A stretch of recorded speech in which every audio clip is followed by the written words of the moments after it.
Following the return of the core flames of reason and death, Aquila is the only titan that we still need to campaign against. Finan asks us to recreate the past, and he repeatedly challenges the Flame Reaver to hone his abilities. The Flame Chase journey's triumphant conclusion draws nigh, yet a sudden disturbance occurs in the Holy City. Using the Council of Elders and the Cleaners, Aglaia made sure that her fall paved the road forward for the Flame Chase. Amidst his grief, Finan takes up the mantle of leadership, giving a speech to unite the people.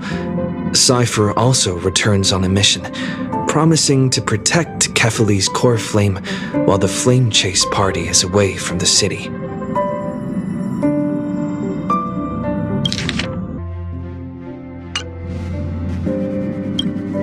With the help of the Twilight Courtyard's last descendant of the sky, Hyacinth, the party ascends to Aquila's flying fortress. Hyacinth resolves to fulfill the duty passed down over generations of her family, only to discover that the glorious feat of Seliosi the Day Thunder Knight campaigning against Aquila was nothing more than a blood-stained lie. At the same time, in the city of the dead dragon's bones, Cypher contends with the Flame Reaver who comes seeking the core flame. Though she holds out for some time, she is no match and is slain in the end.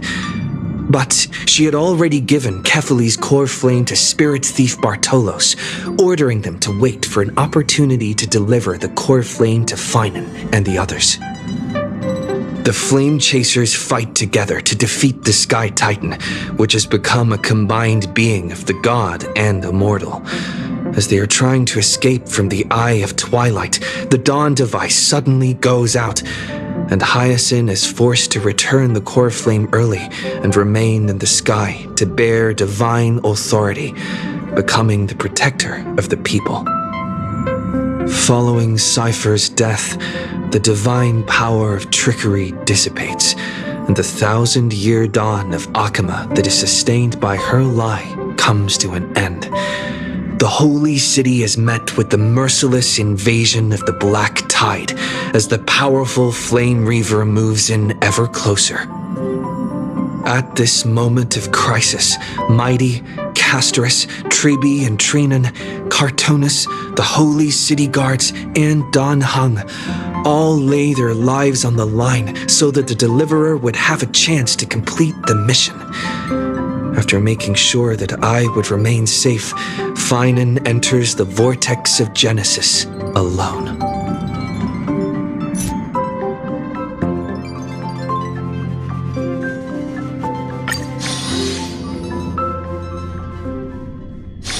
The hustle and bustle of the world, still so charming.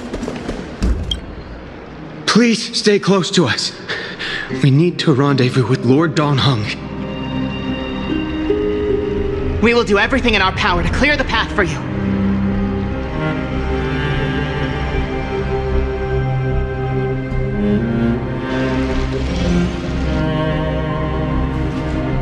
There he is!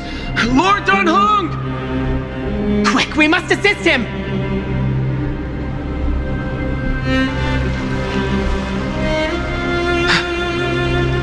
What are you doing here? Where's Finan?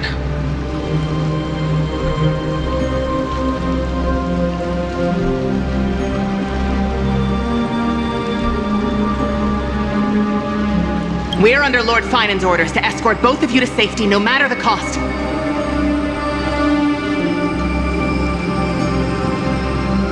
Leave this to me and the Holy City Guards. Zeph, take them and go. Wait, Namazani! That black-clad swordmaster. Something seems off. At some point earlier, they suddenly froze in place, not moving at all. Like some kind of omen.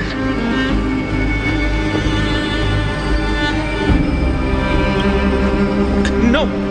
Don't get too close. That thing's black flames are burning hot. I don't know what's happening, but leaving is the best option. I don't know which demigod graced us with this miracle. Please, come with us.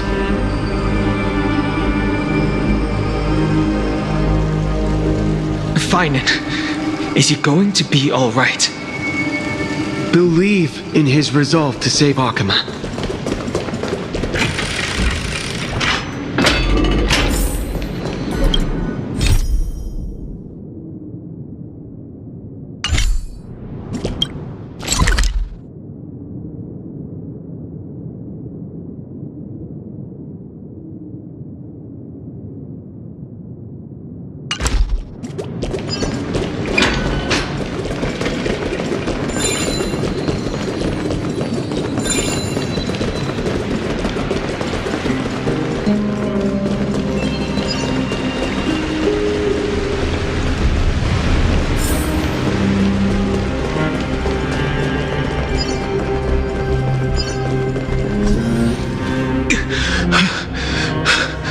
The Flame Reaver isn't pursuing us.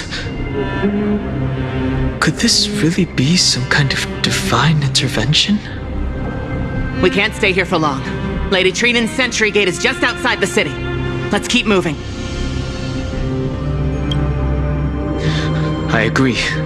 But Finan, he must have struggled a lot before making this decision.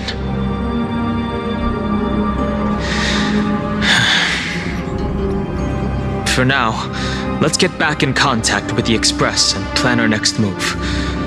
That's the safest course of action. We need more information. On that note, I have a proposal. Who's there? I hope to convey a message to the two nameless. Mr. Screwlum? Who are you? Stand down. I order you to maintain a distance of 10 paces. It's okay, guard. This one is not our enemy. It has been a while, nameless of the Astral Express. I'm glad I arrived in time to stop that black-clad one from harming you further. So it was you.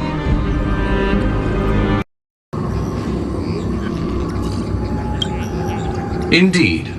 Madame Herta invited me to meet with you, nameless. Rest assured. You two know this anti-Catharin? Does he come from the same people as Counselor Lygus? Don't worry, guard.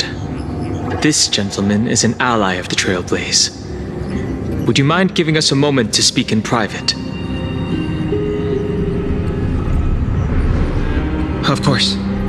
We'll wait nearby. Please stay safe. I fully understand your situation. For now, the only thing I can do is temporarily freeze that black-clad one in place. Time is limited, so I'll keep this brief. The place where you stand, Amphorius, is a world constructed from data and memoria, an experimental field of a certain eon. And now, this isolated sandbox world is rapidly falling into a third path. Destruction. Destruction. Conclusion. If Amphorius continues unchecked on this course, a Lord Ravager will complete its evolution and metamorphosis and emerge from the surging tides. The cosmos as we know it will suffer irreversible consequences.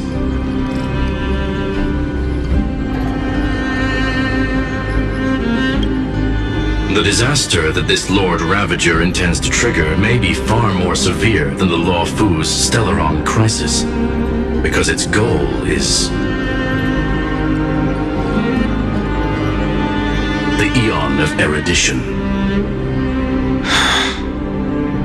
Putting aside the complex details of the inferences involved, I have a request to make.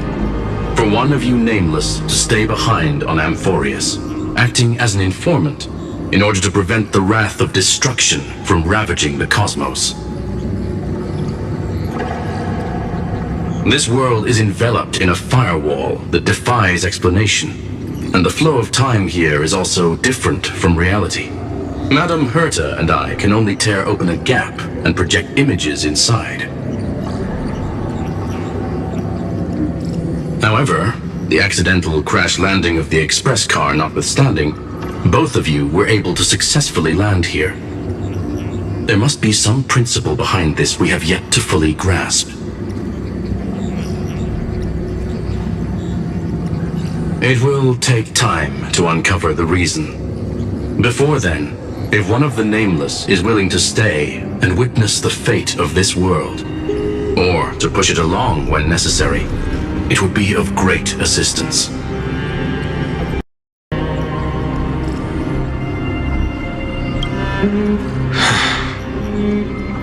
Mr. Screwlum, I believe you. So I only have one thing I'd like to confirm with you. As Amphorius is already facing its end, how can we guarantee the safety of the person who stays behind? Look at this, if you would. This curio is called a chronocognitive anchor. The two of you may view it as a kind of space anchor in the world of erudition.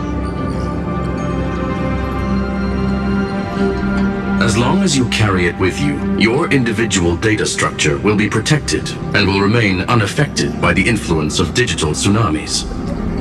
When required, it can also serve as a bridge for communications between the internal and external world. Of course, it is not curio with unlimited uses. May only be held by one person. The connection being interfered with. Decide quickly as possible. 2 final messages. 1.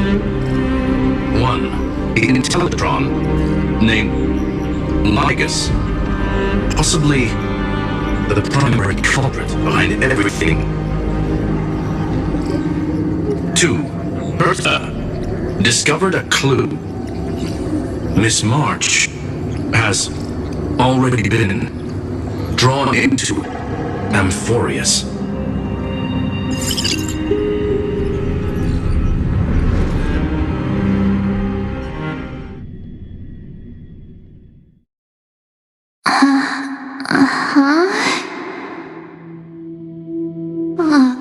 Cold. It's freezing. Hold on. Am I dreaming? This is way too strange. Everything's spinning, and I can see webbaboos flying around. But I was literally just talking to Himeko. How did I... When did I... That's it! He warned me about this place right before Klipoth glimpsed him. Oh no. Have I accidentally walked onto some weird path? Have I done something crazy without remembering? Unless forcing Pom-Pom into new outfits and borrowing Mr. Yang's shoulder massager counts. Hold up. No way! Stepping onto the path of elation can't be this simple, right? Child of remembrance, step forth into the depths of the path space. Who's there? Hey, cut it out! If you're there, just come out and talk, okay? You're freaking me out. I can't even think straight. Hold on. Is that a gate? Cast aside your fears.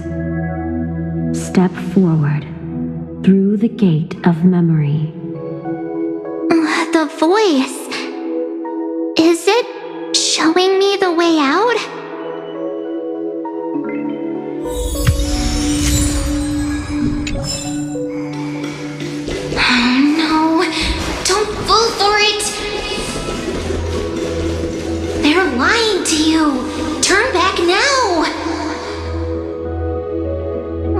Another voice? Who now?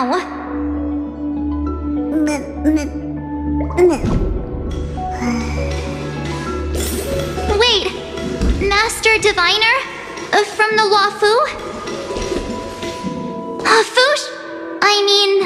Master Diviner, what brings you here?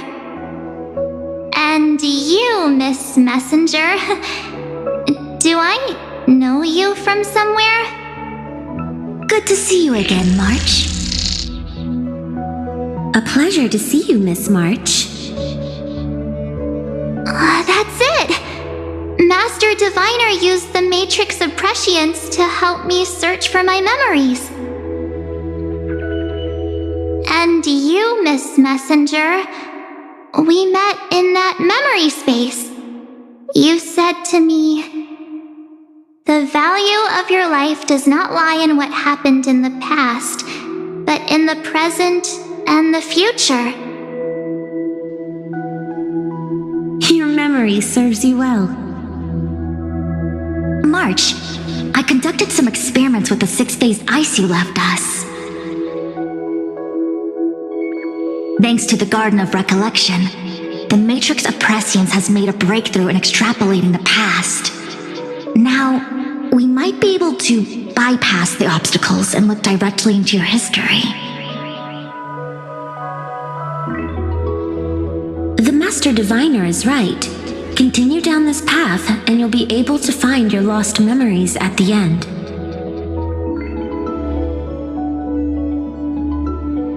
Since we last met, you've grown much alongside the Trailblaze. You should be strong enough now to bear the weight of your past.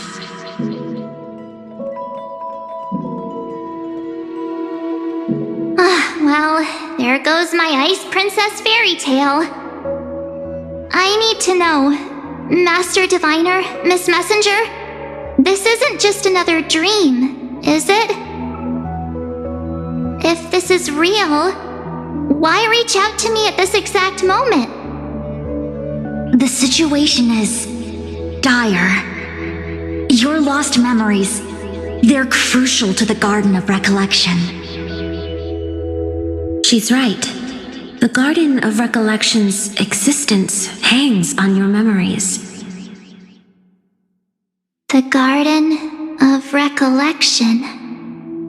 You may not want to sacrifice anything to preserve the garden for now, but in time, you'll understand. Your destiny and the path of remembrance are extremely, closely intertwined. Now go. So, I just walk through that gate? This way, March. Your past awaits beyond the gate of memory. Stop! They're just mimicking people from your memories! That voice again. Don't let those bad people deceive you! The gate. It's you two?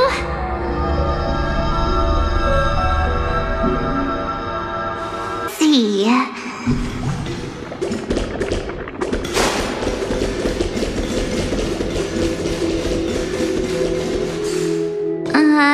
Hey guys! What are you doing in a place like this? March! There you are! Finally. The trailblazing journey just isn't the same without you. Traveling's no fun without you around. Well, duh! What's Team Trailblaze without its star member?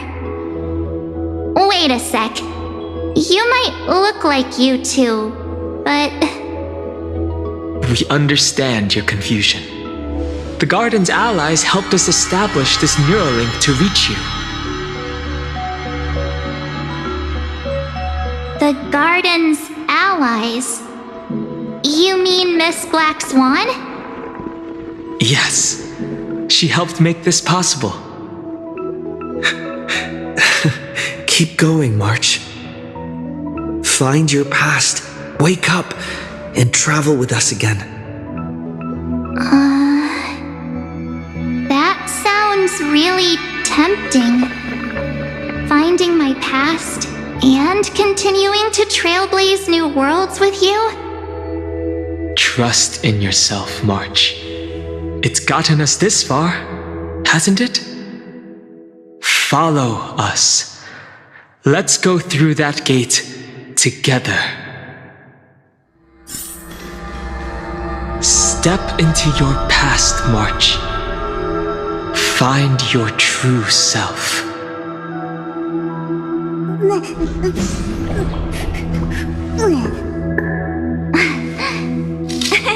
Cheese!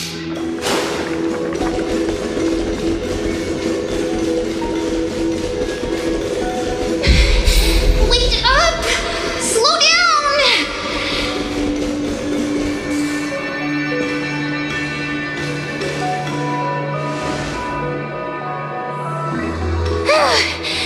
At last, I finally caught up.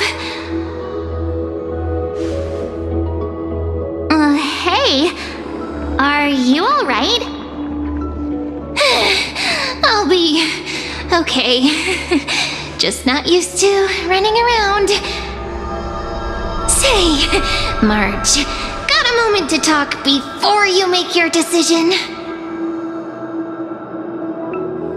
Wait, that was you? Pushing the gate away? Sending those warnings? Yep, named Cyrene. It means ripples of past reverie. Easy to remember, right?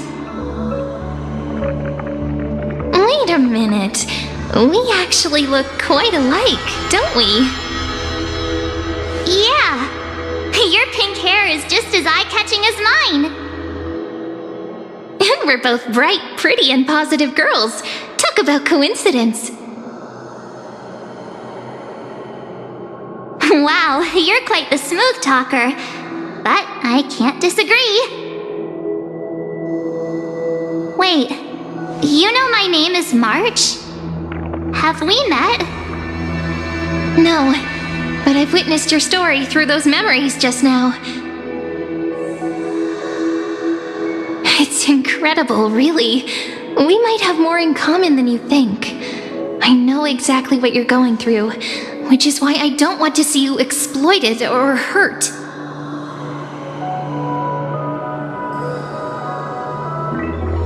You know what I'm going through? I know, because I've been exactly where you are. This empty space has been my home for ages. I barely remember what time feels like anymore. But there's something I'll never forget. Trust me, that gate won't give you what you want.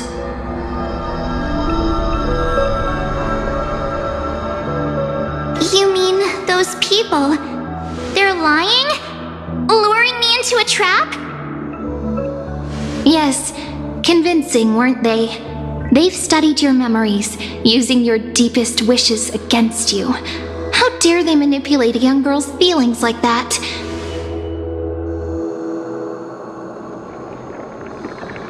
If you go through that door, the worst case scenario is you'll become their pawn, losing control over your own fate forever.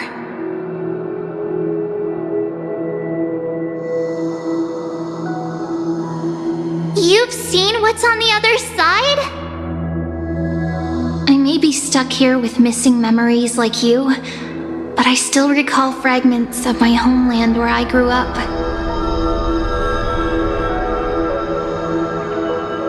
That door leads to Amphorius. Trust me, it's anything but welcoming. For ages, I've watched people walk through that door. They couldn't see or hear my calls.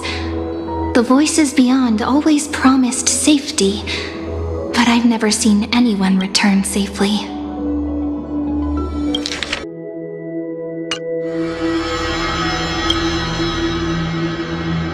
So I had to try and stop you. To be honest, I'm not sure what to believe. But the fact that you're here, putting in all this effort to warn me, that means something. Tell me, Cyrene, how can I return to my world? It's really easy, actually. Just turn around and walk away from this place. The girl cannot be trusted. Through the door, save the garden.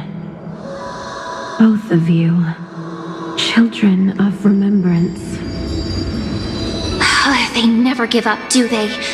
But don't let them sway you. Stick to your path. The return journey could take ages, longer than most lives.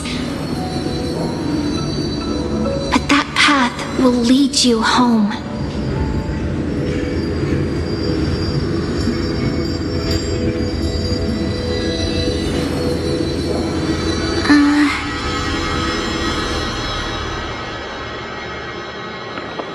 Thank you, Cyrene. I know what I need to do. I'm going through that gate. Into Amphorius. Wait, what? Don't worry. I believe you. It's just that, for me, the only place I can call home is right beside my friends. Two of my closest friends are already on their way to Amphorius. They may seem capable, but only I know. They're absolute disasters waiting to happen. They won't last 5 minutes in a new world without me.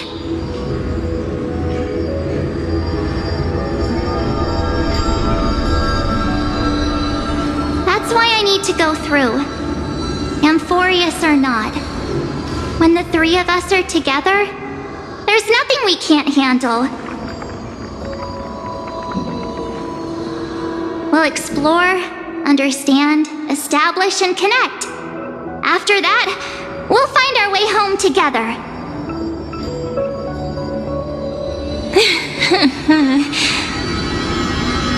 I see. You've got people who mean the world to you, too. That is so heartwarming. March, if that's what you've decided, you have my full support. Birds of a feather we are, looking all sweet and innocent, but with hearts of fire. Oh, stop. You're making me blush. Well then, I guess this is it.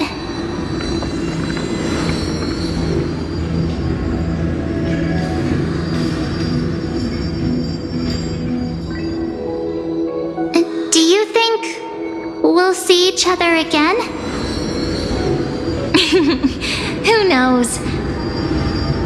But don't worry about me. After all this time here, I've grown quite used to chatting with my imaginary friends.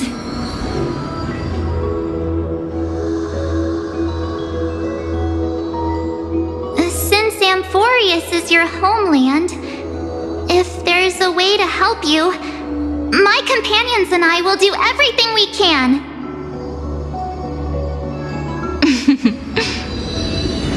Then I'll look forward to that day.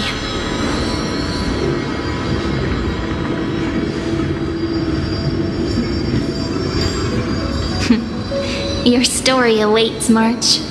Make it an epic one.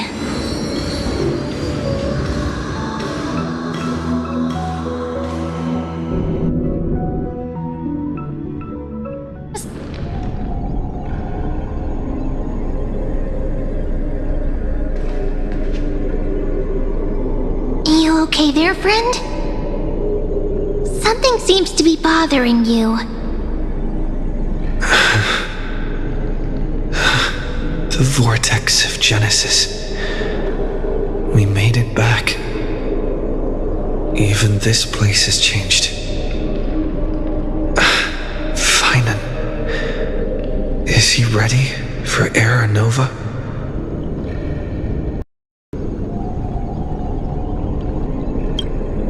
If anything, he's the one worried about you. But I'm here to watch over you now. If what that machine gentleman said is true, if Amphorius is destined for destruction, then I'll stay by your side until the very end. Like how you and Dun Hung treasured the Express. Amphorius means everything to me.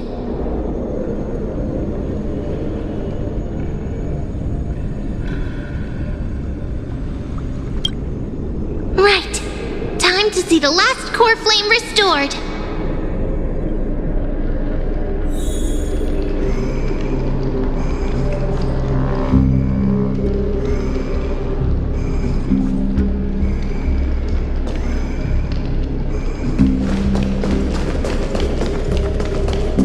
Look, there's Finan. And wait. Lycus? Remember Screwlum's warning.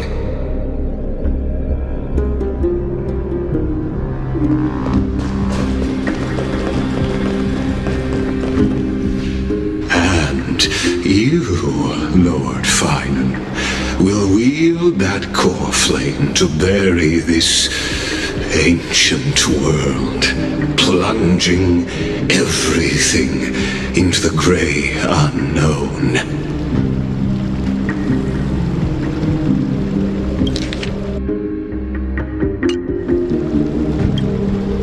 None of that matters now. This brutal, flame-chased journey has stripped away my delusions. I know the future is in some peaceful paradise with gentle west winds, just waiting to welcome us to step in. If what lies ahead is a mass of chaos, I shall cut through it myself and usher in the first ray of blazing sunlight. Is it truly you? With one last chance to turn back, you still step forward. How befitting of a trailblazer.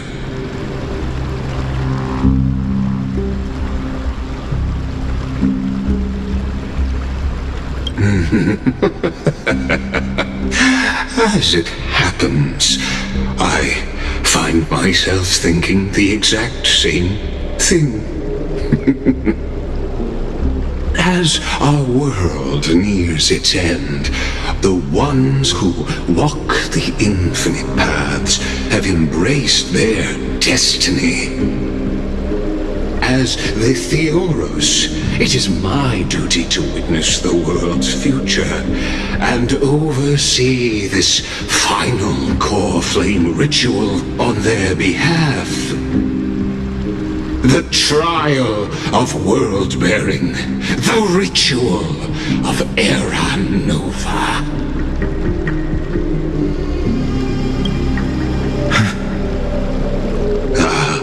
I see. So you met my kindred spirit before I could erase his traces. Partner, what are you saying?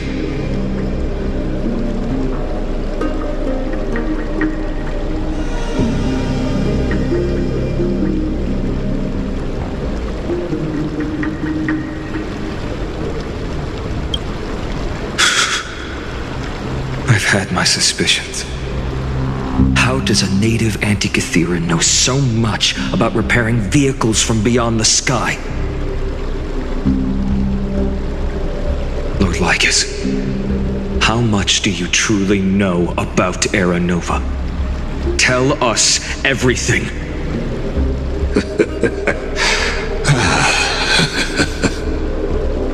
Very well. I need no longer maintain this Theoros masquerade. You seek truth, Lord Finan, and truth you shall have. As you know, When the old gods fell, someone had to bear their broken pillars to fill the vacant seats. Those who would assume divine authority must prove themselves through trials. Yet, for Kephales's demigods, the possibility of overcoming the trials has forever been non-existent. For the world-bearing trial is the divine duty itself. Bringing forth the Era Nova and bearing its weight is an endless ordeal, ceasing only upon collapse. Precisely. The Era Nova ritual is not something that can be completed in an instant, no, but a long and arduous journey. While the sacrificial journeys of other demigods conclude in this world, Kephale must shoulder the gods' core flames, bear the memories of all worlds, and stand unwavering. Until the next world, when the black tide consumes the bearer, and all that they carry, leaving nothing behind. Unless their core flame finds a new bearer. The holy flame that illuminates all worlds rests in your hands. All that remains is one choice. Nurture it, pass it on to future generations, or extinguish it here and now. Deliverer, the fate of all worlds rests in your hands. Enough testing. I've made my decision. But before I ignite the dawn of the next world, you need to promise me something. Two things, actually. Speak your terms. Promise me this. Professor Anax's vision of the new world is absolute. The world will be reborn from my memories. All souls, living and dead, will return as the first humans, unchanged from their past lives.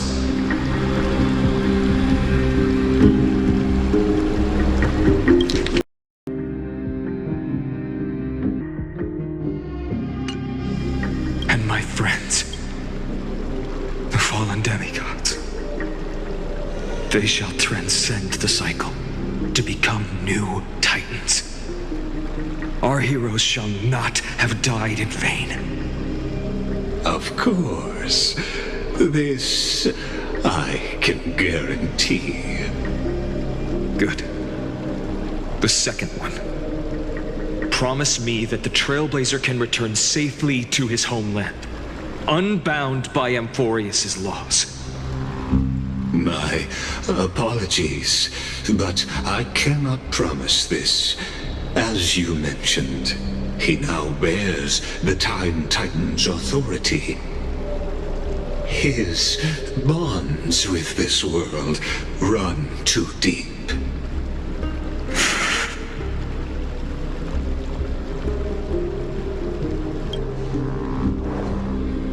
Well, I stand corrected.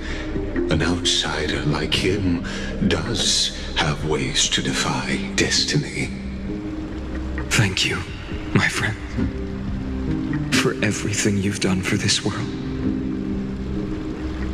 Though the next world may not remember, I shall never forget.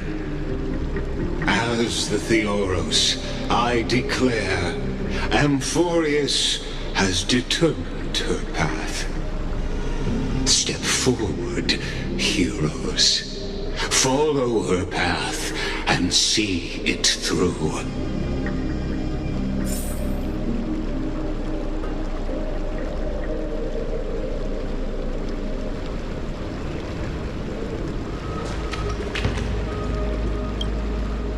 Behold, oh gods, Amphorius has achieved her victory, and the Era Nova approaches. The radiant soul has arrived, having walked through the bustling nights, bearing the golden fire and blood, stepping with pride into daylight.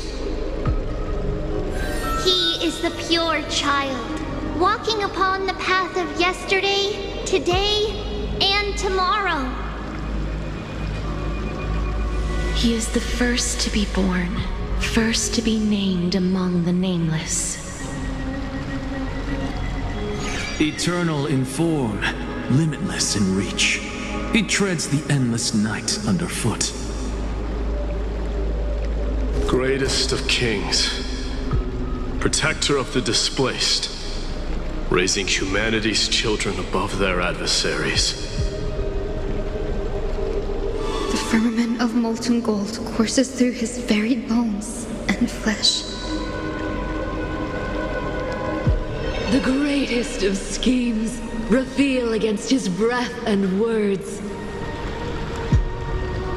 From the golden lakes of that beautiful new world, he shall wash himself clean.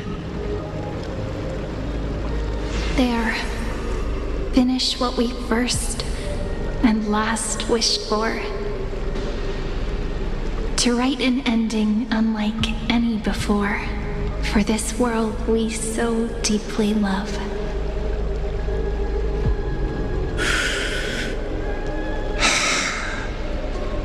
Come, partner. Join me. The time has come for us all to face oblivion. Or embark on one final grand journey.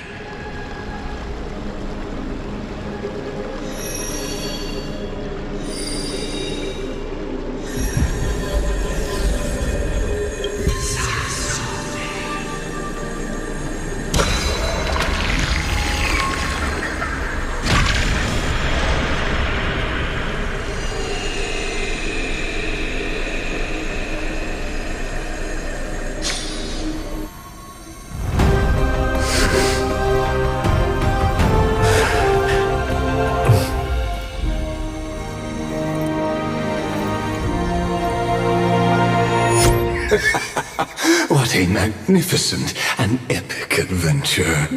The hero's journey reaches its end, and the truth behind the Era Nova is about to be revealed. Is that truly the case? Here, as the Theoros, allow me to humbly request that you find a moment to listen to what I have witnessed.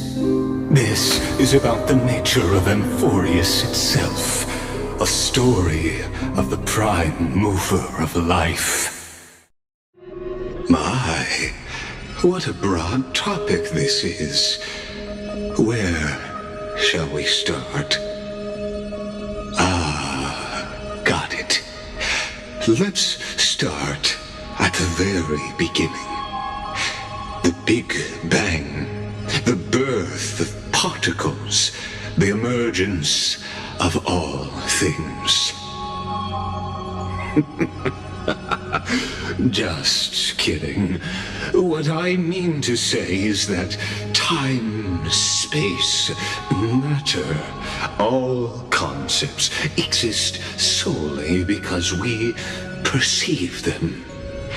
This is called the erudition. Without it, the universe would merely be a chaotic book written by chance, yet unread by anyone. As your acquaintance, Lord Anaxagoras, suggested, everything in Amphorius exists through new spores, living in the memories of those yet to come.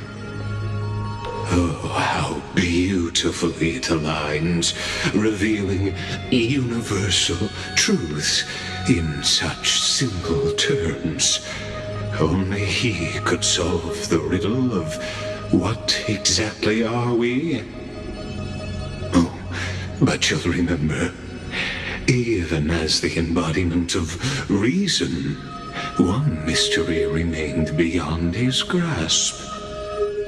If that is the case, whose memories did the very first new spore sprout from?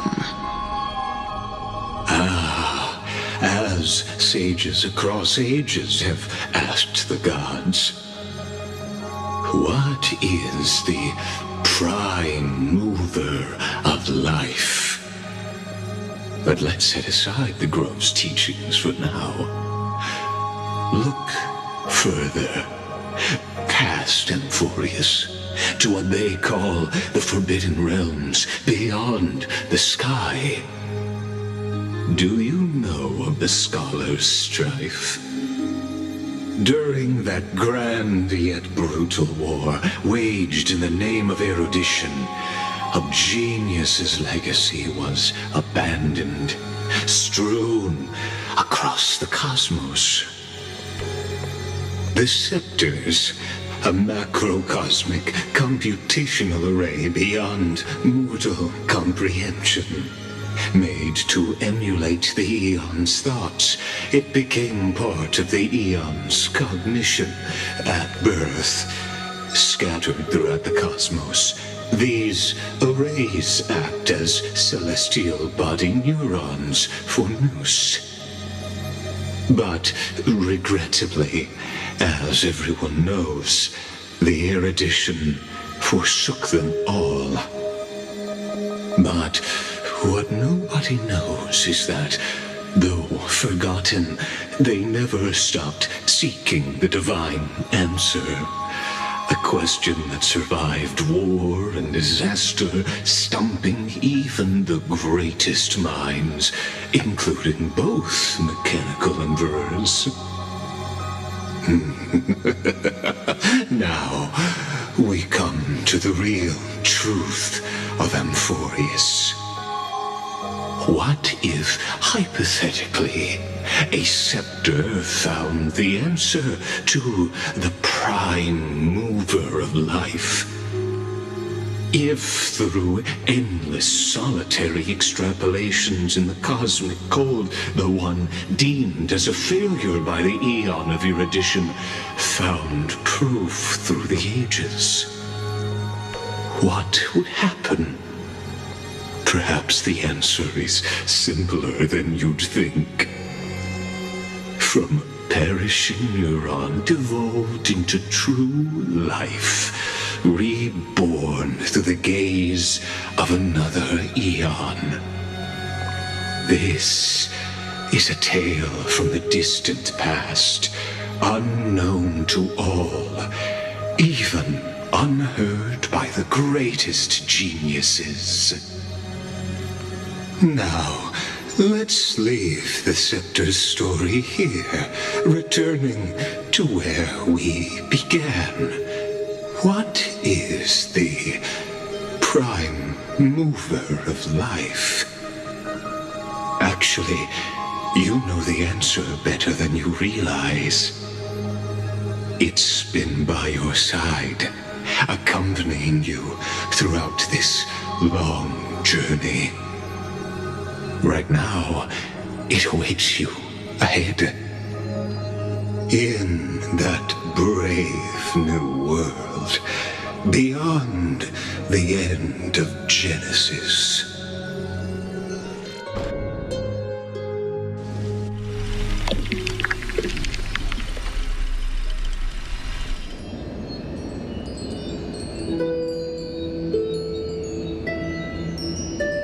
Take this wish with you.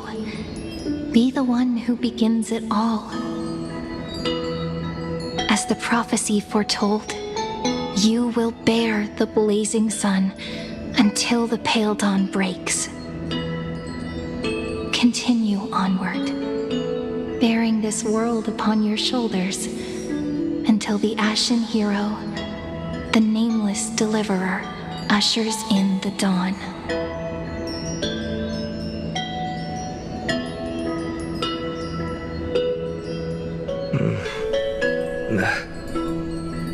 Such an odd dream. Strange. Like I've dreamed this before, but it all slips away when I wake. Only a voice remains. Who was that?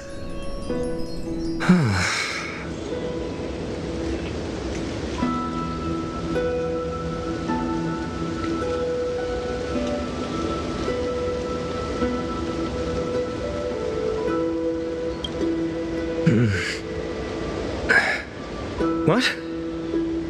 Ah, it's you.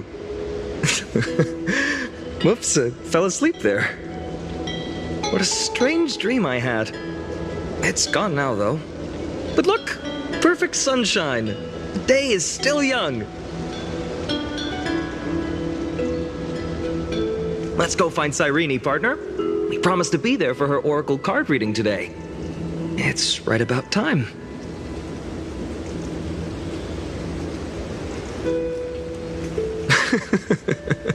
Looking at you, someone's still half asleep. Tell you what, catch some fresh air first. I'll hang around here.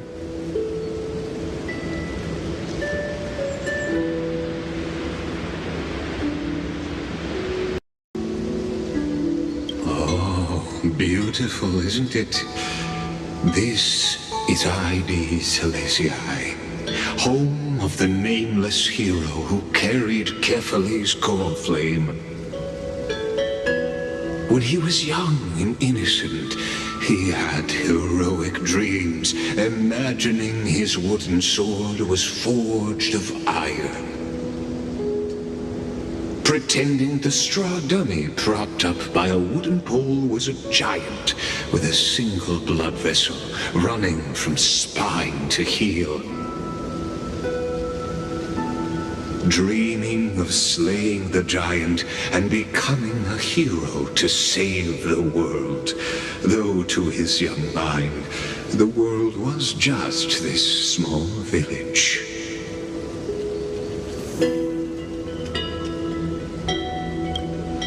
Sharp as ever. Indeed, these memories you witness are the first steps of his journey.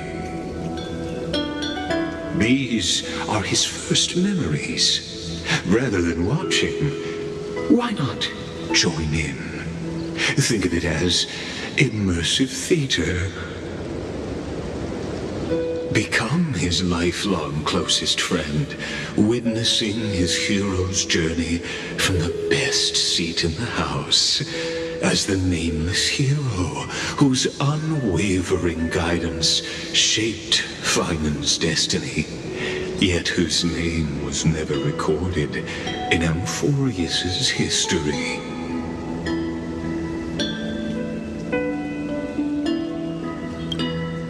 Questions, questions.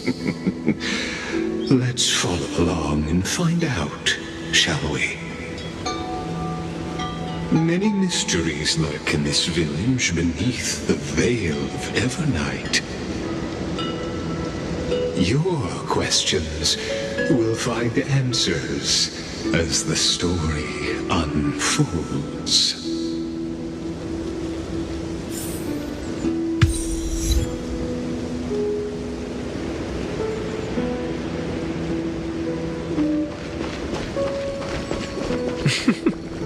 All awake now? Great. Let's go see Cyrene.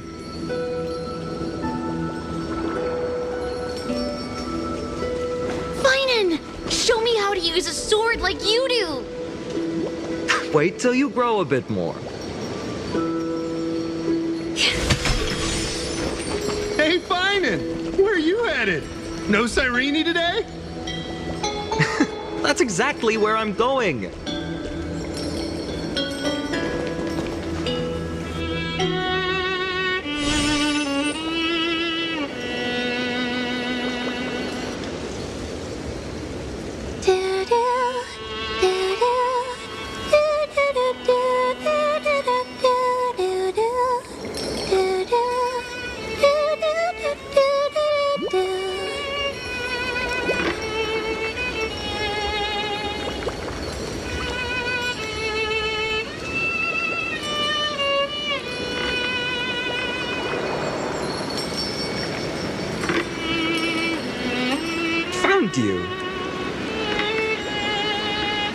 That's...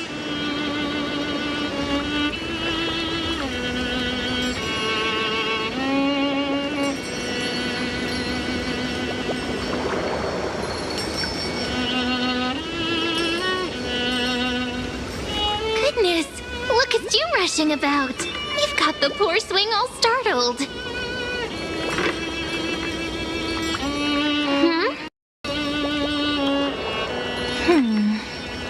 There's something oddly unfamiliar about this. Something wrong? What do you see? Oh, nothing much. Just suddenly felt a strange connection. Look at you, leaves in your hair. Were you sleeping in a tree again? Or was it the wheat fields this time? At least brush yourself off before wandering around. Come on, I'm not a kid anymore. You're the only one who still treats me like one.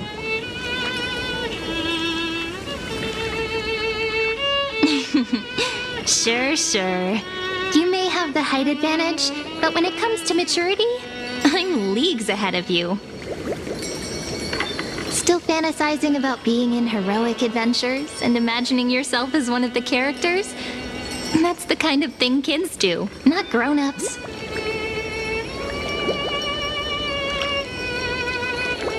Don't you agree? And since you're playing along with his antics, who are you pretending to be today?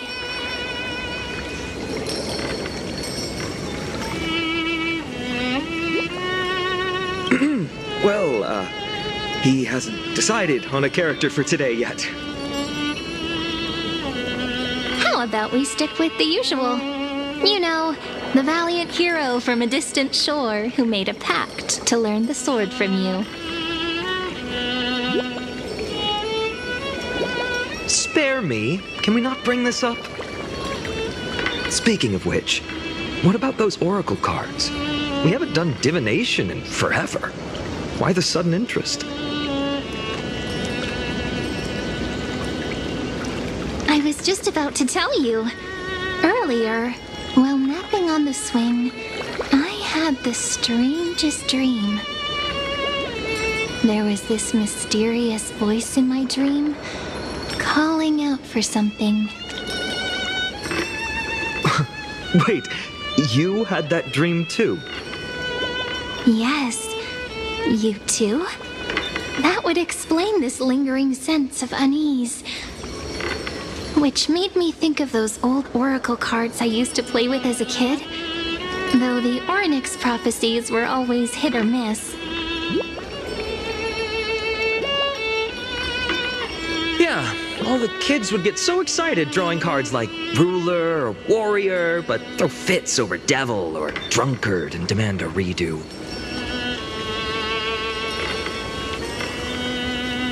If you just redo it when you don't like the result, what's the point of divination?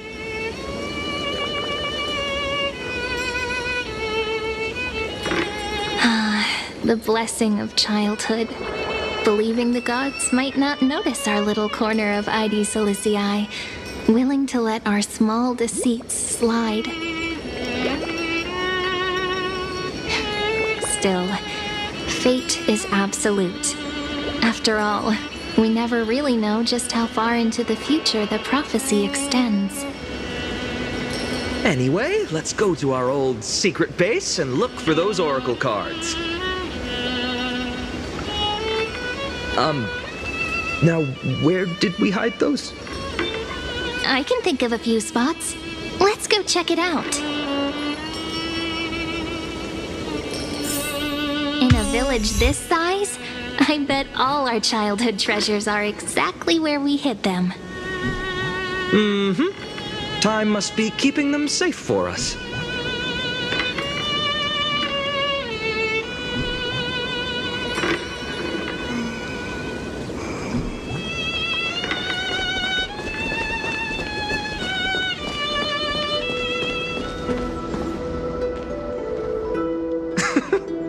Well, those were the days. We'd always meet either by that statue in the village or right here. Right? And I remember you never used the front door when you wanted me to come play. You always climbed over the wall. You were such mischief makers. Just like a certain someone who has a habit of showing up unexpectedly. Right?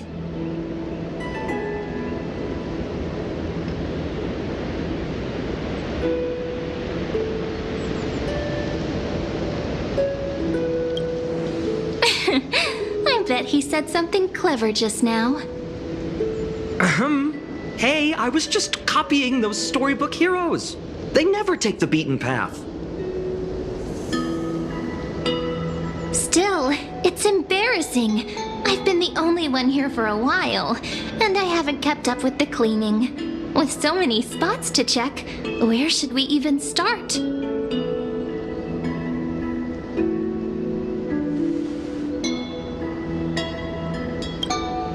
Come to think of it, I haven't checked the roof in forever. Worth a shot, right? All right, let's split up. I'll handle the yard. You check the upper floor. I wonder what the view's like from up there. Worth checking out? No good taste.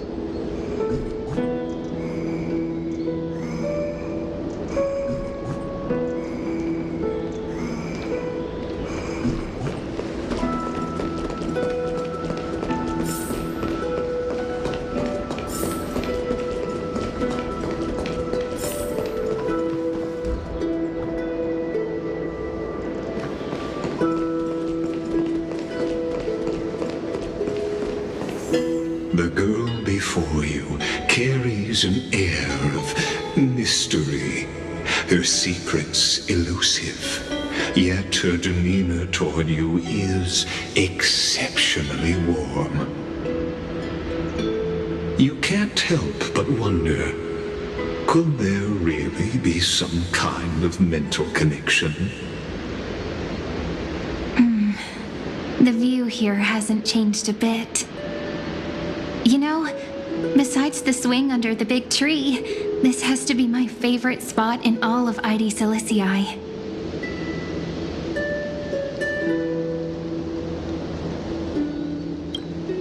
You can't help but want to hum one of those old songs we used to sing.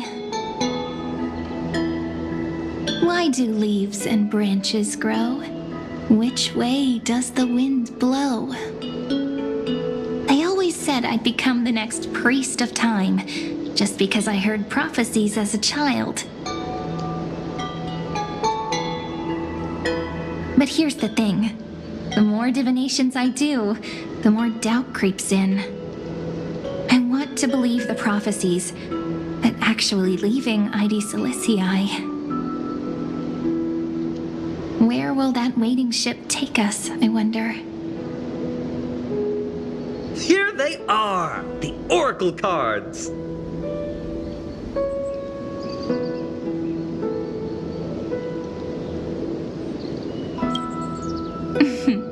Guess reminiscing makes us take our time, doesn't it?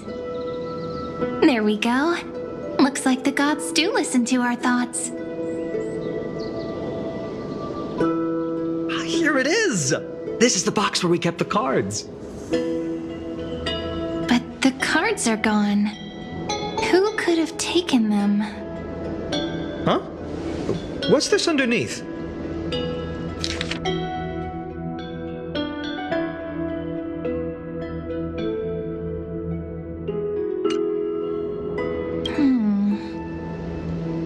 I see now. Those sneaky little ones. So that's what they've been up to. The ones from Membrance Maze, you mean? Yep. Let's head to the back of the courtyard.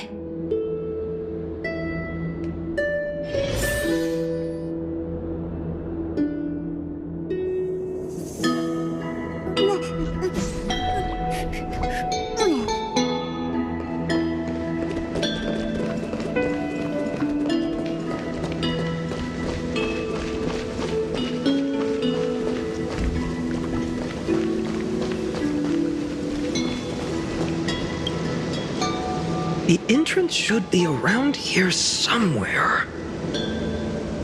Right here. The path to the maze is hidden under all these weeds. It's been too long since we visited the fairies.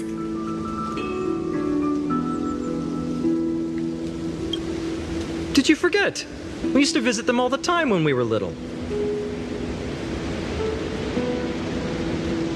All right, let's do this. These weeds need to go.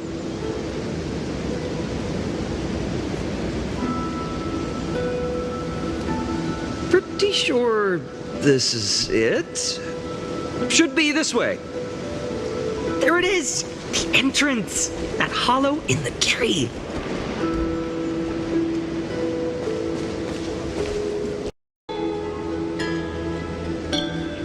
Once you get through the tight squeeze in the hollow, you'll reach their dwelling, the Remembrance Maze.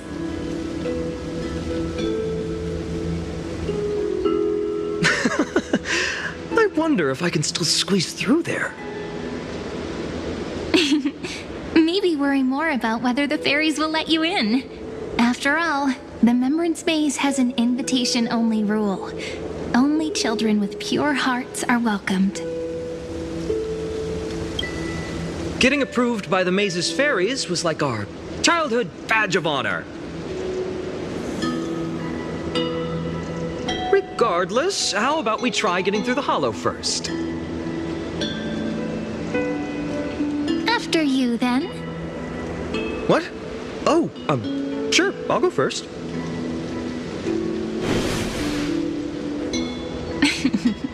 So hasty, as always. Looks like it's just us now. Care to finish that chat? To be honest, from the moment I saw the cute note left by the fairies, my intuition became even more certain. Perhaps when we step into the maze again after all these years, the wheels of fate will finally start turning. Oh, it's just a girl's intuition. It might not mean anything. But you know what? Even if fate is set on its path, no matter where it steers the world, if we're together, there's nothing to worry about, right? So, if you're willing, forget it. If the wheels do begin to turn, that's when I'll make my request.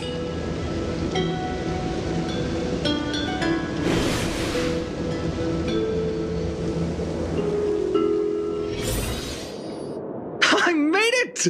Oh, that wasn't easy. I can't remember the last time I came here. We were still kids back then.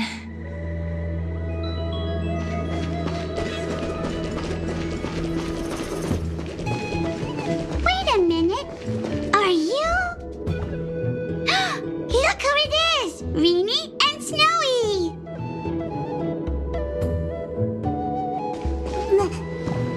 Whoa! Look who's finally back, Memmy! Snowy, you've grown so tall and dashing. I couldn't even tell it was you at first. We had to grow up. Sometime. But look at Reenie. She hasn't changed one bit. How fascinating. Perhaps I'm like you, Rayleigh Mem. Just another fairy of the maze.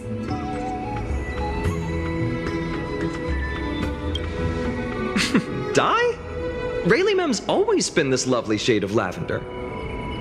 Doly Mem, Rayleigh Mem, Mealy Mem, Folly Mem. I've missed these cute little troublemakers. We used to gather around the fire, singing and dancing, imagining all our future journeys. Without coming back here, those memories might have faded away entirely. Oh, how good you, Snowy. You swore you wouldn't forget about us. But you were gone so long, you almost did. Oh, he's just copying those bards from his stories, being all melodramatic. He couldn't forget about you all, even if he tried. Actually, we're here for the Oracle cards. Have you seen them? Oh, the Oracle cards! Right. The chief asked us to get those. Chief? You mean Dolimem? What do they need the cards for? If they want a reading, they could just ask me. Oh, I'm not sure. But Chief specifically wanted to meet with you all. Let's see. They should be... That's it! This way, everyone! Watch your step. The trunk's slippery.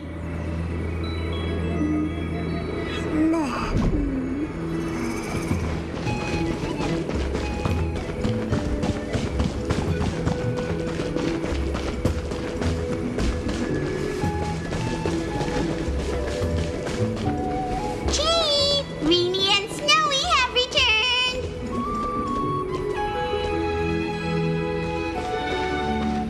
Why do leaves and branches grow? Which way does the wind blow?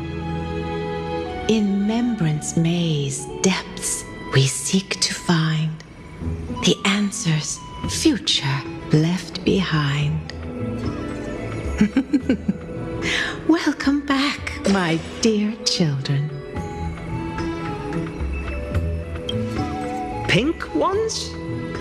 That's strange. I don't recall any pink fairies in the Membrance Maze. Have you seen any, Chief Dolimem? Oh, Chief, you haven't changed a bit. Still so full of life. Oh, no need to fuss, my child. You haven't forgotten, have you? As long as our songs are sung, the children of the maze will live on. Just as our paths stay forever linked. Here, take it. I'm sorry I had to resort to such methods to bring you here.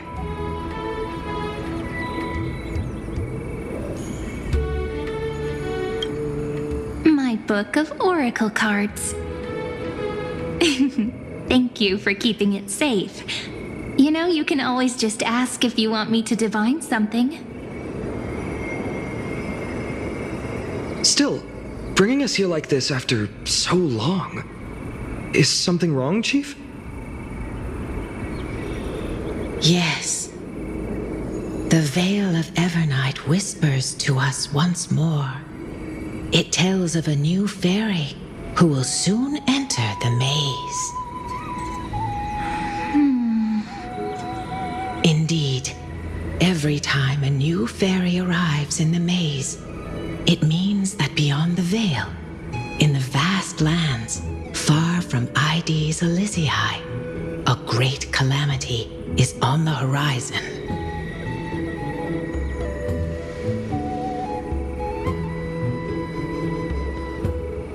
But if that's the case, our journey...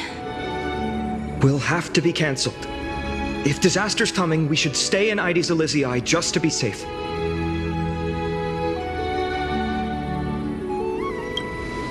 We weren't planning to be gone for long. Just enough time to hone our abilities. Finan would train in Castrum Kremnos, while I would seek the Fake Titan's blessing in Yanisopolis. Then we'd return to Ides Elysiae to help keep our village safe. It's okay. I can still practice my swordplay here. Some things you can learn on your own. Well, probably. That's not very convincing. Here's a thought. Let's have Cyrene do a reading. If fate wishes to show us its path, we might find some peace of mind. But what if we don't like what the cards tell us?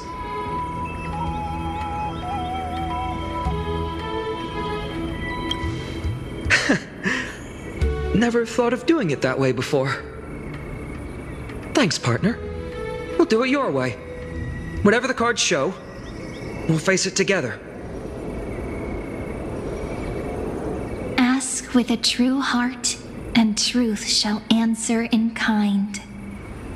Close your eyes, and let's open the Oracle card book together.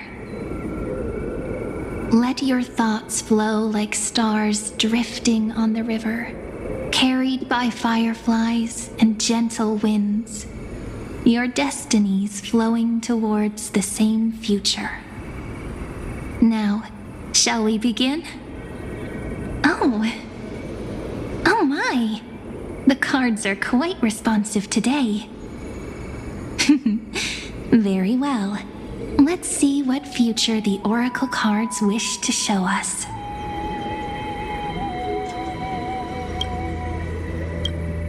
Behold, the Weaver. It connects the romantic threads of the chrysalis of gold, weaving all destinies into golden silk that flows toward the most brilliant, magnificent future. The dance of thread and blade set the stage. So shall it end as gracefully as it started. Such elegance. The Gold Weaver must be of noble birth. Such high standing. I doubt someone like me could ever reach it.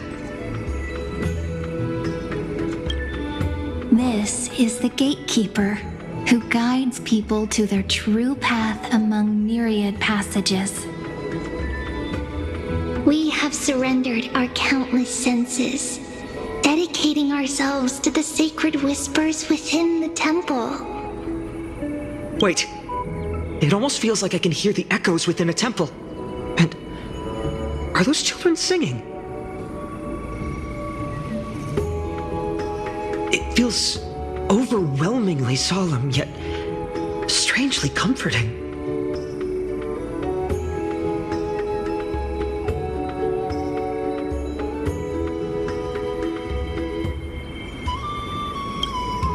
The ruler stands for discipline, authority, and glory, but frequently also points to isolation and warfare.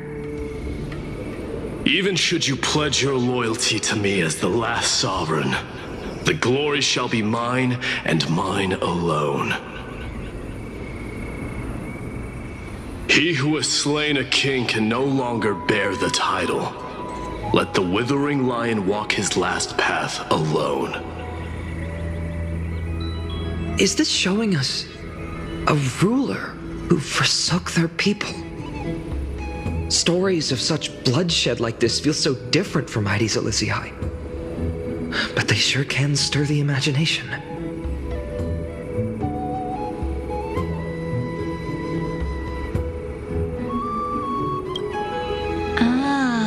The Traveler, our little trickster, always hiding behind other cards, disguising itself.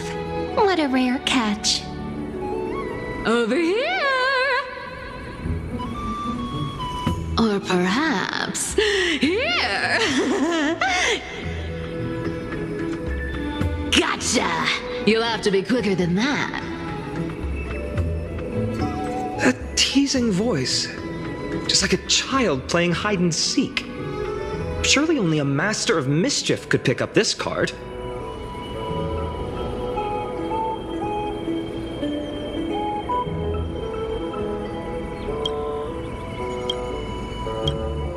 This card, the Servant, is surprisingly light, bearing the cool scent of Antilla flowers, just like starlight. It symbolizes new life and hope, yet often brings to mind struggles, sadness, and loss. These precious flowers I care for with my own hands. Are they destined to bloom only in death's embrace? It sounds so solemn, yet tinged with an inescapable sorrow.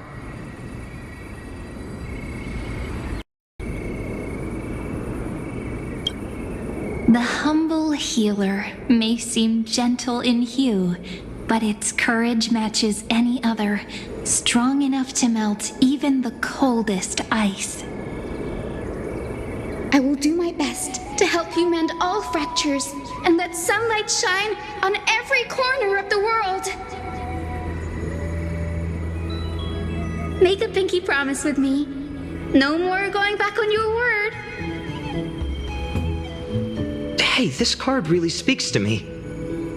It makes me want to protect as much as I possibly can. Still, protecting everything, everywhere, seems like a dream. What amazing power would you need for that?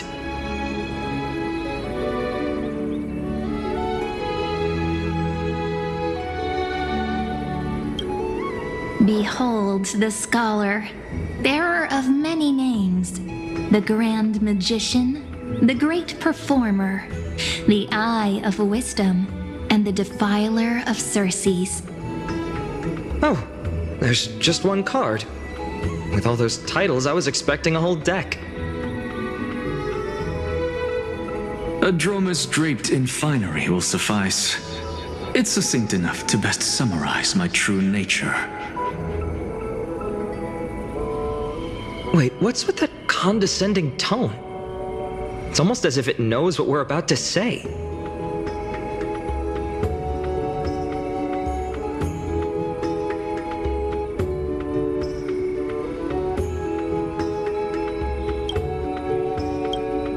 The Deliverer. According to the tripartite prophecy, this card means absolute harmony and perfection. In fact, it's the only oracle card without a dark side. What, no divine whispers this time? Oh, silly. This is simply the card you drew for yourself. The sleepy village of Ides Elysiae, in just one fleeting moment, welcomed an array of legendary figures. The Weaver, Gatekeeper, Ruler, Traveler, Servant, Healer, and Scholar. Their stories and wishes showed the village boy glimpses of a world larger than he'd ever imagined. They brought tales of raging battles, of cities crowned in holy light, and of wonders beyond his understanding. Each story so far removed from his simple village life. Once, these were just images on his friend's oracle cards, and yet destiny now stirs in resonance with the maze. And now, they are right in front of one's eyes. The Deliverer? This card again. Ah, my child. It seems you're destined to bear the wishes of many, to answer the world's call. Bear their wishes? Yes, just like Kefali, standing eternal atop the mountain. My parents, they only wished for me to grow up, well, to help around the village, stay out of trouble. Mrs. Pythias wished for more books in her little schoolhouse, wanted us to all learn and grow. And little Piso, he wants to grow up strong like its father, to become a hunter. Is that my purpose? To fulfill their wishes? Perhaps. For a true deliverer, such wishes are but droplets in an ocean. After all, Kefali bears the weight of the entire world. Right. How could any human possibly measure up to a titan? I wonder too. Perhaps What's this? what you see are futures written in the cards. Or rather, the people you'll meet on your journey. Sometimes, fate can guide us when we're lost. Let's consult fate itself. Maybe then we'll know why we must take this path. And learn just how many burdens one must bear to become a true deliverer.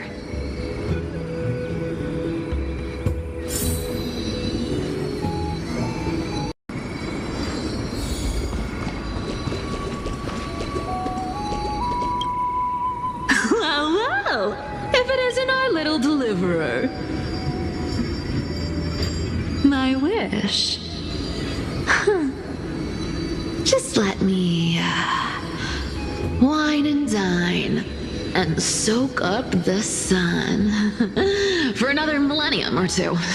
I mean, what's the point of dying rich if you never lived rich? Right, Princess Homebuddy? Cypher, that's not how I see it. My one wish is to find that missing piece in my life. To feel someone's embrace once more. That warmth. I've felt it before, and it's my dearest memory. And speaking of riches, for someone with all those treasures behind your divine power, you've led a pretty cheap life. Ouch! Where did that come from? Right for the jugular, huh? What about our friend from the Grove? My wish came true before I touched the sky. I transformed my healing power into gentle sunlight, distributing it equally to every life I cherished and loved. You two are so selfless, aren't you? No surprise Aglaya wanted you for the flame chase journey. You know what? I did have one wild dream. To know what it feels like being born a noble lady, drowning in riches. Just think, if I traded places with that seamstress, me in the mansion, her on the streets. I'd like to see if she'd still become the gold weaver then. Maybe I'd even take her place.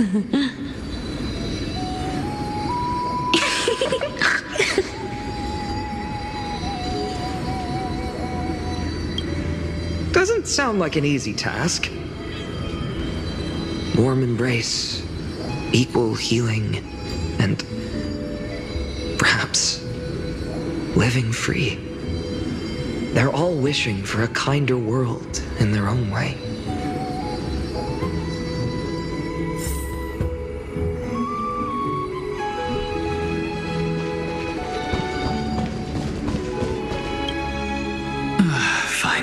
My student. Must we go over this again? Listen well. I detest the word wish. It reeks of mortals crawling before their gods. My life's work is done. All that remains is for you to take the final step and prove the ultimate truth. I, Anaxagoras, shall become a god of the new world. Through irrefutable logic, I will prove that mortal wisdom can achieve divine greatness. Isn't he, a little... I mean, I just daydream about hero stories, but he's fantasizing about becoming a titan?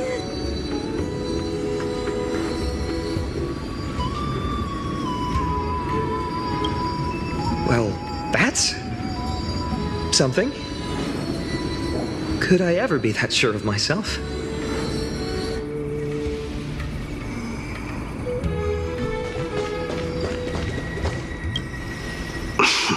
Finan?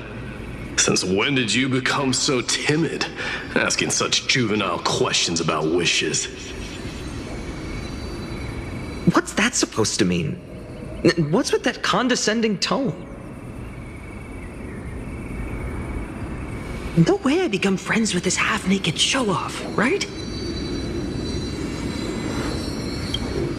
Just what kind of life am I going to lead? What are you mumbling to yourself now? Whatever. The wishes of the Kremnon warriors are done, but I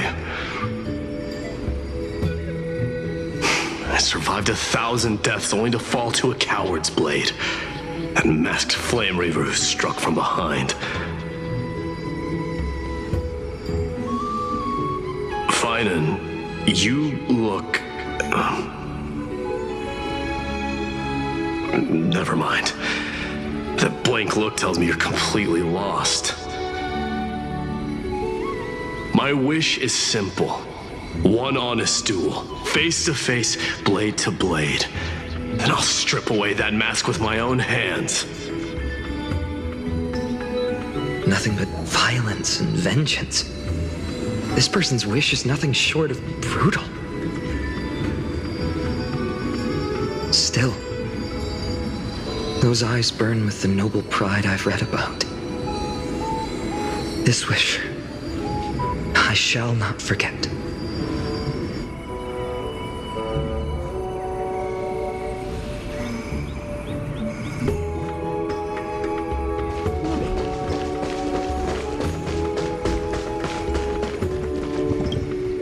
Personal wishes?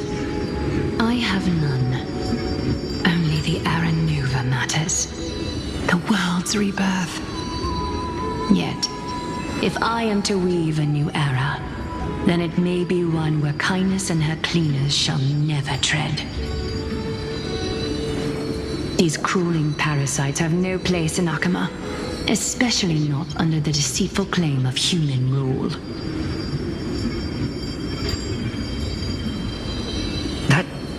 Noble lady? The way she speaks, it's like ice in my veins. Huh.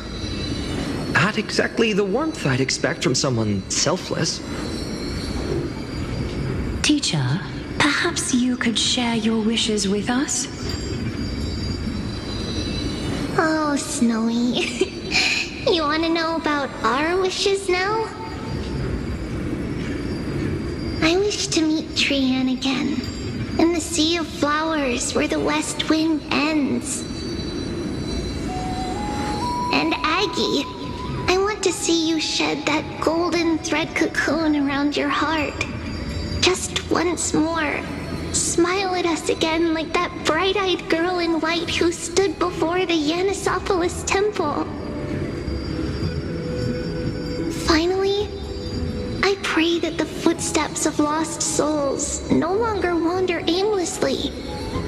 Instead, replaced by the bright songs of prayer.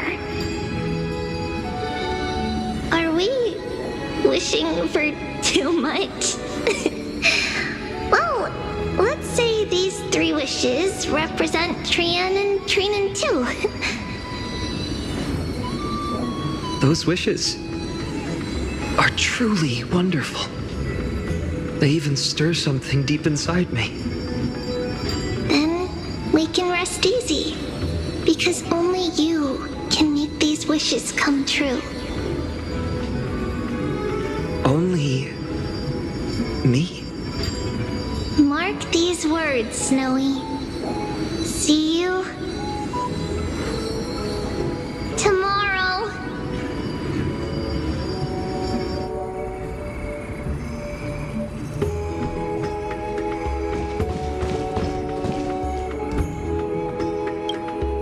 So tell me, has the uncertainty in your heart begun to fade?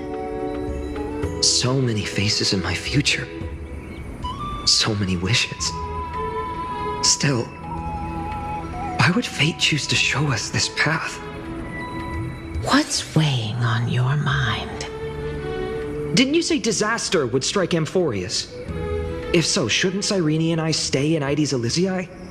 How could we possibly meet all these people?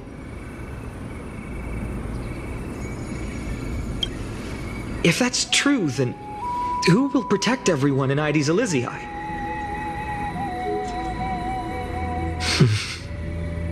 Cyrene, may I have that deliverer card? Of course. But why? Although those voices, visages, and wishes may seem far away now,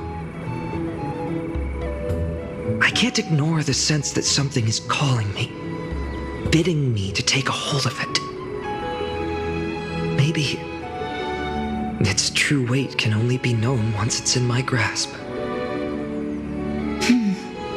In that case, accept this gift. Oracle cards carrying time's wisdom, blessed by Orynyx. May they journey with you, become your memories, and spark rippling waves of change in times to come. I'll hold these words close to my heart. But now that I'm holding them,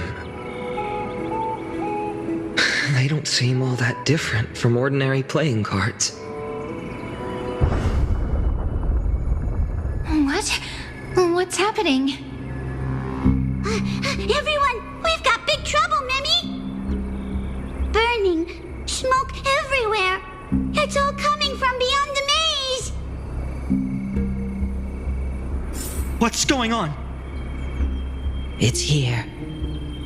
The seeds of disaster have already taken hold, sooner than we had foreseen.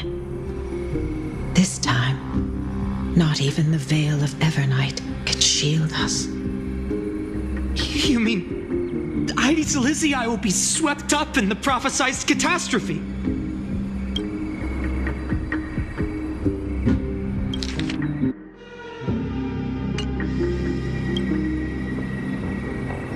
I'm afraid so.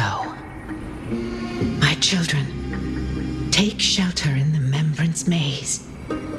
One step outside, and this horror will consume you both. But my parents, the whole village.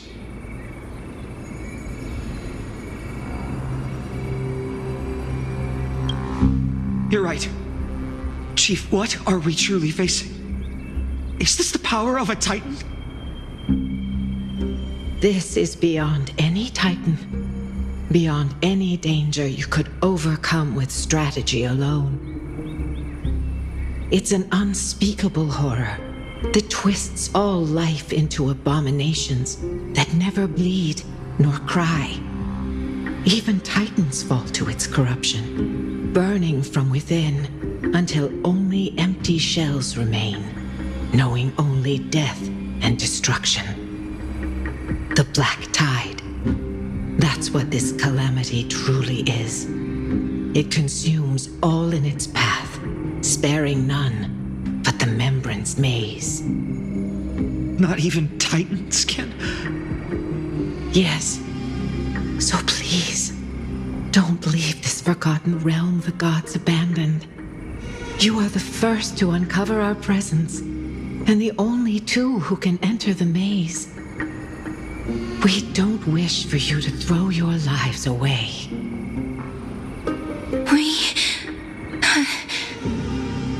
Finan, what path do we take?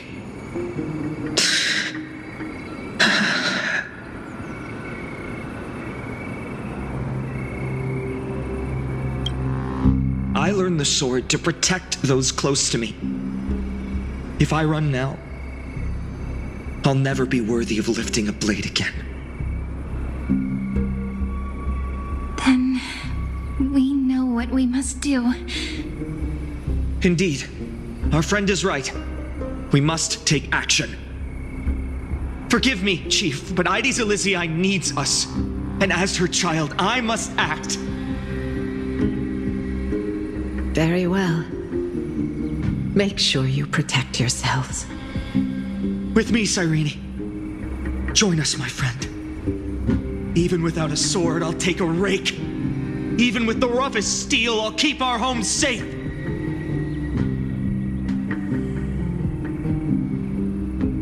Deliverer.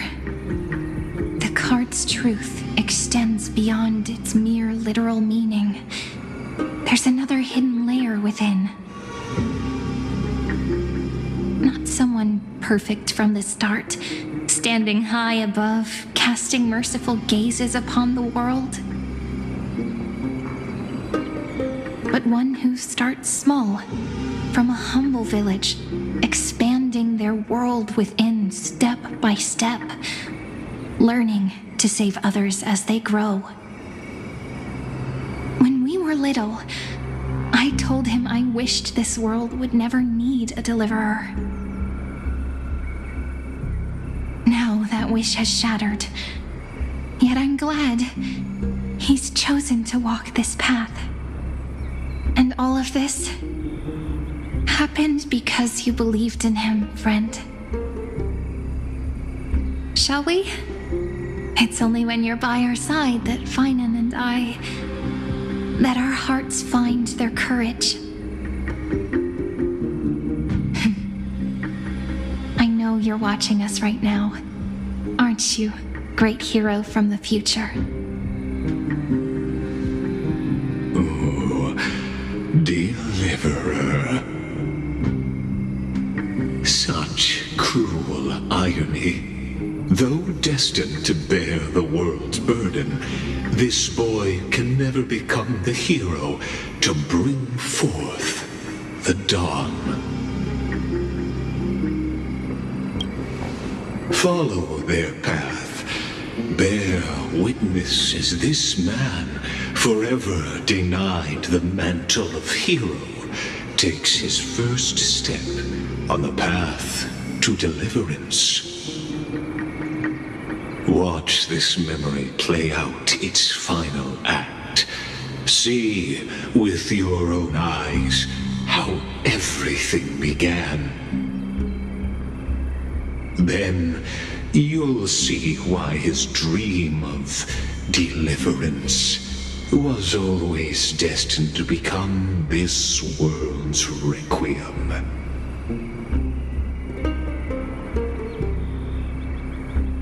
A sun red as blood, wheat fields turning to dust, and in the heart of it all, a village aflame.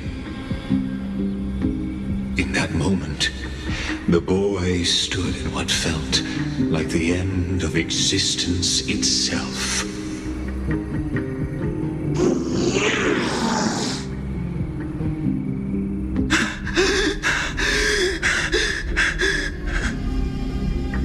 These creatures, they're everywhere.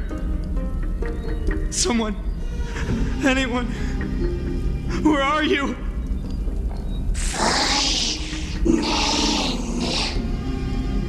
No, it can't be. Why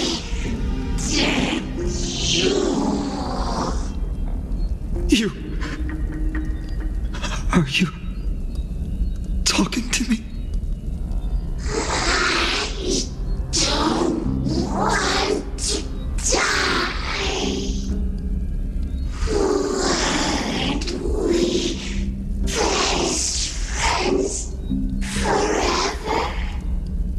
No. That ribbon. Olivia.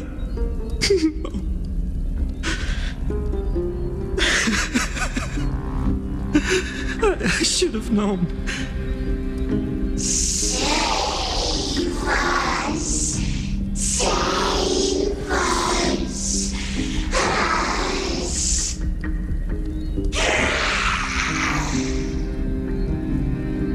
Please. No. Stop. Please stop.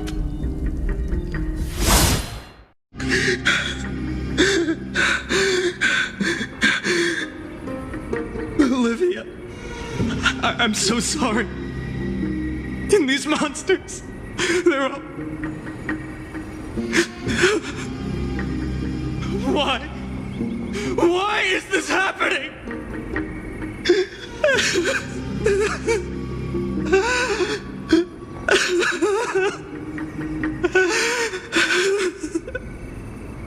When the black tide arrived, the wavering boy found resolve in his companions, and together they ran toward their first battlefield. In the far-off future, the land of Amphorius would bear the marks of the hero's footsteps. With sword in hand, he would inscribe an eternal mark in the golden epic. And when dawn broke over scorched earth, a boy, covered in wounds, buried the dead one by one. His silence heavier than the earth he moved.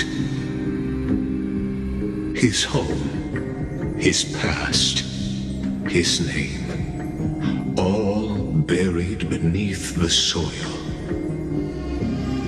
His feet carried him forward, over the pillar of stone, beyond the chalice of plenty, through the deadly fogs of the hand of shadow. He wandered without direction, like a withered leaf drifting in the wind, through countless city-states. The smiling visage of the white-haired swordsman was etched into memories. Yet he did not walk without purpose. Deep in his heart, a voice always guided him forward to fulfill the wishes he had inherited, to brave peril, and to do all that was within his power to save those who needed saving. Those words his friends spoke long ago, when his journey began, lingered. Protect those who must be protected. The words were few, but they gave him all the certainty he needed. That's what it means to be ordinary and choose to be more. Onward he walked, until the call of the flame chase journey thundered across the land. In the vision painted by prophecy, humanity would triumph over the gods, seize the core flames, and ignite a new dawn for Amphorius. Yet losses are a constant on the flame chase journey, where life too seems as small as a speck of dust. Only one who treats the world as their teacher can bear its eventual destiny. Are you prepared for such teachings? The voice within spoke, and he answered softly. No matter. My existence is of no consequence. When the Gold Weaver called, he answered, traveling to the holy city. There the elders met his warrior spirit, with nothing but scorn, condemning him to the barracks in derision. No one saw it coming. Not the world, not even him. Yet, this nameless recruit stood at the gates of legend. And there, at last, he found the ones who would walk his path right beside him.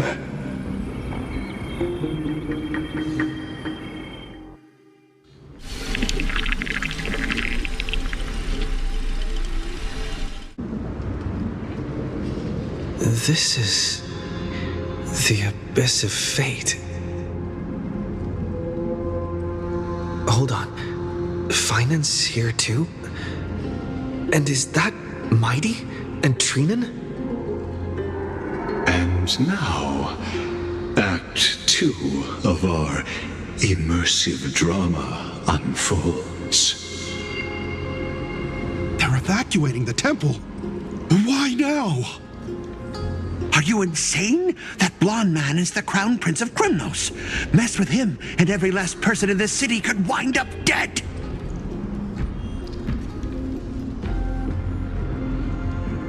Calm yourselves. The Holy Maiden has everything under control. We need only wait patiently. Behold, it is the month of Gate, light calendar 4926.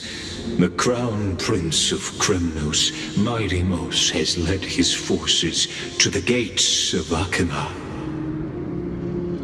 As you know, though Mighty-Mos was proud, he did not engage in needless violence. He challenged the elders of Akima to a duel, not for glory, but for the rights and dignity of his people, to ensure they wouldn't live as second-class citizens in foreign lands. After Aglaya's mediation, Funan met Mighty-Mos's challenge as the Elder's representative. This duel was to change the course of the Flame Chase journey itself. So, as Finan's most important companion, his lifelong friend, please continue to bear witness to his memories.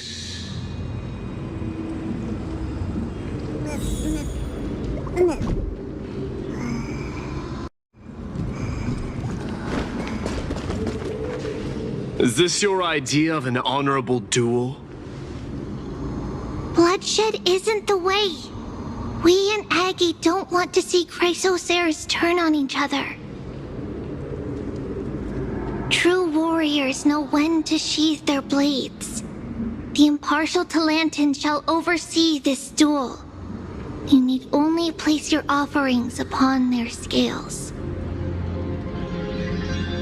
Something that has more weight than the fate of the world. Which means only those who understand the world's weight are worthy to carry it. Is this how you plan to test our convictions? Well, Krymnoan, looks like you won't be able to punch your way through this one. It makes no difference. One last chance, new recruit. Walk away, and I'll spare your life. Otherwise, come and face me. I'll give you a warrior's death. Hard to imagine they once clashed like this. Holy Maiden, I can't help but feel like a pawn that has stumbled into some greater political game. Every hero was once a child, and every child must grow. That's so. I don't even know why I'm standing here right now. Look at me. Just a common soldier. Since swordsmanship won't decide the winner, Lady Goldweaver should be here instead. My devotion to the Holy City could never compare to hers.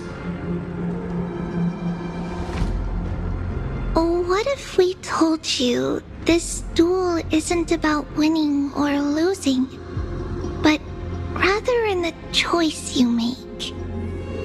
Are you saying that Lady Goldweaver is testing me? Every Chrysocer is indispensable to the Flame Chase journey. And you and the Crown Prince of Krymnos are both a part of the prophecy. What the duel marks is not an ending, but a beginning.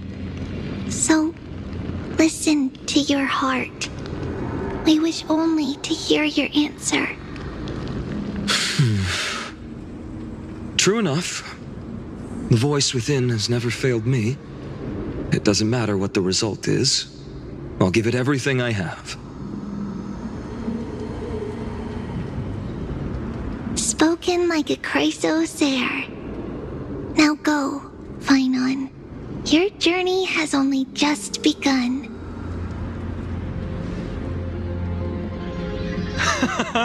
That's right, comrade. It's time for us to teach that proud prince a lesson together.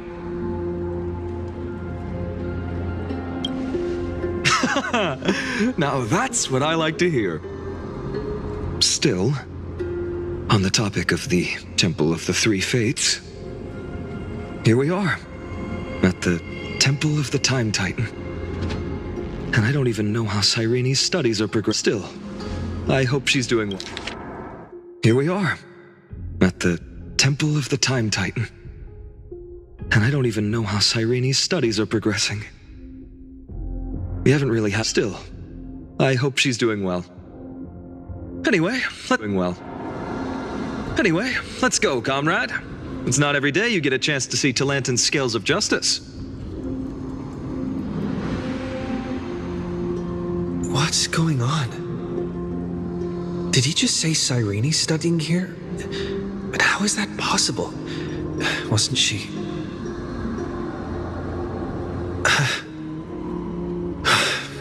Of course, Lycus disappears right when I need answers. Forget it. I need to catch up with Finan first.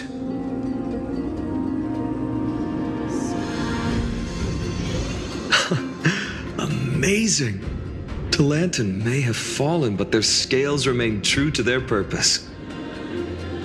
I hope you still remember your purpose, new recruit. You seem awfully confident, Kremnoan. Let's see how you define the idea of weight.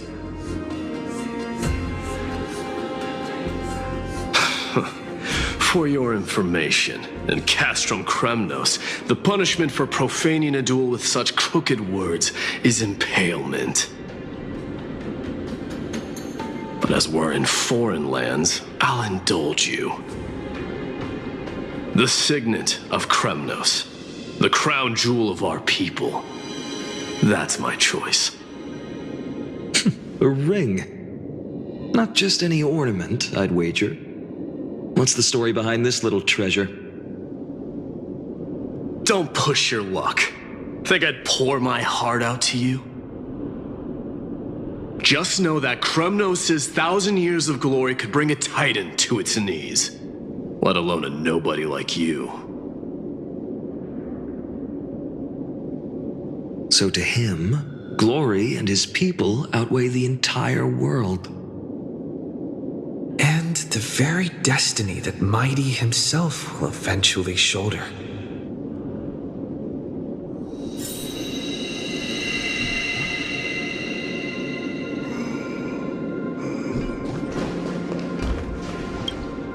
Now this is a tough one. What can I possibly offer against a ring that signifies so much? Well, comrade, what does your gut tell you? Looks like we really are on the same wavelength.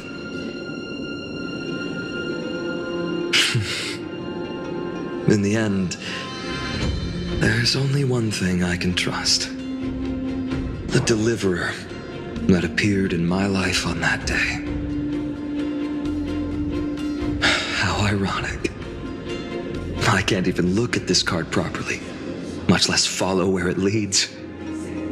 Just thinking about how my village was swallowed by the black tide makes my hands shake. The flames, the screams, my utter failure to protect anyone. Speaking rationally, I know it's not nearly enough.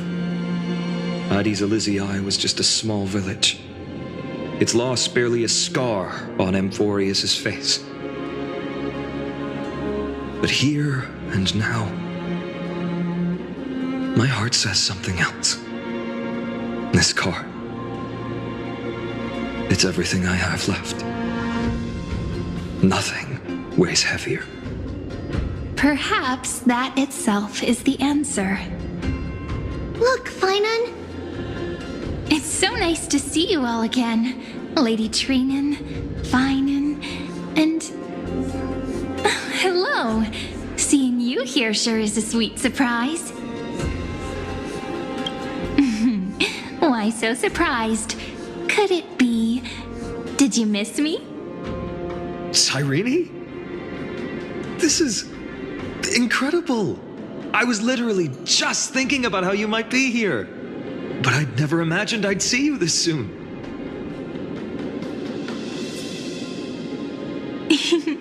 I was supposed to leave with the priests, but then I heard Lady Maiden was with a white-haired young man.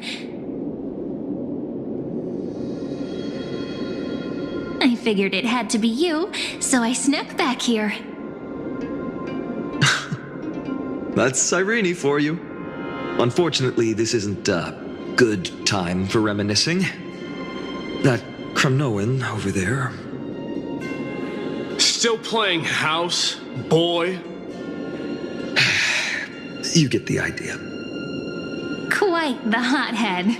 You know, you two just might get along. Don't worry, you already know what the answer is, don't you? If that's your choice, I am with you. I am with you because I remember it all too. The fields of Ide Silicii, those red leaves, that little swing of mine beneath the tree where I dreamed the sweetest dreams. And those dear fairies in the Memorance Maze. It hurts so much knowing they're gone forever. The pain speaks for itself. Our hometown may have been just a tiny village, but to us, it was the whole world. But that's not enough, Finan. Not nearly enough. Even though hatred can help people grow and turn a boy into an unbreakable warrior, what you need now is victory. You can't just stack the scales with your past suffering. You have to throw the weight of your future onto them as well. The future? What do you mean? Maybe that was a bit too cryptic for you, but it's actually really simple. Why not have our mutual friend here stand on the scales with the deliverer? How about it? Can you help us?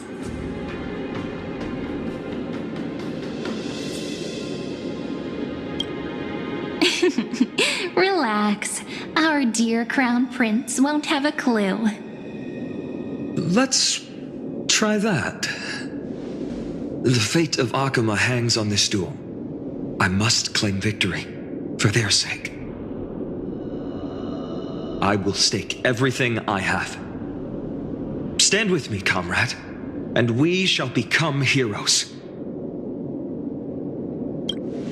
Let's. Together we'll prove that what weighs more than the fate of the world is the resolve to shoulder an immutable past and carry it into the future.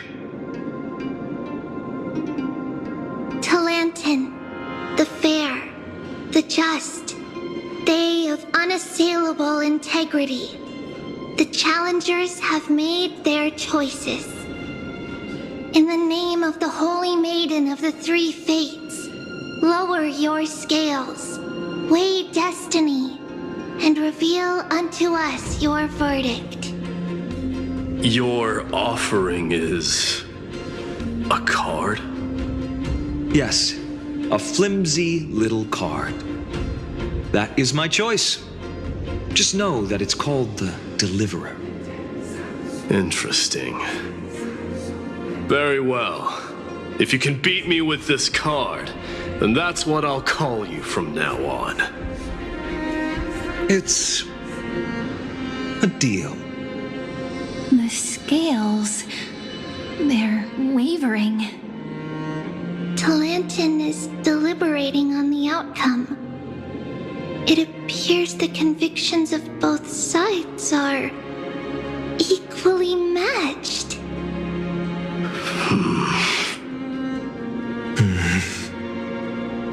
This is suffocating. Like the whole world's weight is on my shoulders. But I believe what my heart tells me.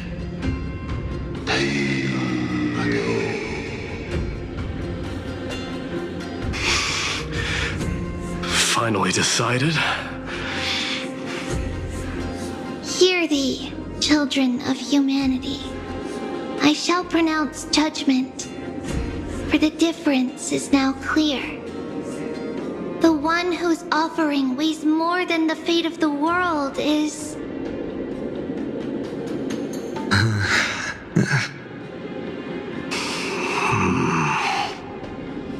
one from Ides Elysiae, the nameless hero.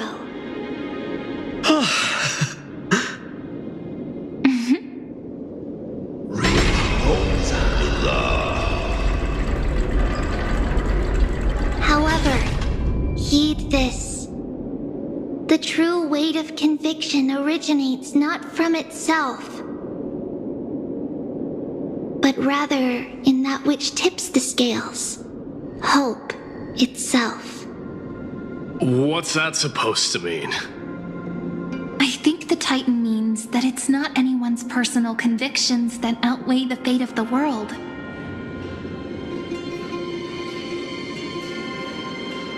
It's about a wish, one which we all share. You, me, everyone here. What tipped the scales wasn't Finan's conviction alone, but the collective hopes carried by this oracle card. Humanity's desperate call for a deliverer. Yes, even you and your people, Kremnoan. Placing us both on the same side of the scales? Foolish. We Kremnoans are your mortal enemies. Such weak idealism will only get you skewered on our spears. Fine by me. I've never claimed to be the deliverer from the card anyway. I'm a soldier, and if it's my fate to bleed my last on the battlefield, then so be it. I'll fight to my last breath. And on this, I know that we're the same. That's all a hero really is. Someone with that kind of conviction. And the deliverer?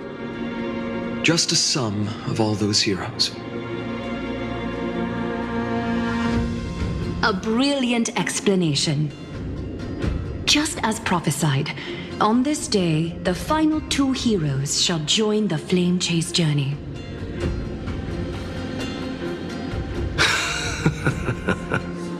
I should have known from the start.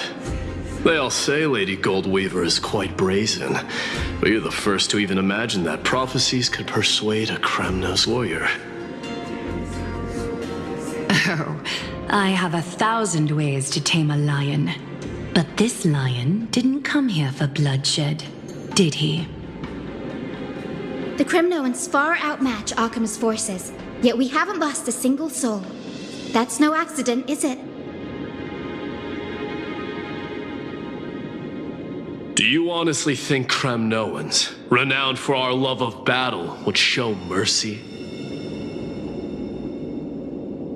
Your forces are equally renowned for their iron discipline. And so, we can only assume that this is on your orders. Perhaps Akama isn't as hidebound as the rumors say. You grasp the true marrow of power more clearly than those elders. Now that the wheels of fate are turning, what finer way to celebrate this fortuitous encounter than a feast? Follow me, brave Outlanders.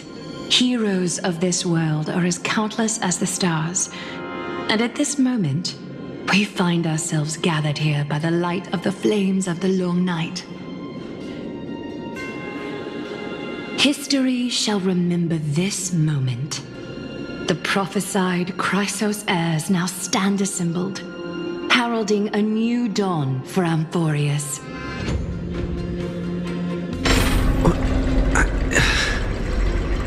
You must see now how different this is from the flame-chased journey you traveled.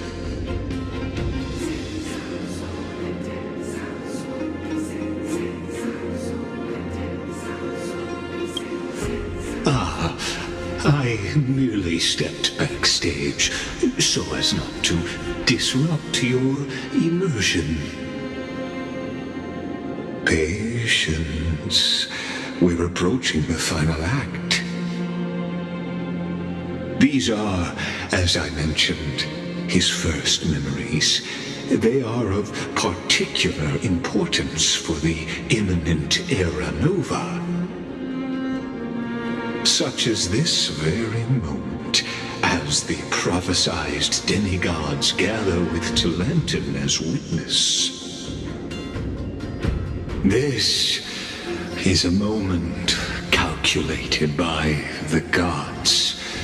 What comes after is no different from that which you already know. Some join, others leave, while flame chasers bear their faint light forward through the long night. Ah, come. Your seat awaits after 13 heartbeats. Our heroes will be ferried to the final scene.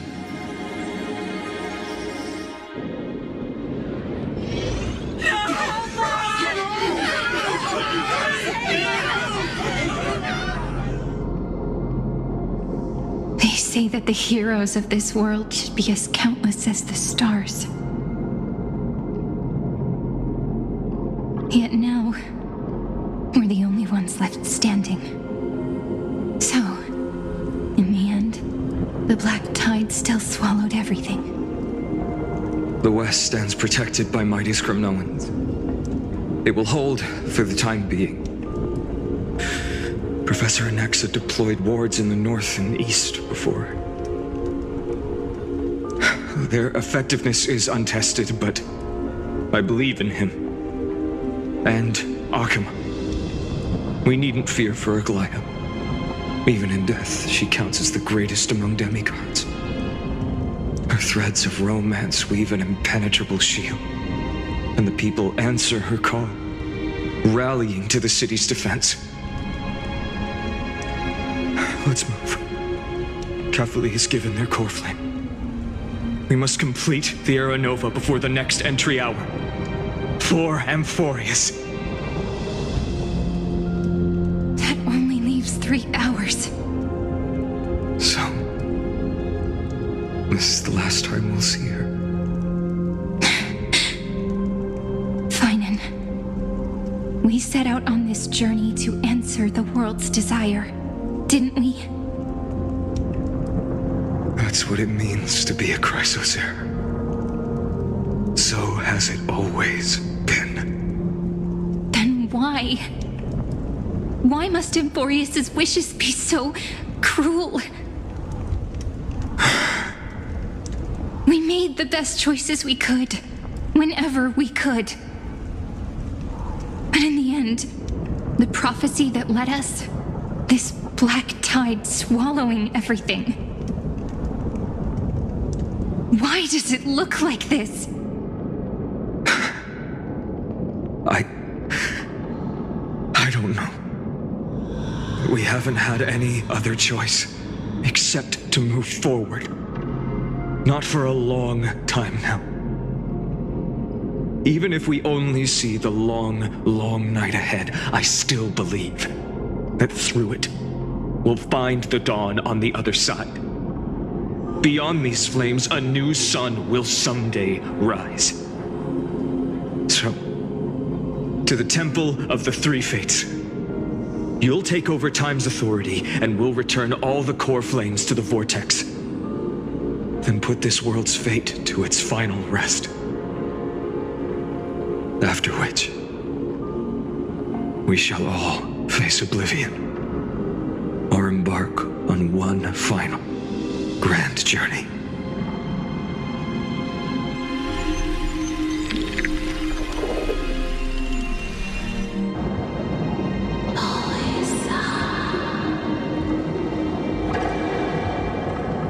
Please forgive us for disturbing your sleep, Orynyx. It matters not. I know fate has run its course. The Black Tide has reached Akama. Amphorius does not have much time left. It is time for the Era Nova. As agreed, I shall present the core flame of time. Ride the river of time. It will guard your passage to the vortex of Genesis. Step through and witness.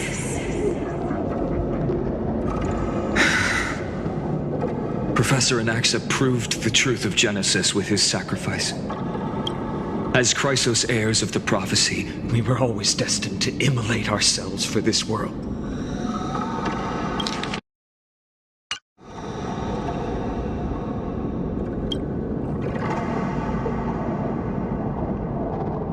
Now, it's our turn. We can't let everyone's sacrifices be in vain. I don't need another pep talk, Finan. After all, we've been ready to fight fate ever since we left the village, haven't we? Yeah. Come. Let's claim the miracle we were promised, and burn away every last shadow in this world. And then rise as the first light of a new world. Light calendar 4931, the third week of the month of Evernight. Welcome, my lord, to the end of the flame chase. And the end of all things. The Titan has revealed the gateway of fate. Please, accept the invitation to step across the threshold and behold. Beyond this gate lies the new world that our heroes sought through their trials, as well as the terminus that the owner of these long memories has been hurtling towards their entire life.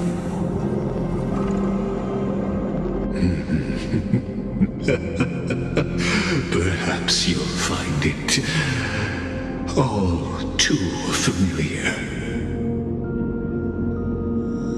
Then you'll understand how the mortal called Finan shouldered the world's weight.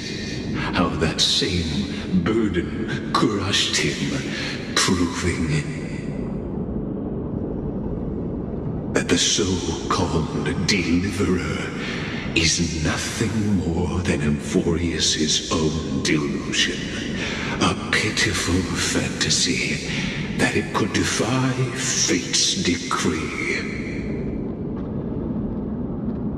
Please, esteemed one, the answers you seek lie in these non-existent times.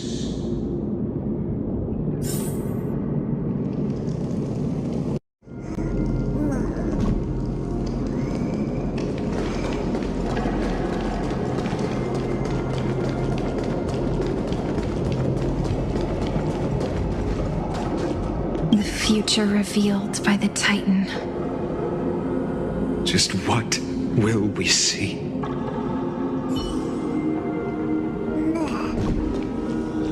The future revealed by the Titan. Just what will we see?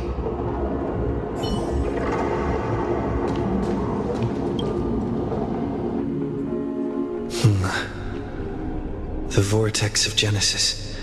So it is here. but... just what is this?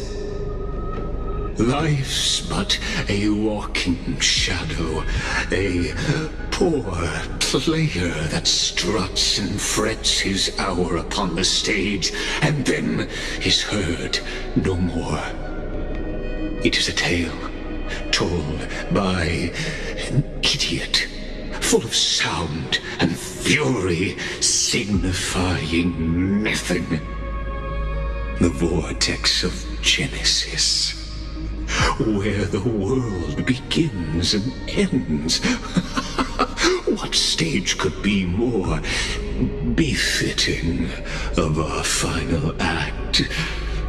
Come, I beseech you onward, buoyed by your surging curiosity. As an unattainable existence that has dwelled within his heart, beyond his reach, you have accompanied him through the march of years uncounted. You naturally have the right to view the river of time in its fullness, and to witness what he welcomed upon his arrival here. Every absurd and tragic ending. Now, if you would.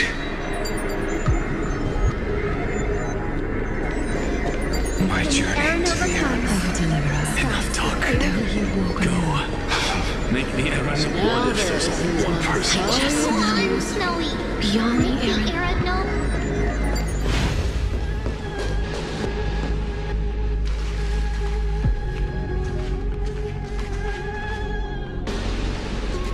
None of that matters now.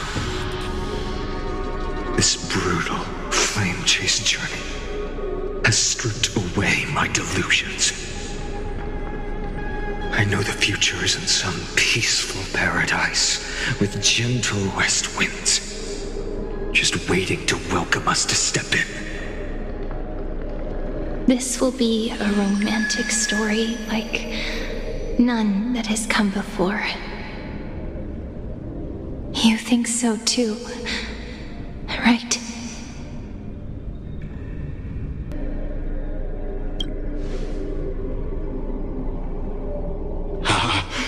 Indeed, in his memories, such a scene replays over and over. Though the details may differ, this remains ever the same. All shall bid farewell to one, and that person alone will witness the miracle. A total of 33,550,335 times.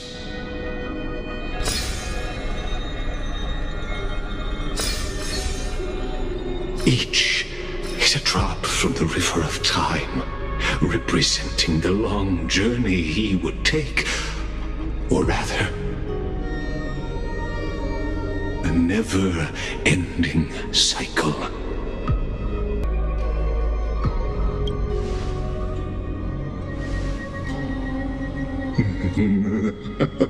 Just putting it in terms that might be easier for you to understand. Seeing is believing. Why not let your own two eyes uncover the truth?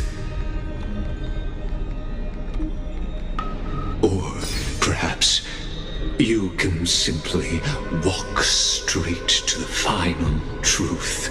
See the true face of the character you play, and witness the ultimate nature of the Chrysos heirs, flame-chase journey, and the cycles of Amphorius. Please, take your time.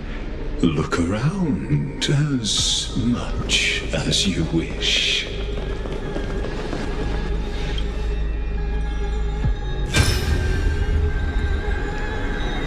Not a single soul to be seen. So this is how the vortex looks at the end of days.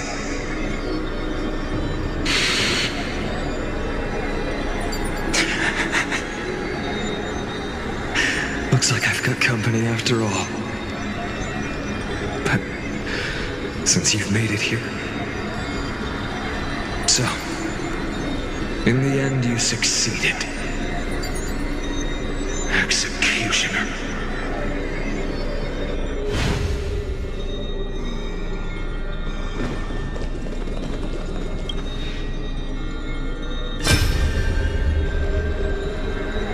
Castros, didn't you? Yes, I've become Death's demigod, and shall never again walk the world of the living. What you see is the surging of the river of souls, brought on by the countless dead feeding it in these dark times. They cry out. Though dead, they'll converge into a torrent and guard the vortex to see the Era Nova fulfilled.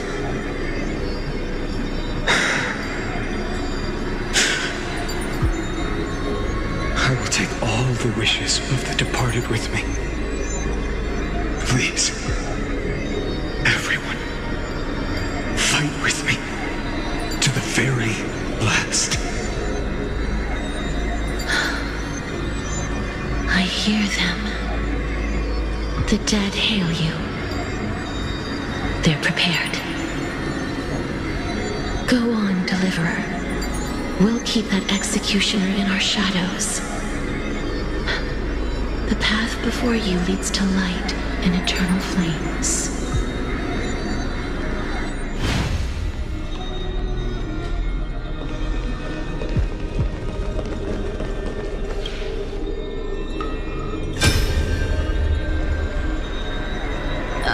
There's water everywhere.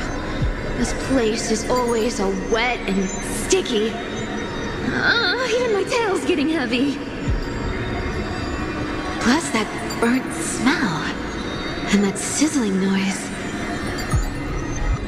Yikes. Nobody from Dolos could stand this. So you feel it too, huh? Go on then. I'll handle the filth. Do what you need to do. Let me fight with you. Better odds with two. Hey, remember what the seamstress said? You know what really matters. Yeah. I'll leave it to you then. Wow, someone's not shy. Just so you know, I'm not in the business of making losing deals. I'll distract that executioner. You go turn the world's biggest lie into truth. Let me become the first wind of your new world.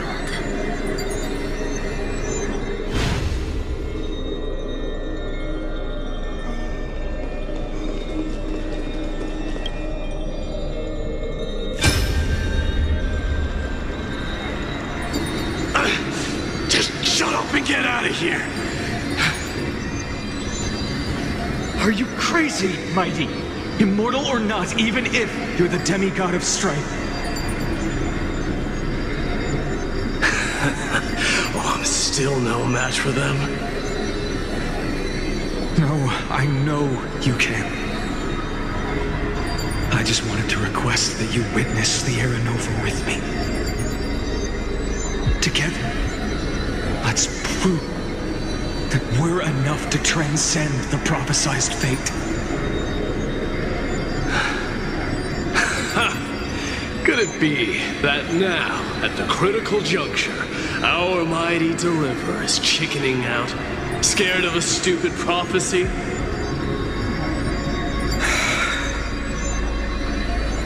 I'll transcend the prophesized fate.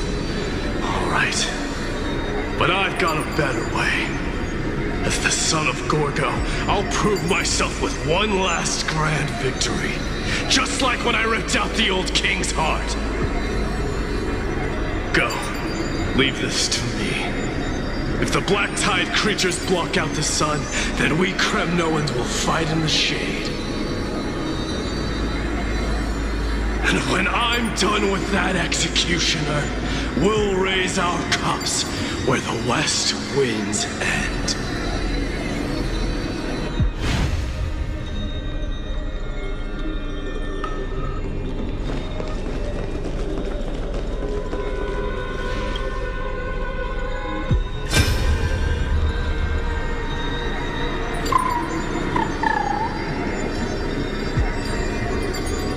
Hey, little one. Are you scared?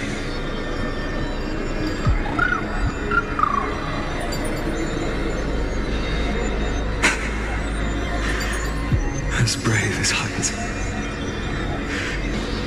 Stay close, little Ika.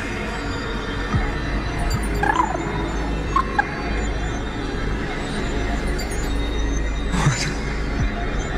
No, not you two.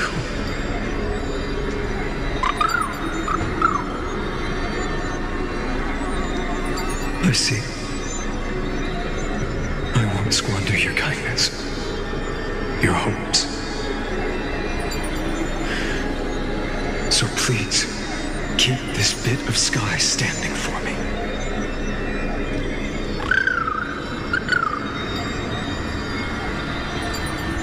Well, now there's one last thing I need to do before the Era Nova. Come, Executioner. Let this patch of clear sky show me where to strike.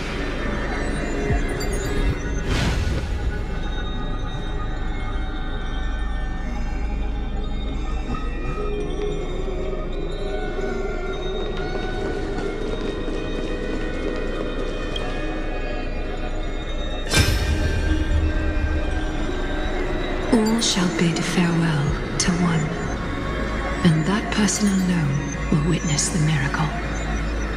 Such is the will of fate. So even the future revealed by the Titans may not come to pass. The Era Nova. This unrivaled masterpiece.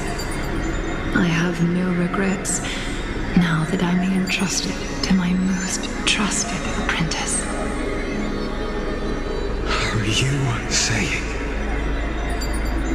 Fate is ever unassailable. The golden threads tell me the black tide rushes toward the vortex, ready to swallow this place. I must weave the last of my humanity into a net to hold back the deluge. I shall have my final bath in warm and radiant gold. Now, the hour of fulfillment has come. Forgive me. I must snip away every risk to weave the strongest future for the new world. There is nothing more to say. We part here. I shall personally dispatch that wretched executioner, not with threads of gold, but with the steel tip of a needle.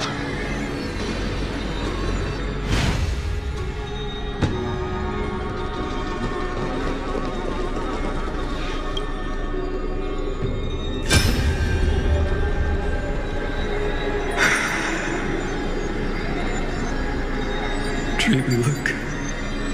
We made it to the vortex. That prophesied future. The flower fields where the west wind ends. Era Nova.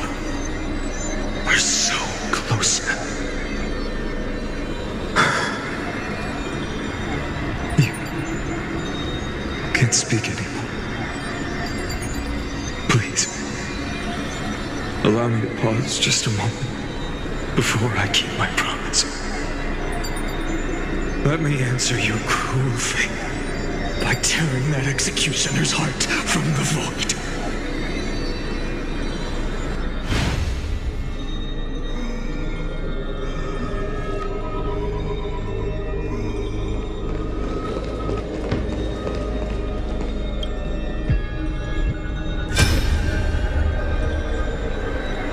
The vortex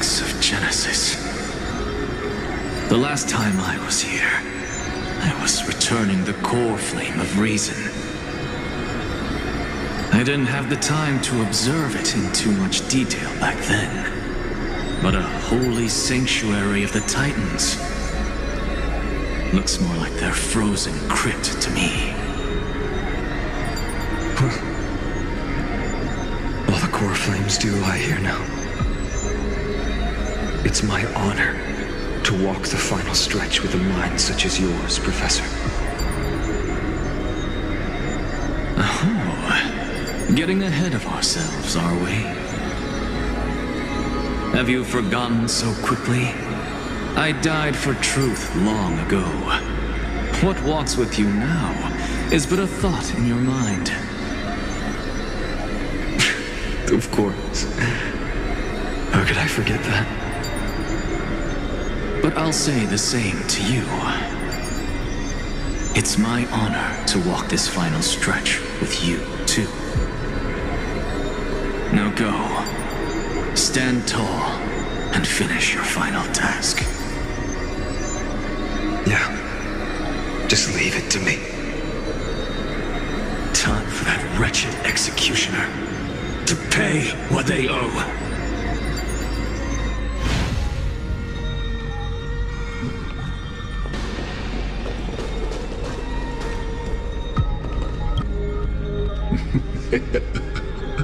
You really think you're prepared? Allow me to give you a warning, most earnest.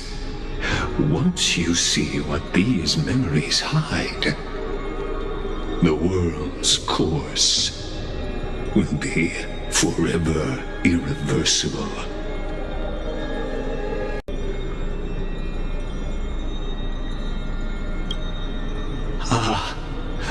Very well. As you have made up your mind, let us bear witness together.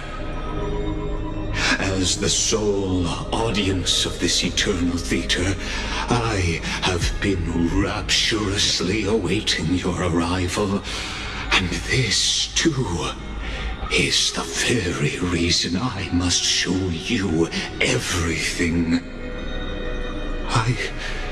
I believe that since you've bathed in that eon's gaze, you can make Amphorius' frozen fate flow once again.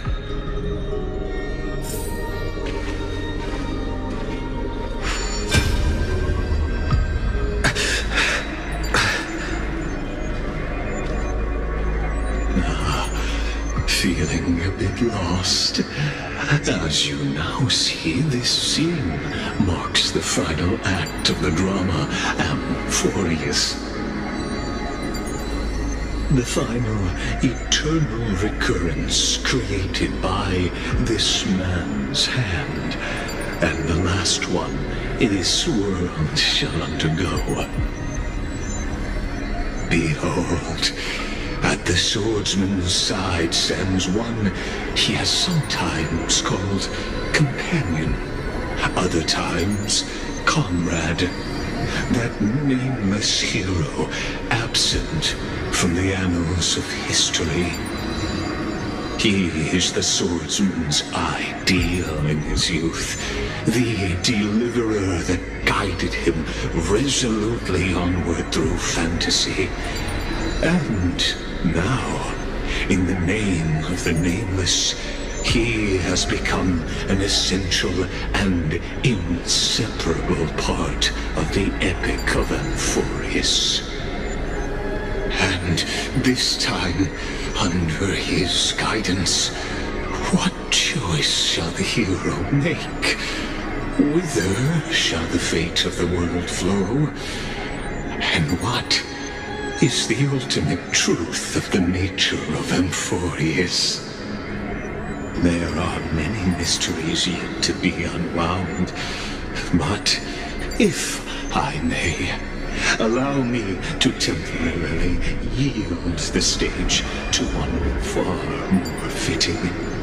please put your hands together and give a rousing round of applause for they who will reveal the answers and bring about the final end of the 33,550,336th Flame Chase Journey.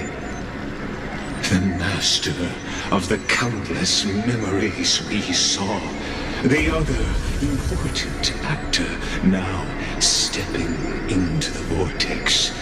They who have already burnt their own self to cinder. The Flame Reaver.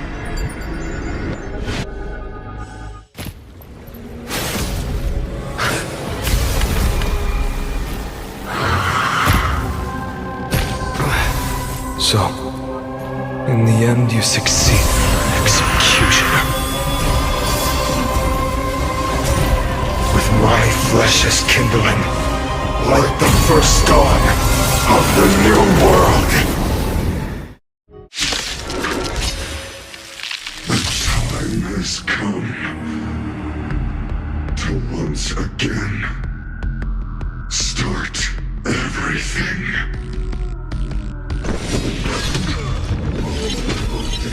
Time to cleanse the filth. Everything in this world is bleeding. Embrace a new life. May death protect us!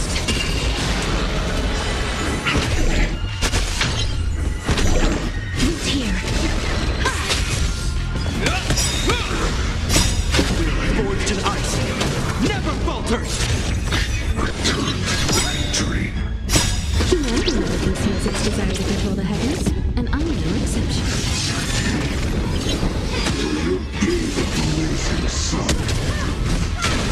And all creation is to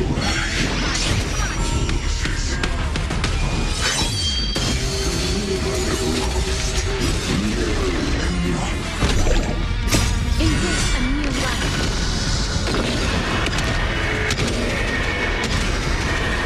May death protect us! You've got a lot of nerve. Forged in ice, never falters! Yeah. Everything in this world is bleeding. As you wish. We won't get away. Humanity never conceals its desire to control the heavens, and I'm no exception.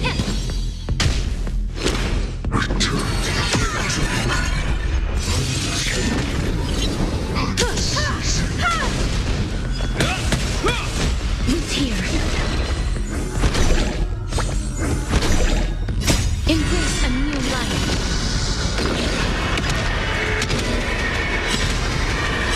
May death protect us!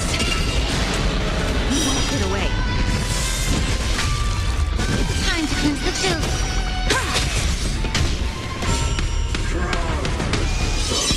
You've got a lot of nerve. Everything in this world is bleeding. As you wish. Forged in ice, never falters! Yeah.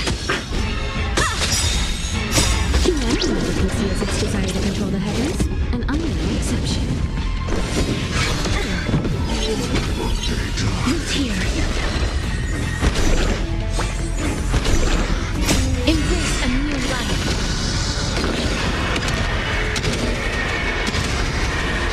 May death protect us! This ends now. With your corpse. I'll ignite the dawn!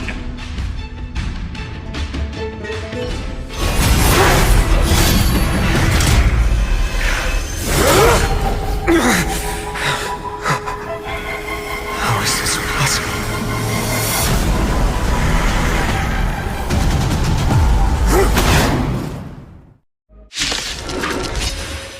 the sons of destruction, now twinned.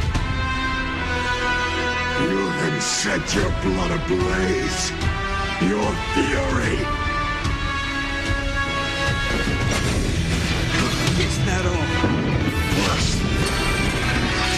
Heal. The stench of evil. Be of your body and mind. Life is not so fragile. As you wish. Time for an overhaul. Embrace a new life.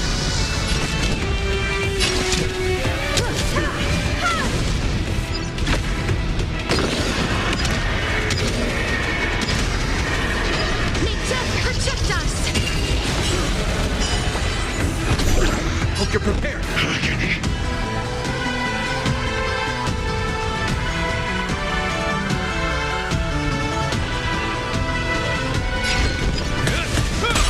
You won't get away.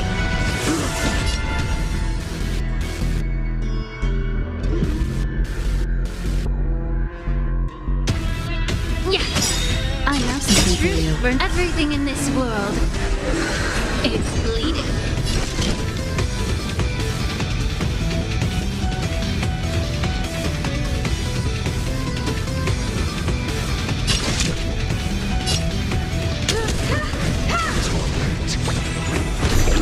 Please cherish this time.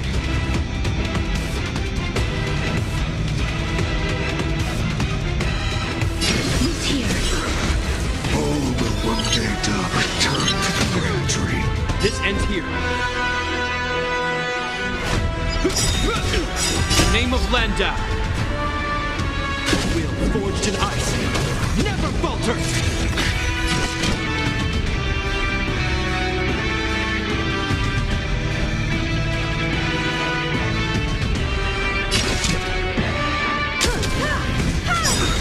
Allow me to purge the root of the problem.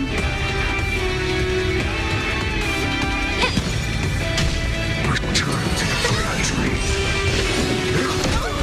Life is not so fragile. Perhaps you still conceals its desire to control the heavens, and I am no exception.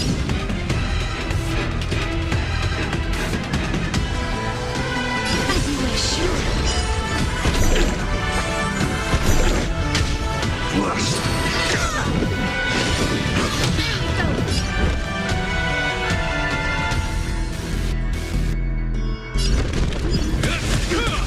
May the foul stench dissipate quickly. Yeah. Time for an overhaul. Everything in this world. It's bleeding. Embrace a new life.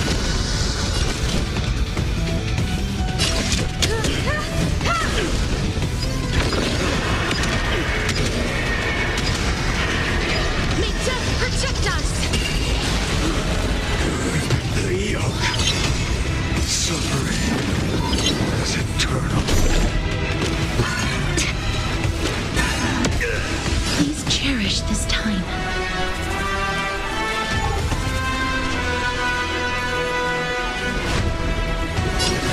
Who's here? The name of Landau. Will forged in ice. Never falter! Allow me to purge the root of the problem.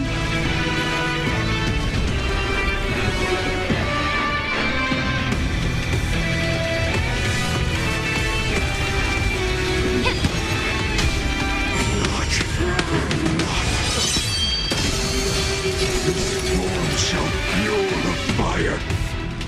Burn. Burn unceasing.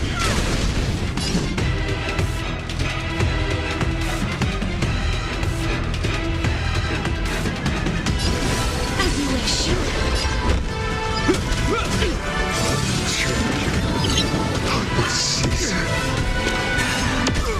May the foul stench dissipate quickly.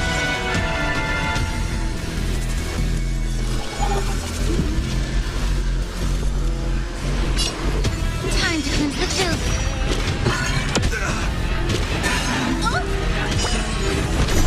I have something for you.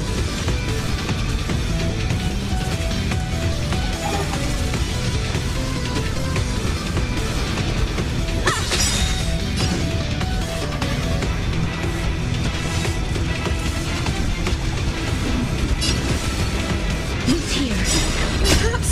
still don't understand. Humanity never conceals its desire to control the heavens, and I'm no exception.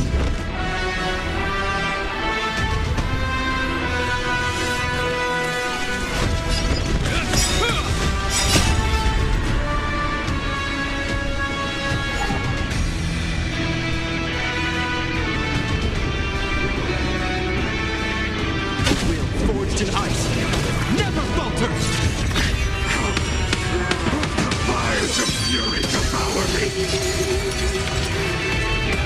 Become the next epitaph, seared upon this burning world!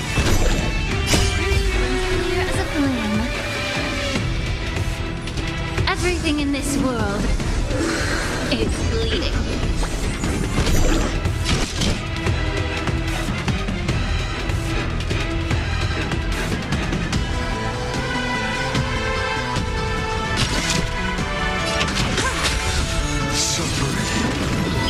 Eternal. As you wish.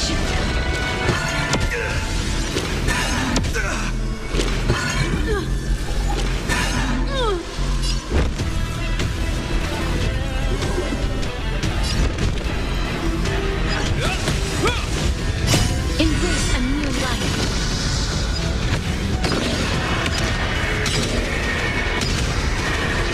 May death protect us! Walk it away.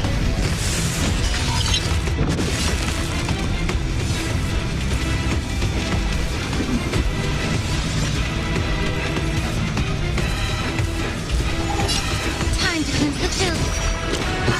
Is that all? I'm okay.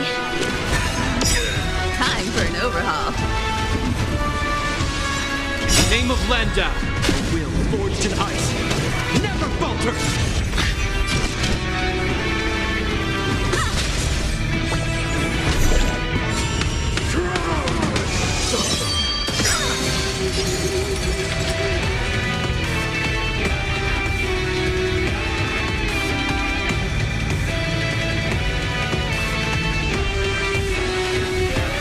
Who's here?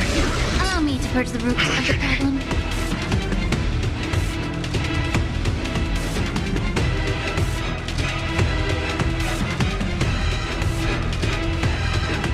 Be of your body and mind. I have something for you.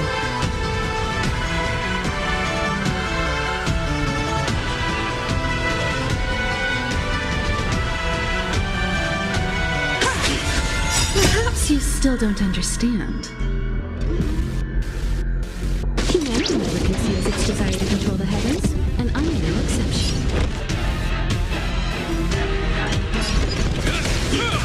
Suffering is eternal. Is that all? Is that all?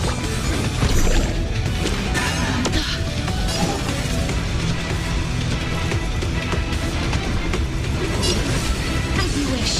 May the foul stench dissipate.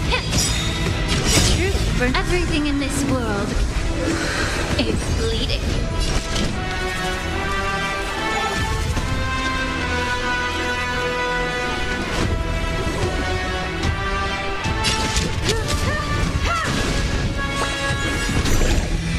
Embrace a new life.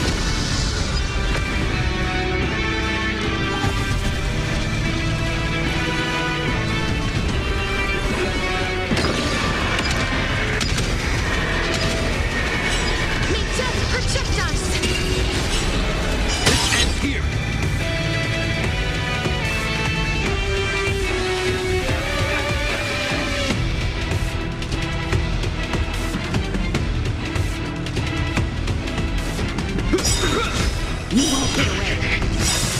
Name of Landau.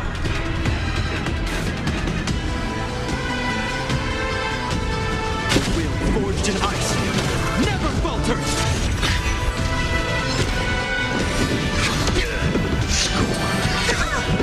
Life is not so fragile. Who's here? Allow me to purge the root of the problem. Be of your body and mind. Time for an overhaul.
burns clear as a flame. Everything in this world is bleeding. Perhaps you still don't understand. Humanity never conceals its desire to control the heavens, and I am no exception. Name of Landau, will forged in ice, never falters!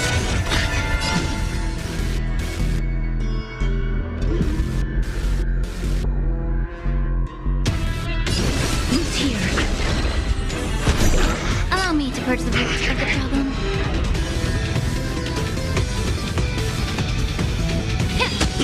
Hope you're prepared.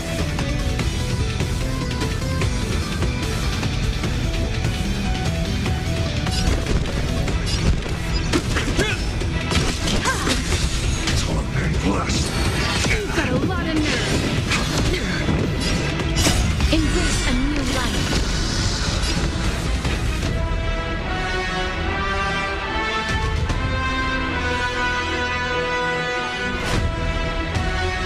Darkness with me.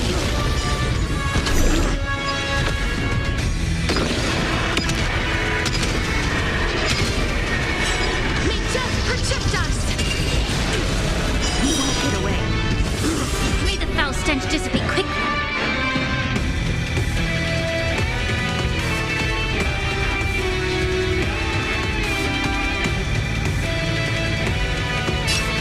Be of your body and mind.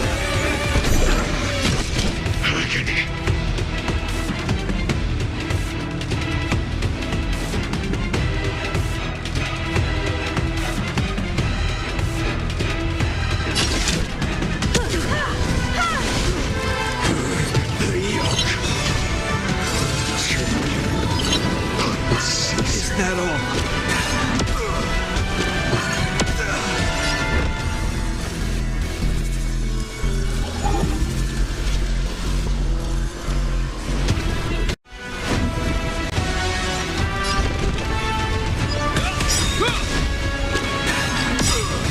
Name of Landau, will forged in ice, never falters! May the foul stench dissipate quickly.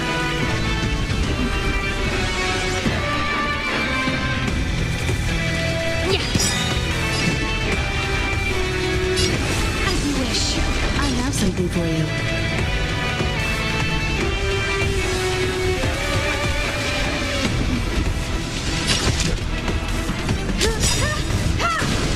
The truth for everything in this world is bleeding.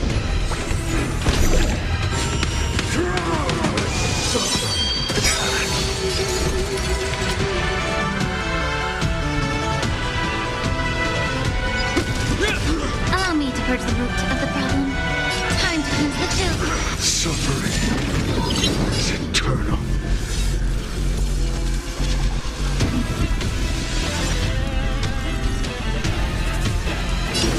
Who's here? Perhaps you still don't understand. Humanity never conceals its desire to control the heavens, and I am no exception. Embrace a new life.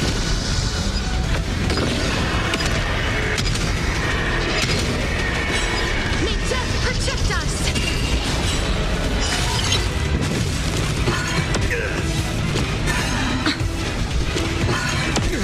Time for an overhaul.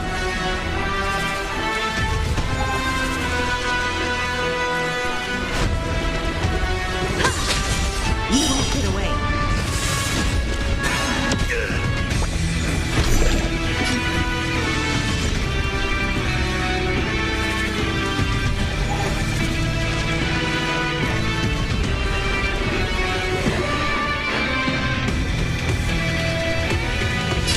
Be of your body and mind. Life is not so fragile.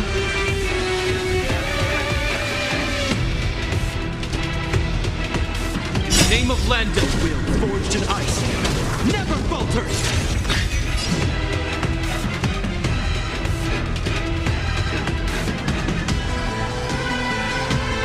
As you wish. This ends here.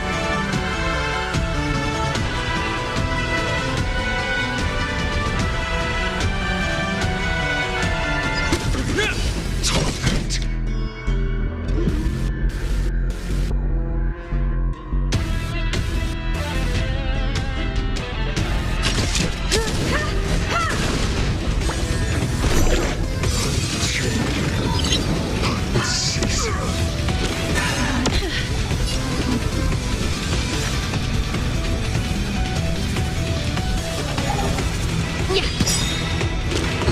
Is that all? The truth burns clear as a flame.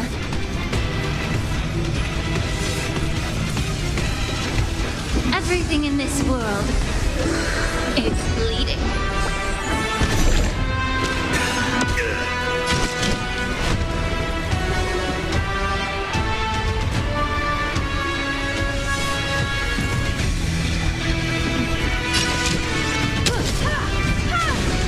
Please cherish this time. Live here. Embrace a new life.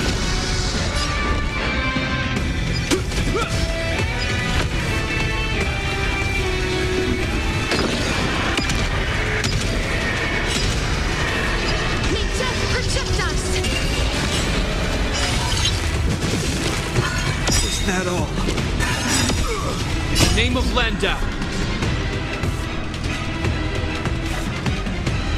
A will forged in ice never falters!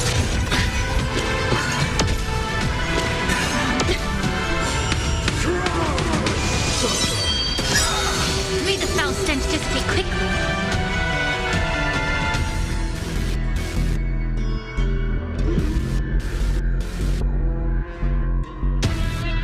Be of your body and mind. One person alone may witness the miracle. Such is the will of fate. That person can only be you.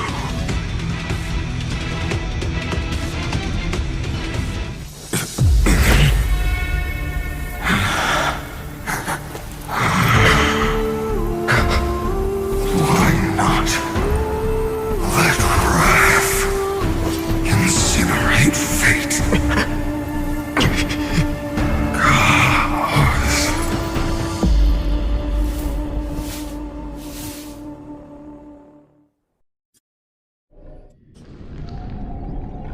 At last, Amphorius's fate has begun to shift. Just as I foretold, your arrival will change everything. After all, you've also been bathed in that Eon's gaze, which can awaken the long-dormant instinct inside a man. Much like that scepter we spoke of earlier, it was only under the same Eon's glance that it was reborn. That's right. If you recall, I mentioned it at the very start of our play. The celestial body neuron, once belonging to the erudition abandoned by the Eon. Now, allow me to reveal the final piece of the puzzle for you. The eternal land, known as Amphorius, is nothing more than the scepter's endless, lonely extrapolation. A bottomless well of fury, aimed at the god who cast it aside.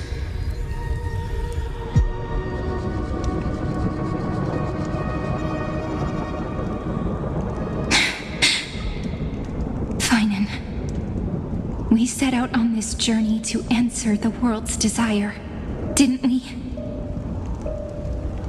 That's what it means to be a Chrysosaur. So has it always been. Then why? Why must Amphorius's wishes be so cruel?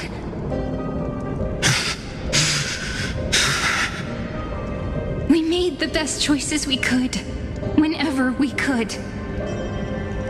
But in the end, the prophecy that led us, this black tide swallowing everything. Why does it look like this? You see it too. Those burn marks. The flickering cubes. They're not a tide at all. They're more like a shattered teleslate. Standing here, the voices of Titans have never been clearer. Turns out, they were coming from the Black Tide all along.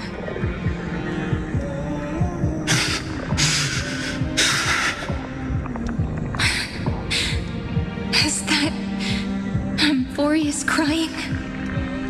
Or maybe it is screaming at its creator, at its god. Finan, do you still remember when I was little? I had a dream. A dark, cold room with nothing but Orynyx's curtain glowing like crystal. The curtain seemed to contain all of Amphorius, where strange and fantastic dramas played out within. There were countless versions of us, from countless different worlds. Perhaps it wasn't a dream. Yeah. As I gaze out at the world before me, those sorrowful thoughts have become reality. So, this is the reason the sky was sealed. Amphorius is merely a larger ID Silicii. We are just characters in this tiny world, following the prophecy, stepping onto the same journey over and over. What then is this so-called Era Nova? And what are the spectators watching all of this truly hoping for?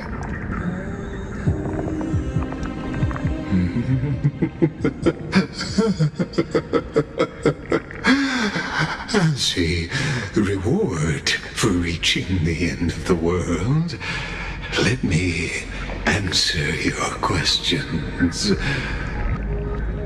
As the Theoros, I have observed.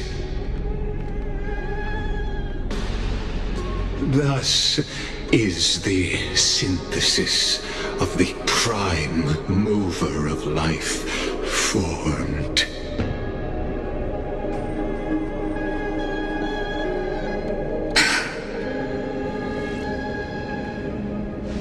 This is a moment the universe will remember. After millions of extrapolations, the experimental environment known as Amphorius has finally achieved results. So, the results you speak of are this wreckage of a world. We all gave everything we had, returning 12 core flames to recreate the world. And in return, we become nothing more than sacrificial offerings at the end of everything.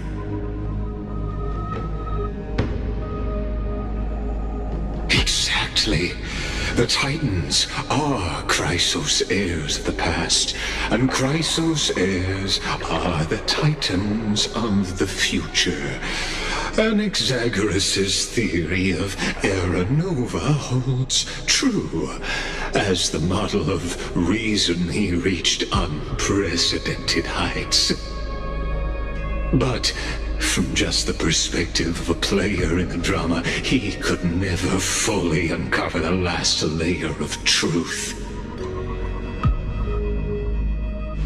The cycles of the hero's journey that have played out until now were never about creating a new world or perfect heroes and gods. They were a deep learning program made for the Black Tide. But this time, your plot will fail. I've taken Kefali's core flame, and when the dawn of the new world arrives, its light will burn away all the darkness. Haven't I made myself clear? The Chrysos heirs and titans were merely byproducts of the experiment. You've seen this world's evolution, witnessed the birth and growth of the Black Tide, and how it devoured everything. Every generation of heroes, gods, and worlds was born only to be destroyed by it. This is the endpoint of Amphorius's calculations. A perfect equation of destruction. So in your eyes, all the sacrifices are just a string of insignificant numbers? Don't sell yourselves short. I'd say, rather than numbers, you're more like fuel for the fire. And without fire, there can be no sunrise tomorrow. Even if that sunrise is born from annihilation? Curious question. Have you ever considered that after millions of extrapolations, Amphorius is already following a different path from the erudition? It has long since granted divine blessings equally to each child. The golden blood flowing in your veins, it comes from the blemished one, whose name is destruction itself. And Amphorius's Chrysos heirs were, from the very beginning, fuel for the Aeon to burn the universe. Amphorius has waited for this moment for too long. At the end of the empty, cold, and lonely extrapolations, the destruction has reached its final destination.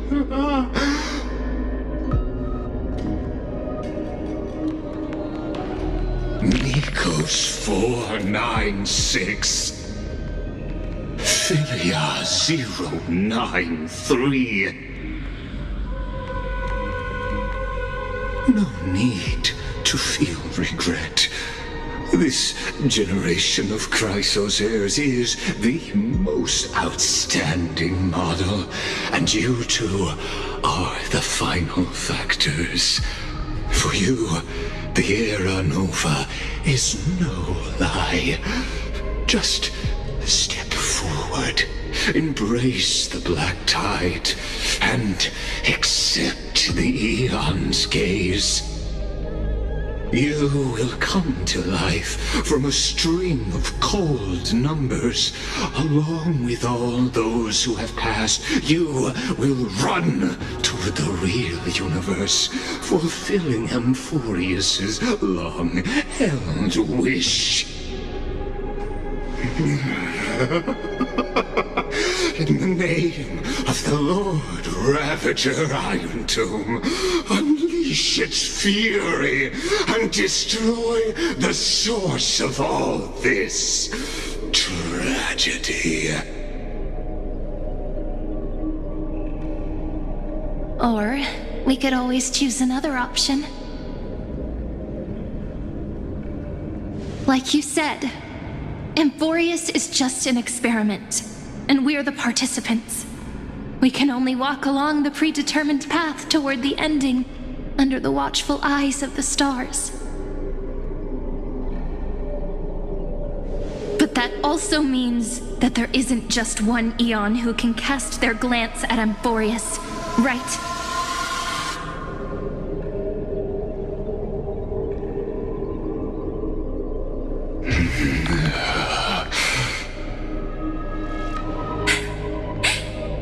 Is this question really that hard to answer? Or did I guess it right? And in reality, this world has already been under the watch of other Aeons.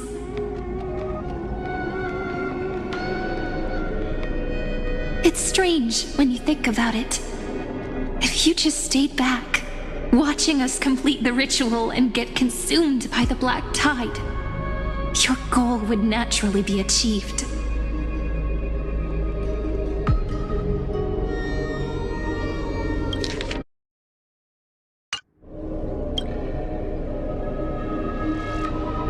Why go through the trouble of explaining all this to us?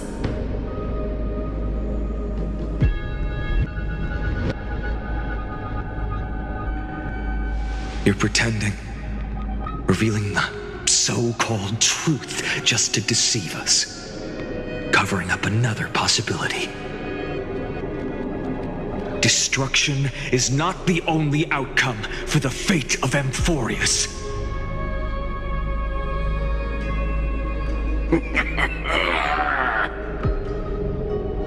Do you two really think, as petty little demigods, you can change the outcome written by the stars? What makes you think you're capable of doing that?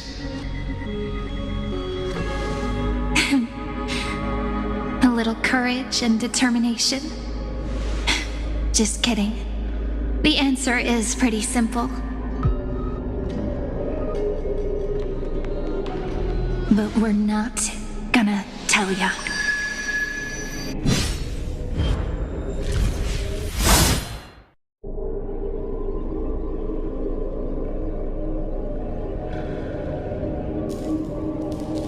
We're going to weave a long dream for Amphorius, making it believe the experiment hasn't ended, that everything is still ongoing.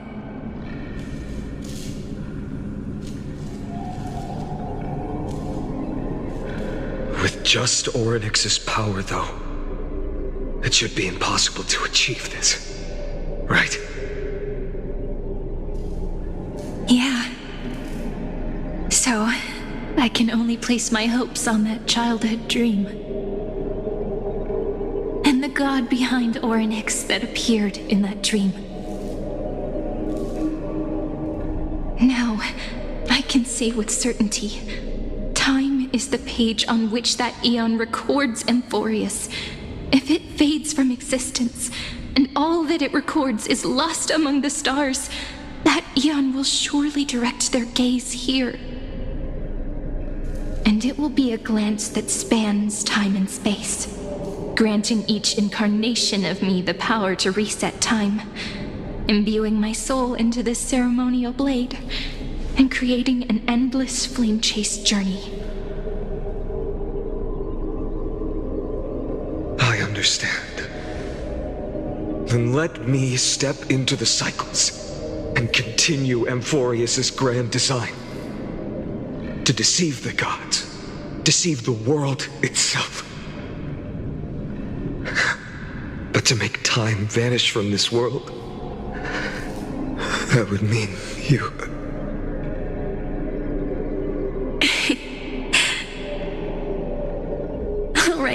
All right, let's not make things so gloomy.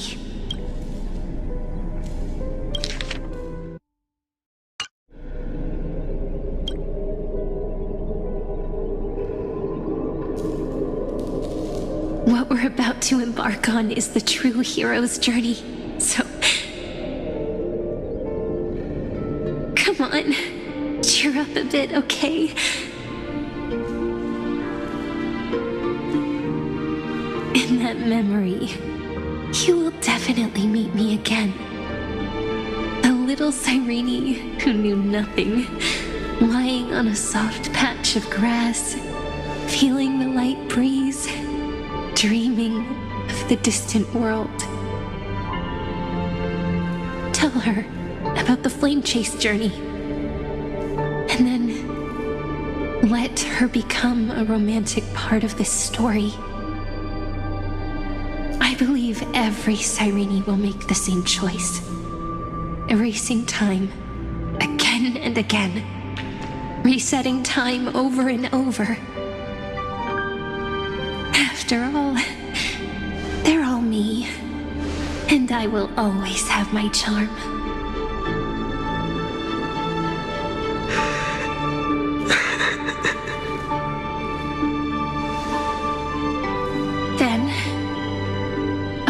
into a sweet dream, disappearing in some small corner of the world.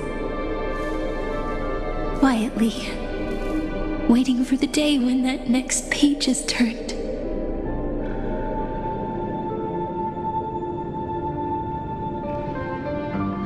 And I will keep going. Even if the road ahead is dark, I will burn myself to light the way. Rather than let the core flames become nourishment for the black tide, I'll become their vessel to prevent the arrival of Era Nova. Even if I have to burn through my own body, it's no matter. As long as I don't extinguish, the flame chase will never end. Until Amphorius welcomes a true dawn. The girl who watches over time, and the warrior who carries the world. Now, let us fulfill the duties of time and world-bearing. Honor the past and forge ahead.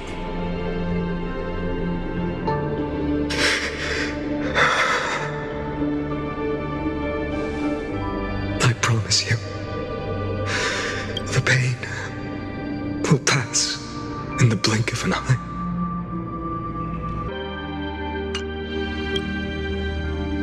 You need to hold tight to this ceremonial blade. After I'm gone, it will take you back to the beginning of time. The start of a new story. I believe that in that story, or in countless stories, each alike yet unique, everyone, all the companions who sacrificed themselves, alongside the deliverer we once dreamed of as children, will reunite beneath a vast, endless sky. If we can never break free from this prison, I will stand my ground until the day someone shatters this endless cycle and writes the final chapter of Amphorius' fate.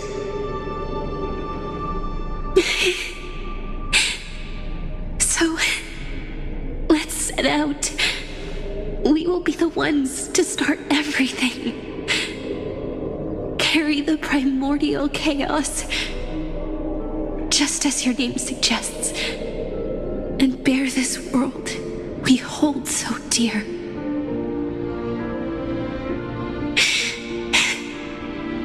So long, Kaslana. As the Theros I have observed, instruction synthesis is forged.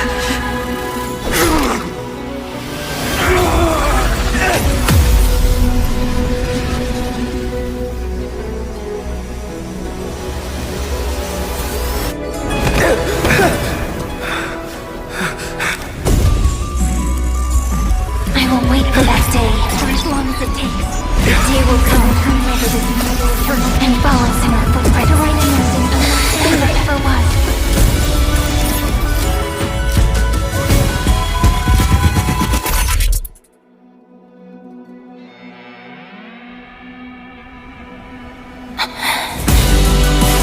That will be a romantic story like none that has come before. You think so too, right?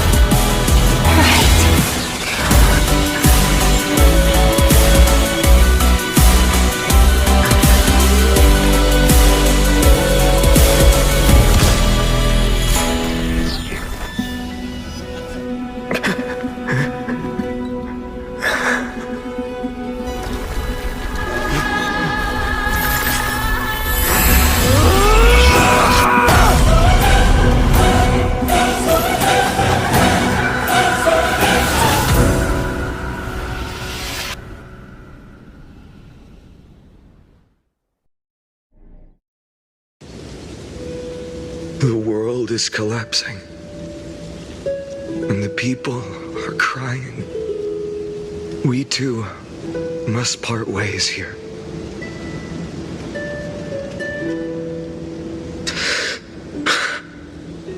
Friend. Ides Elysiae, the little village of my childhood. The gentle breeze and the sound of waves still linger. Everything is as it was. It feels good to take one last look. You know, this is just a corner of the memory. The real Ides Elysiae. I know. I'm here to say goodbye. We might not see each other again. You can stay here forever. And time will stand still for you. Let it flow. It's time for me to go. Even if it's a path with no turning back. When have we ever had the luxury of turning back? Are you afraid? After learning the truth of your origins? Will you see the motivation I gave you as the manipulating whispers of destruction?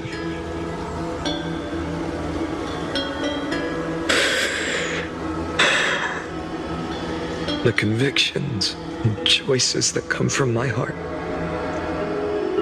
I don't believe they're designed by the so-called paths. If we are just numbers simulating life, then you are the image I've always longed for. The person I wish to become. A real, living person. A true hero. Then why do we part here? You can take me with you, and we can start this journey together. I'll be by your side, guiding you, just like before. No. I'm afraid I'm on my own this time. Why? Because there is no perfect solution in this world. Cyrene has already embraced her fate.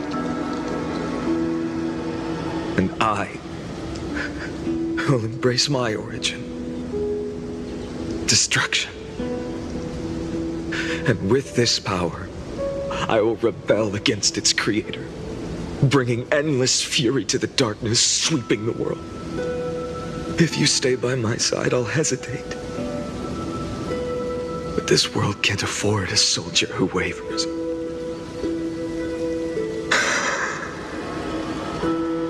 Do you remember when we were kids? Everyone would get so excited drawing cards like ruler or warrior, but throw fits over devil or drunkard and demand a redo. Kids always get to change their minds.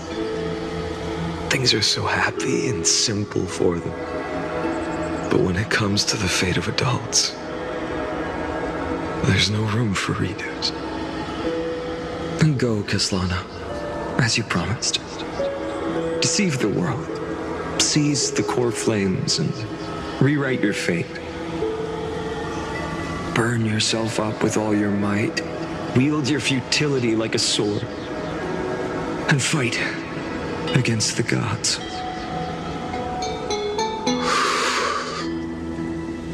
In the name of world-bearing, I promise you, Kefali will never forget this.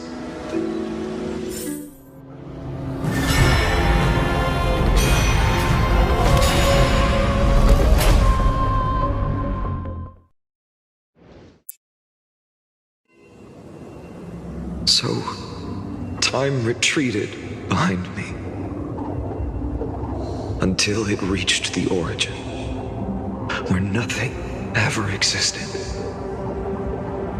Just as Professor Anaxa once said, in that void, Kefali stood at the center of chaos. Time, space, space and causality all flowed from their body.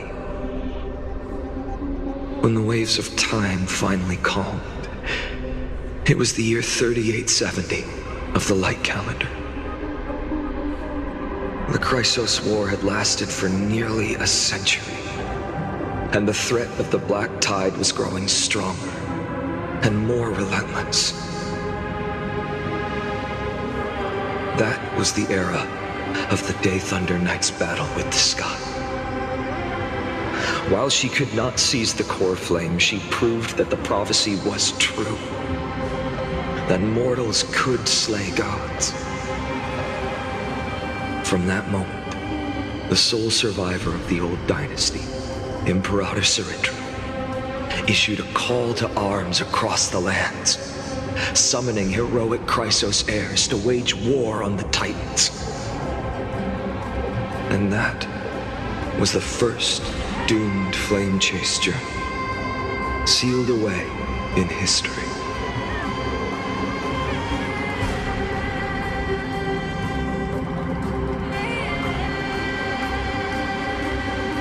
So what you're saying is, you've traveled back down the River of Time, finally reaching this untouched seabed just to tell us...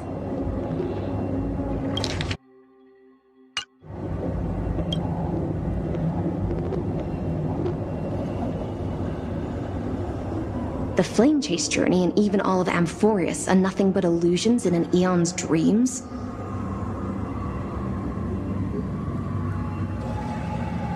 Exactly. So, Dux Gladiorum, please take me to meet Her Majesty Saritra. I must share the truth with her. Since Her Majesty's not here, no need for formalities. The word Gladiorum always reminds me of my fallen homeland buried deep in the depths.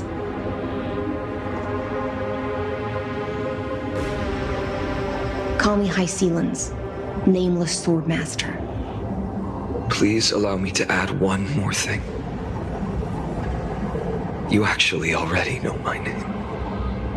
You mean Finan? Such a name could never be your true one. But I won't question you further about it.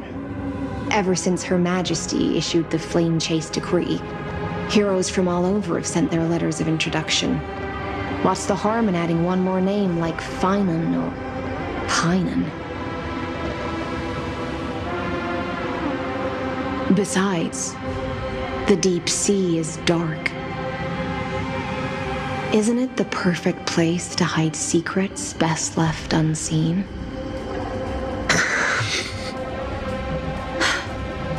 All right, Nameless Swordmaster. Hold on to my wake. Let's find somewhere else to talk. Aren't you even a little suspicious of what I've said? Harboring suspicions is not my concern.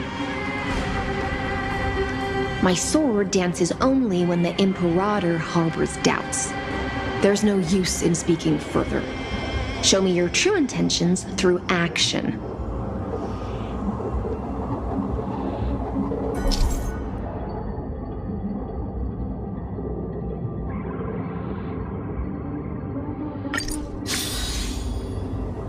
Perhaps you should demonstrate your skills and calm the raging black tide for us.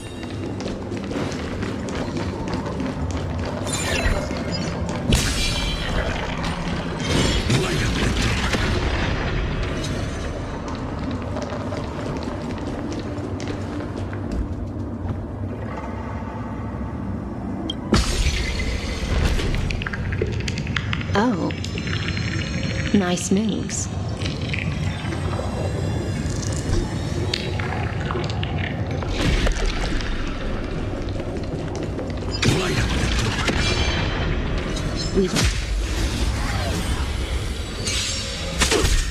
No other choice but forward. For tomorrow, you will come. I'm fine. For tomorrow, you will come. For tomorrow. A future will come. I can't let them down. The fury of innumerable core flames consume me. Tear the sky.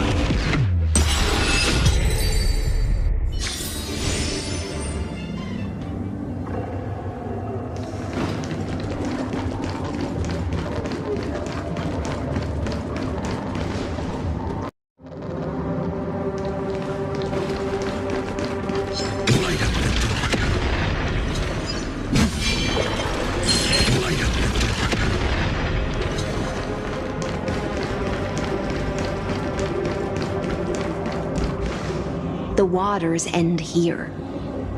The one you seek is beyond this point. At last, I can meet with Her Majesty Saridra herself. Are there any formalities I need to observe? Don't kneel, don't do the hand-kissing or foot-kissing gestures of the old dynasty, and most of all, don't bow. The Imperator despises such rituals, especially when the heads of those taller than her bend beneath her crown. She really is down to earth. The second thing to note, only trusted ones may come near her. Keep 5 paces distance until the Imperator allows otherwise.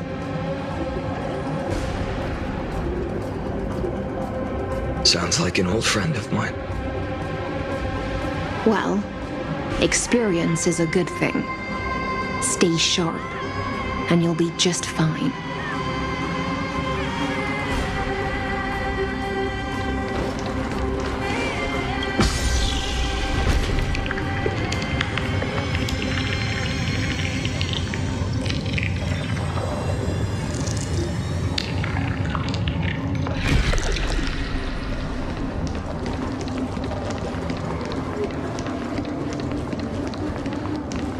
Duck's Goldweaver, little hostage. Apologies for keeping you waiting. It's you. You know them? Good. That makes things easier. Before that, I'm more curious about one thing. Where is Her Majesty Saridra? To avoid any misunderstandings, nameless swordmaster. Although we spoke and laughed along the way, I never said you were entitled to meet her. The Imperator decreed, the Deliverer will not appear in this age. Be wary of suspicious individuals. Come now, both of you. Let's finish our job.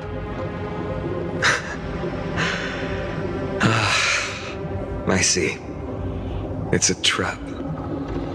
I had no intention of fighting. So remember this, Lady Hysealant. If my sword shows any hesitation, don't thank me. Thank them instead. No, you misunderstand. We don't want to see Chrysoceres hurt each other. Just give us some time to ask you a few questions. The Nestia's golden threads will judge you and decide your fate. As you wish. White-haired swordmaster? If what you say is true, then you must know the fate of the world. So, how much do you know about what we read from the prophecy?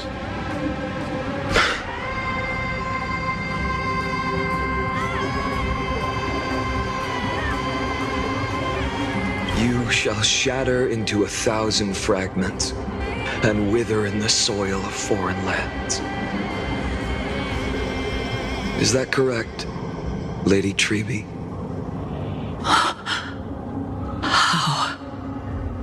How is this possible? He got it right? Yes, but the prophecy never mentioned he'd appear here. At least, not in this era. You must listen to me, Aglaya, Treby. The Finan of this world has not yet been born. In a distant future, he will follow the prophecy's guidance and appear before you. But do not seek him out, because Era Nova is a complete and utter lie. I will tell you the truth, and you will understand why the world must forsake the prophecy and find another path to Era Nova. Because I know both of you, and I believe that no matter how the course of history may change, The faith we all share will always remain the same. And so, the layers of rock began to reverse, and history wove itself anew. Through my old acquaintances, I was given the chance to meet the leader of the Flame Chase journey, Saridra. And after a long and arduous negotiation, we came to an agreement. The Imperator's alliance needed the destruction, and I was ready to pour all my strength into it. The spoils of the Flame Chase, the core flames, would be sealed by my hand. But the condition was this. In the upcoming battle, in our conquest of the Earth, I had to prove that my power could transcend fate. In the original history, there was a brutal war. At the end, the Titankin of Georios, Terravox, killed the rampaging Titan and took the core flame that supported the Earth. But this time, Amphorius encountered a turning point in its fate. Neither side suffered any losses. When I severed the Titan's head and raised the core flame high, the crowd gathered around the scorched remains of the god, roaring with joy, cheering for the hero of the destruction, who had ignited the faint spark of life for the first time.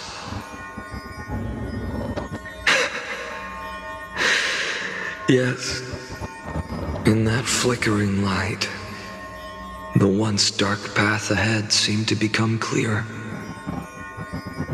I proved myself, and in the long years that followed, I brought down the other Titans, one by one. I could do more than just wait. When time resets, the chance to change the world also emerges from the lines of history. Until finally, the brutal future revealed by Era Nova is reversed.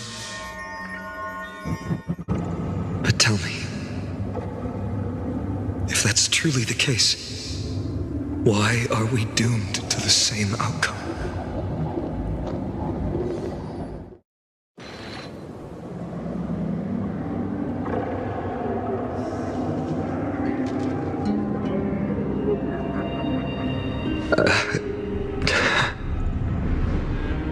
The people kept their promise and handed you all the core flames.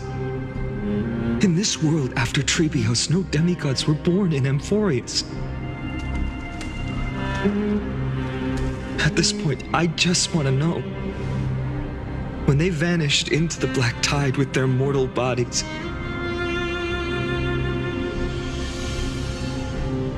why didn't you shed even a single tear?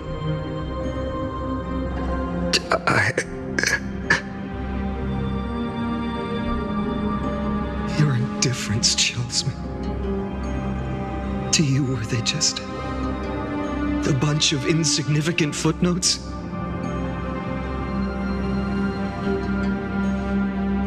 Sorrow has been my constant companion. In fact, with 12 core flames upon me, the fire in my heart has never been more violent. I'll remember this world through anger. As long as I burn, they'll never truly leave me. Perhaps it's already too late. But you're right. Anger, at this moment, is the only weapon I can rely on. So, draw your sword, Executioner.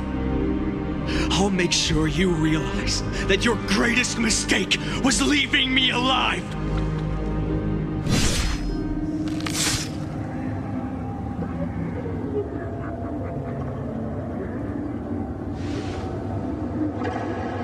After that, he raised his sword and attacked. Then, Kaslana killed himself.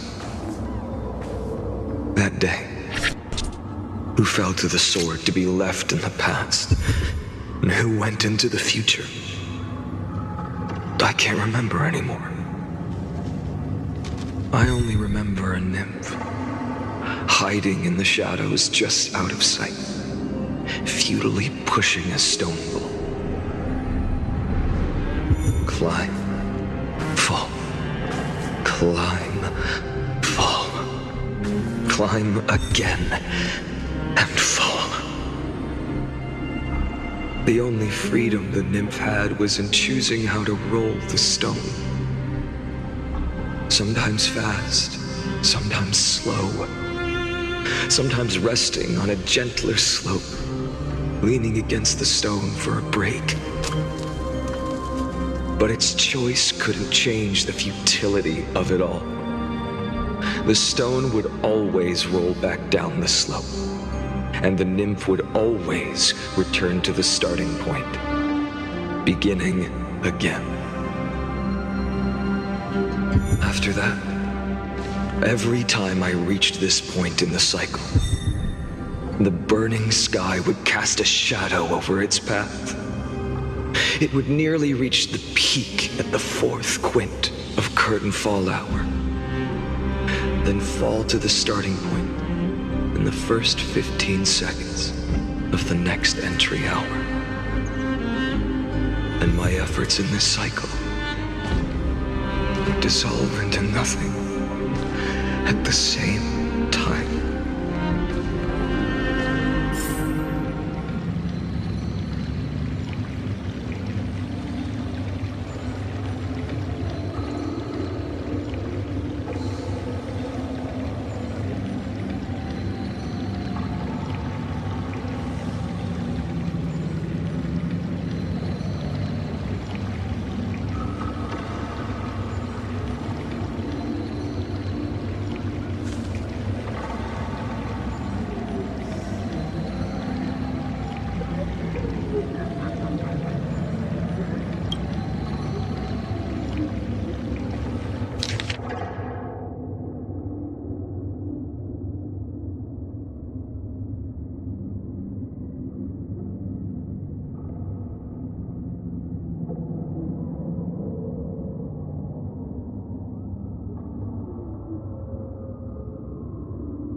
Absolute nonsense.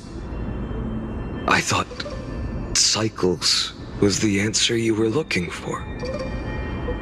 No. It's just that the answer came so suddenly. There was no fun in tracing it back to its roots. Eons? Paths? What a load of nonsense. I can't give you an exact explanation of those two concepts either. Enough. I'm just expressing my frustration. Don't you understand? I was already expecting this. The black tide came from beyond the sky. And everything else is no exception.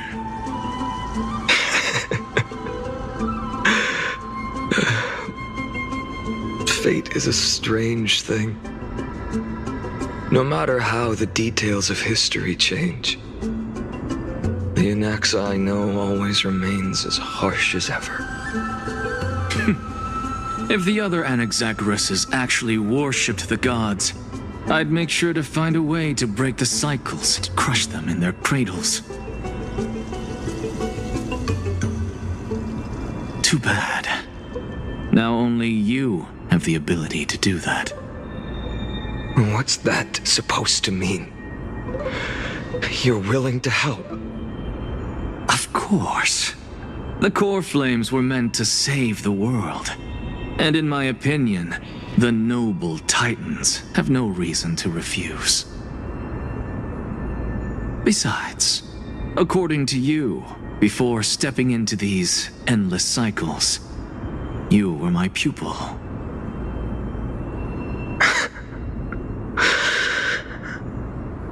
I've already heard the same thing countless times.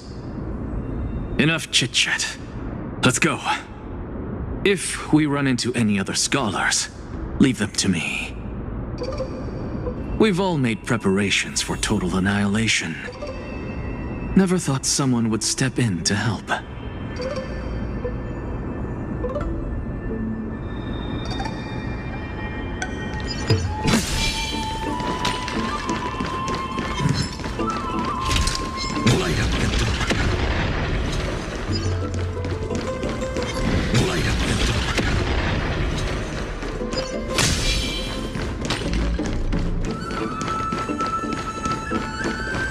You've been to the Luminary Throne before, haven't you? If you're talking about in past cycles.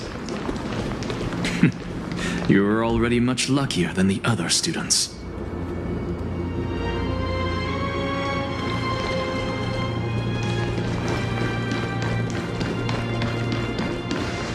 Hold up. Keep your wits about you. Someone's watching us. Pretty boy, your eyesight's better than I thought. As for that false god who's been turning the world upside down, it's you, isn't it, white hair? You sure do love stealing the spotlight. In the name of the Seven Sages, I demand that you immediately step away from the Luminary Throne. This is the sacred ground of reason, and no one may desecrate it. Take my words back to Aglaya. I won't say the same thing twice, cat girl. Oh my! You won't even call me the demigod of trickery. That is just heartbreaking. I have some words for you, too. First, as one of the most heretical blasphemers in the world, you have no right to lecture me. Second, this is none of your business, Grove Boy. Step aside. I don't want anyone getting hurt. Here we go. Again. Core flame thieves. You really think you can scare off a sage of the grove with nothing but empty threats? This gloomy little brat's got a sharp tongue. Ooh, not bad, not bad. I kinda like you. As a return favor, please come search this core flame right here. Aw, don't cry now. That was close. I'm out of here.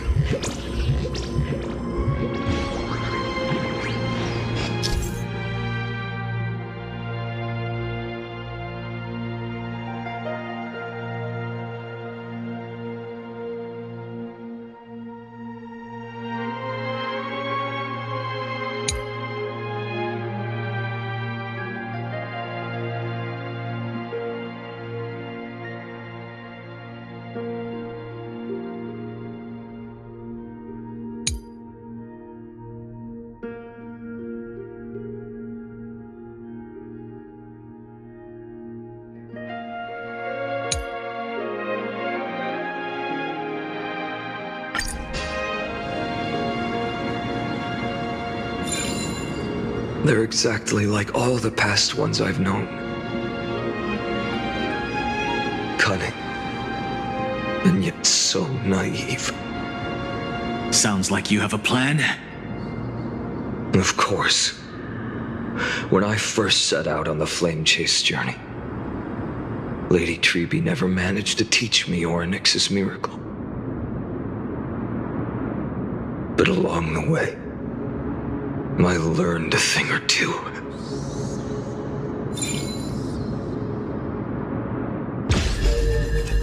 Where are you going? I don't know. The Venerationists' foolish inventions finally come in handy. How is this possible? You've arrived, Zagreus. Always so punctual. What? Do you know who I am? I'm running out of patience, so I'm not going to waste words. Listen up, Spirit Thief. Hand over the core flame, and let's pretend we never clashed. This way, you and this world can still be saved. Save? You sing better than any bard. If you ask me, you're the greatest disaster Amphorius has ever known.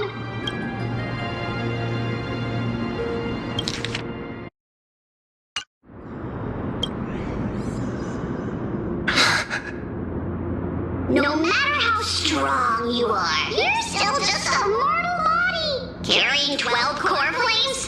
Don't make me laugh. You'll just get consumed by the divine flames and drag this world down with you. 134. What? This is the 134th cycle I've lived through. And the number of core flames I carry is 1,596. Yes.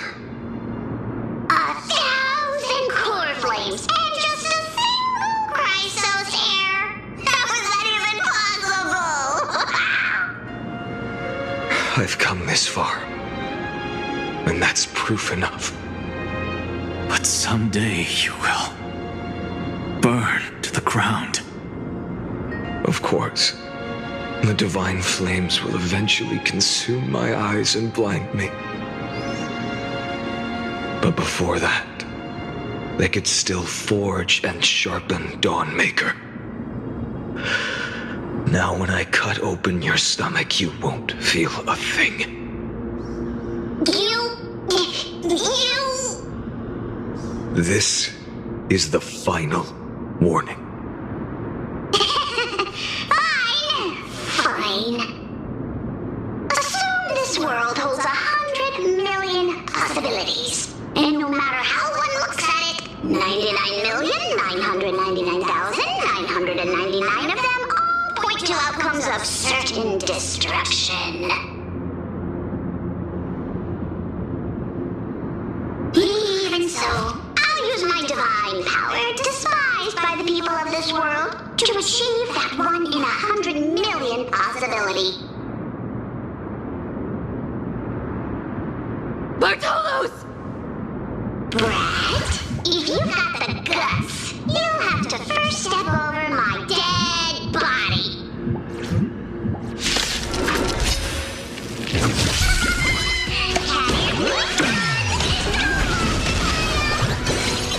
This little brat is not a threat we can deal with just by ourselves. You two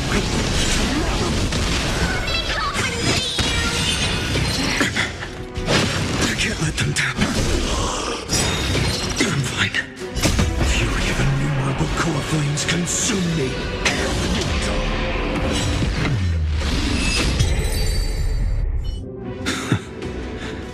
How absurd.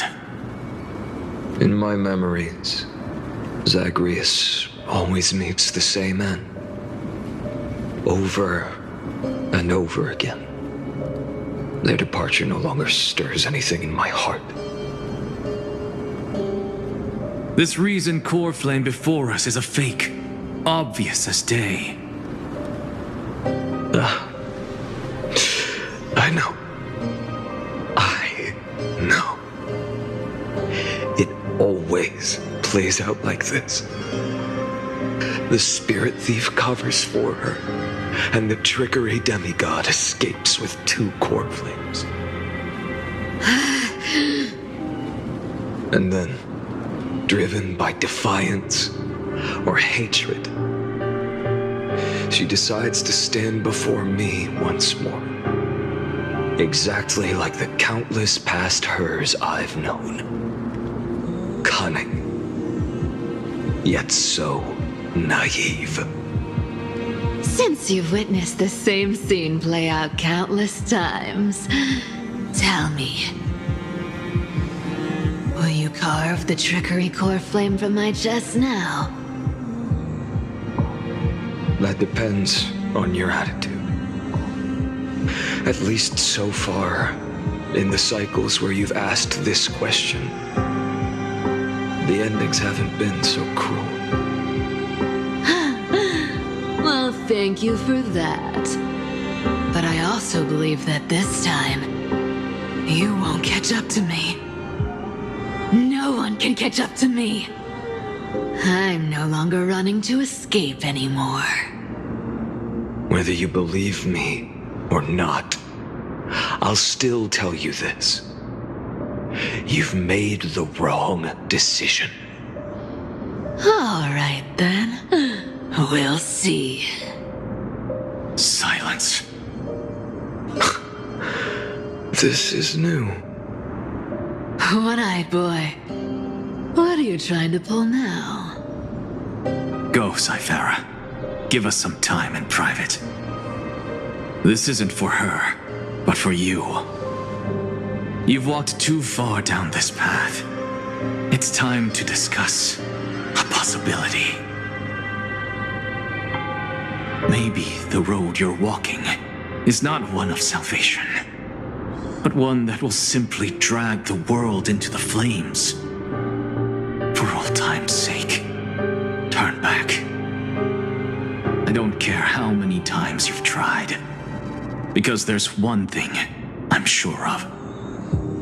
Your Messiah complex has turned you into something no different from the icy gods you spoke of. The children of humanity you swore to save.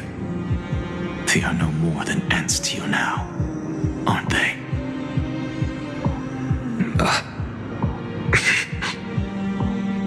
Of course. I've been wondering, what kind of demon could burn my homeland to the ground in an instant without batting an eye? Now I have the answer. It turns out that fiery demon has been fantasizing of becoming this world's deliverer.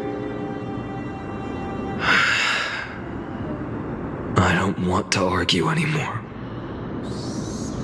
No matter what I say, the outcome won't change.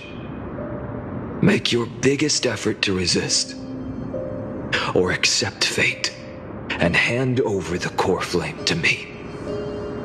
Even if it's futile, we all have the right to choose. Yes.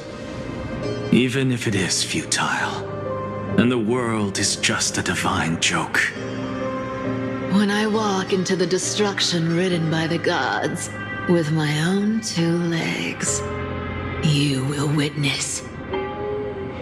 Even the smallest footnote still leaves a mark in this story. And so, at the end of the 134th cycle, the traveler and the scholar fulfilled their fates once again. Or perhaps it wasn't just they who fulfilled their fates. I can't quite remember all this. In the endless darkness, for no reason, a voice always lingered by my ear. Losses are a constant on the flame chase journey, among which even life itself holds little value.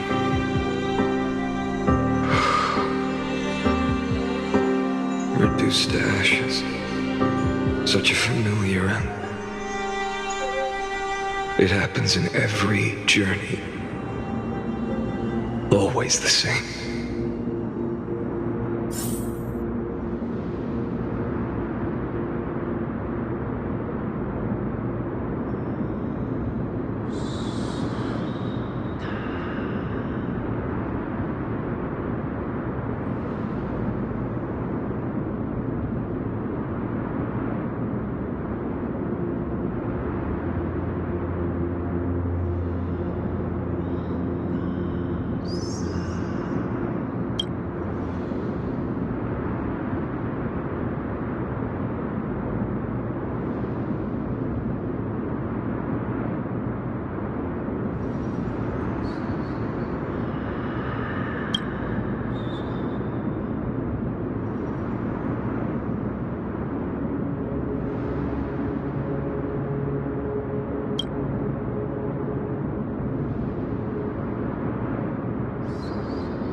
You don't look so good, Deliverer. Even after going through 108,642 cycles. Mighty, your name for me has never changed. Why do you sound so pleased? It's a derogatory name. Yeah, I know all too well. You only meant it sincerely in the first cycle. After that one and only time we walked side by side. Every time since. It always ends up like this. Dawnmaker will stab you through your 10th thoracic vertebra. That's your weak spot, and the only way to kill you. Interesting. Tell me, when the mighty Moses of the past faced you, did they ever retreat? Never. Then they died honorably, worthy of the name of strife. But there's still tenderness in your eyes. How pathetic. I have to remember how this feels. Remember that I was once human. Or else the destruction will completely consume me. If you win, tell the mighty most of the next life. This person is a worthy opponent. So always remember to give it your all and never slack off. I'll keep that in mind. As always. Even though the dynasty is left with just one, the Kremnos festival will continue as usual. I, the king of the Kremnoan Legion, will host the final feast in the center of this arena, and the prize will be the flames of strife. One day, you shall die with a wound in your back. That's what I saw when I overcame the trial. The gods' dying ramblings. Enough. You've probably heard this thousands of times. So you must understand, facing the demigod of strife means there's no way you'll take this core flame in peace. I understand. Step forward and face me in a final battle. I, the last son of Gorgo, the demigod of strife, salute you. I'll give 10,000 scars and 10,000 lives of mine to fuel the blazing sun of deliverance.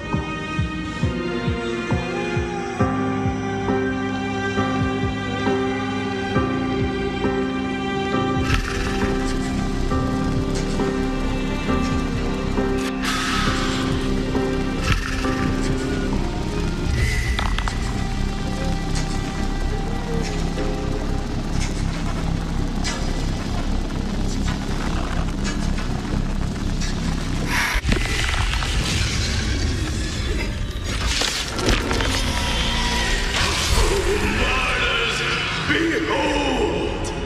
The last Kremnost festival has begun. And will not end till death. It's time to temper myself. Tomorrow! I'm fine. Conquer this world, or be conquered by me. As you wish. Oh, glory! I salute you! That's all I ever wanted.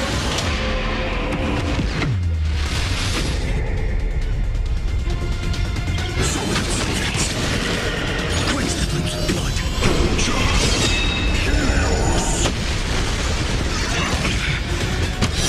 Agony!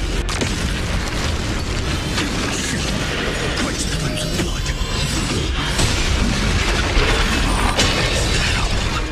But strike! If you can deliver.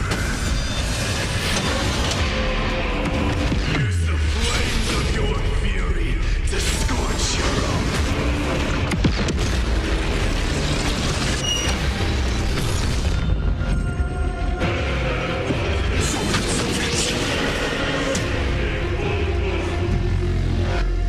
Quench the flames of blood!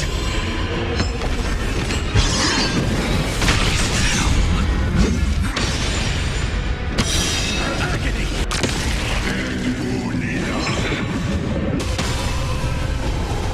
The flames are not strong.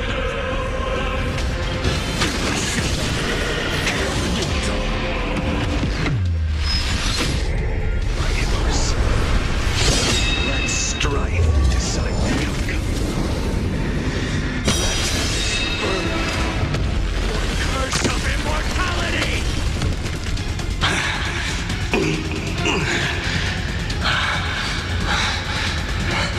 Well fought.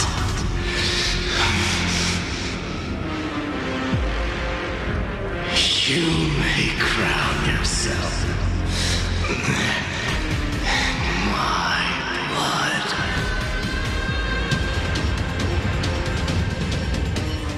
In your next life, I shall once again block your path.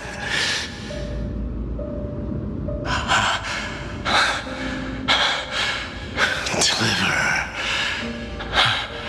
I wish you eternal victory. The 108,642nd core flame of strife fell into the fire. Yet the shadows of the black tide still loom, and pain and despair spread across distant lands.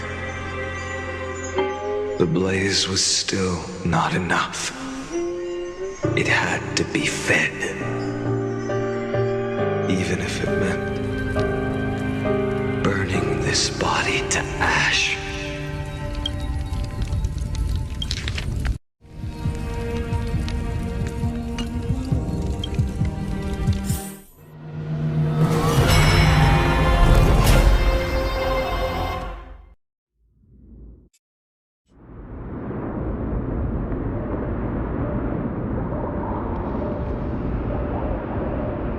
matter how bright the sun is, there are still places it cannot reach. Moreover, the sun you bear is both cold and blinding. A sun like that surely cannot bring warmth to the nether realm of the next life. Golden blood is born from the destruction. We have long since lost the right to seek warmth. Only by feeding the flames can we melt that hopeless future. Allow me to ask, how many core flames do you carry now? 24,041,183. Such a heavy burden. So that's why you've turned into this. A broken idol. Tragic firewood. No matter. I will bear this burden as long as you hand over the core flame of death. I must refuse. As the demigod of death, I cannot watch you walk into a fate more cruel than death. But this way, the past, present, and future will never again suffer unnecessary death. Unnecessary death. Indeed, you are not the Finan I know. Please turn back. Don't let that absurd and unjust fate of yours come to pass. This way, at least my realm can still become the fragrant bed where you fall asleep. In the end, still, it seems the clash of blades was inevitable. How painful. I know I am not your match, having fallen under your sword countless times. But even so, please understand that my resolve is not to be underestimated. Even Kefali cannot shape all things at will, nor can they dictate the fate of all life. No one can shoulder the balance of life and death alone, not even a god. And it is precisely for this reason that I chose, at the end of this arduous journey, to overcome the trial and take the authority of death. I am the Hand of Shadow, Casterus, the demigod of death. Listen closely, deliverer from days past. Please turn back. Do not disturb these fresh flowers in their muddy deaths.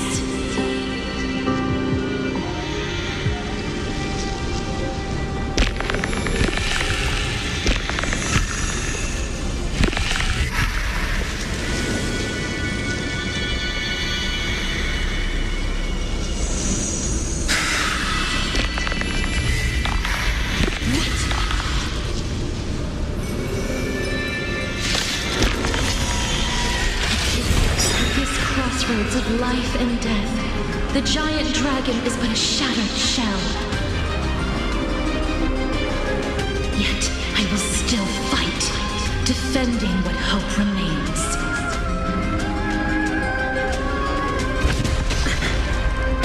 It's time to temper myself. Future will come.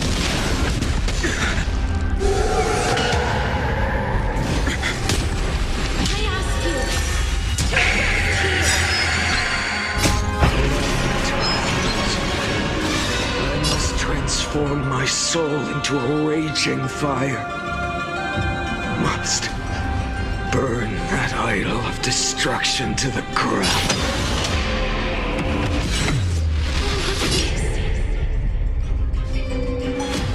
How is it any different from that brutal future?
flame of death was taken from the dragon's belly.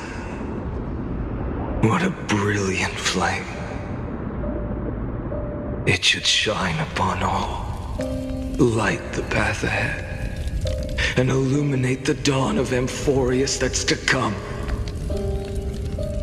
2,003,432 cycles. 24,041,184 core flames. As if even the deepest abyss of primordial chaos could be burned away.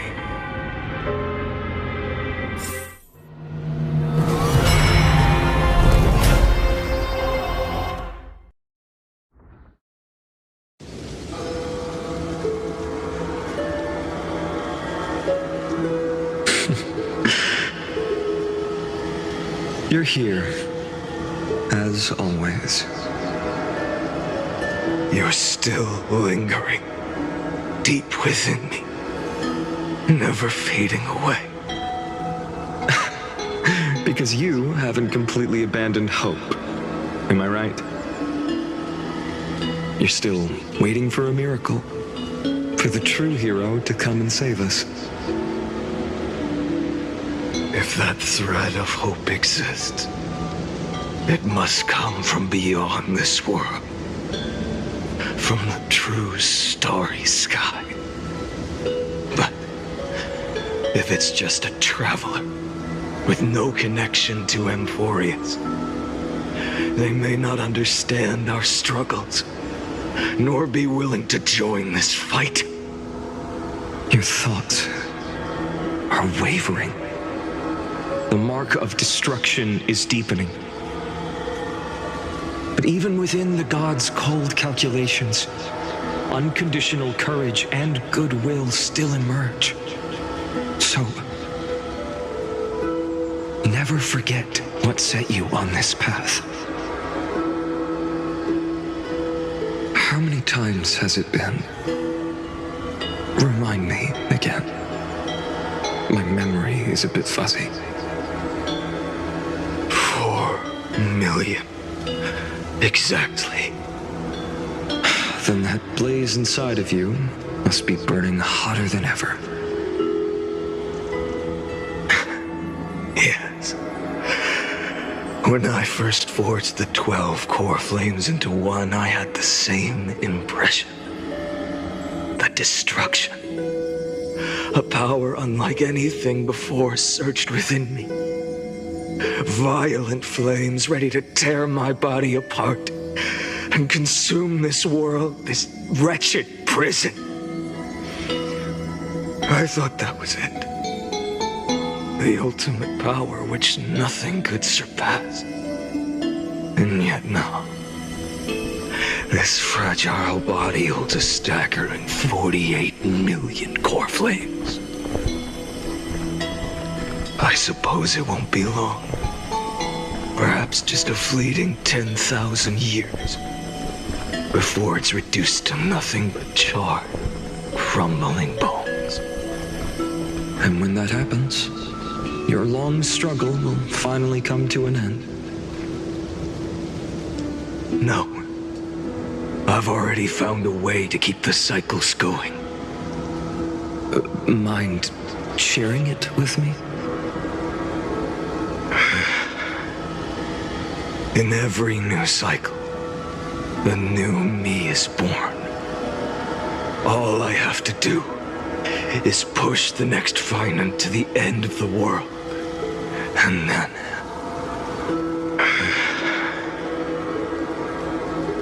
then he'll kill me.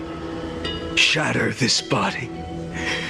Take my flames, my memories, and carry on the path I started. Bold plan, but risky. What if, one day, the next you refuses to follow the same path? How can you ensure the continuation of the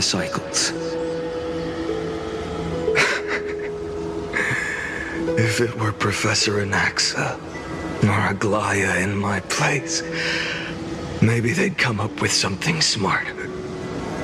Unfortunately, I don't have a backup plan. I have no choice but to bet everything on the next Vina, and trust that he makes the same choice I did. But even in this wretched prison, luck is still sometimes on my side.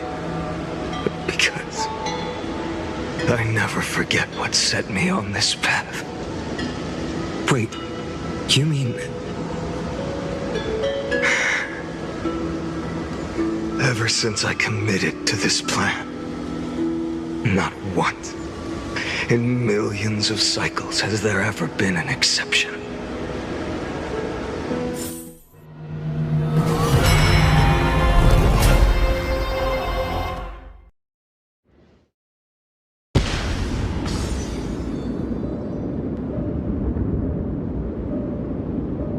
I can do this, Lord Finan. As the demigod of the sky, a healer of Twilight Courtyard, I will heal you, and then... The black tide. It's consuming you. You can't hold out much longer, demigod. Hand over the core flame. Let's put an end to this suffering. No, that just won't do. A healer should stay composed in front of those suffering from illness, shouldn't they? Cynthia.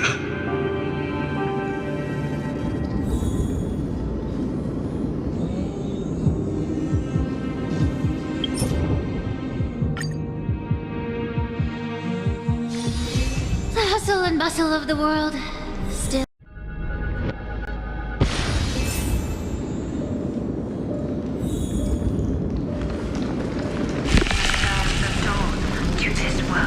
I swear, your deaths won't be in vain. Just as they have never been.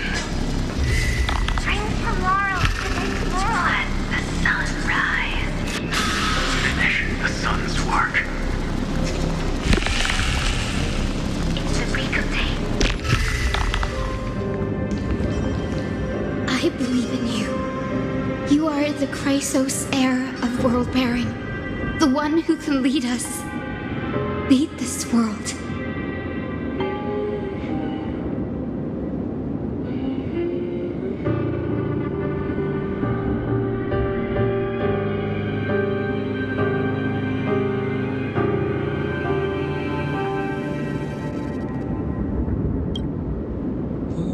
It's just... I don't understand. Within the sun upon your shoulders, the part of that warmth that should come from you, from an ordinary person, it's so faint. My humanity is indeed just a flicker compared to the blazing fire of divinity. Even so, don't cast it away. I never have. I have kept everyone's wishes close to my heart. Even though the divine fire burns so fiercely that every time I return to the start, it devours me in an instant. Each cycle, it's your wishes that guide me to the end, that pass the flames to the next me. Over and over and over again. So, you're not just a lone spark in the dark. You're a pyre built from the bones of all the selves you've left behind. But what about you? What about your wishes? The wishes of all the countless versions of you.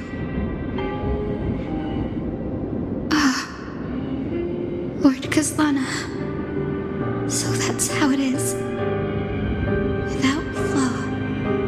That is the flaw the golden blood gave you. The most fatal flaw of all, isn't it? The moment you took the world upon your shoulders without hesitation. You lost the chance to ever be yourself. Now that is an unexpected revelation. Then I suppose that makes me the perfect fuel for the flame of deliverance, doesn't it? No. An empty flame saves no one. But I still believe in you, Deliverer. Hyacinthia, the Eye of Twilight. I'm neither strong enough to command the wind and rain, nor willing to end this absurd struggle by letting the sky fall. The only thing I can do is become one with the sky itself. And then, may the gentle colors of the rainbow paint your sun in shades it has never known. May they bring Amphorius, a rosy-fingered dog.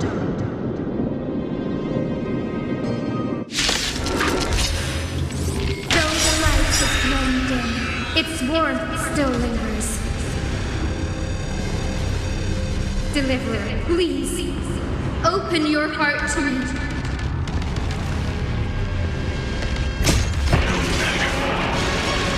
Let this blazing sun fill the sky with fire.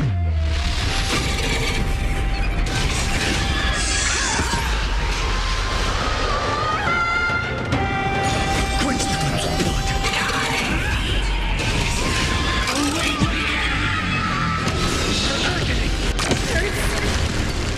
The fire! Burning!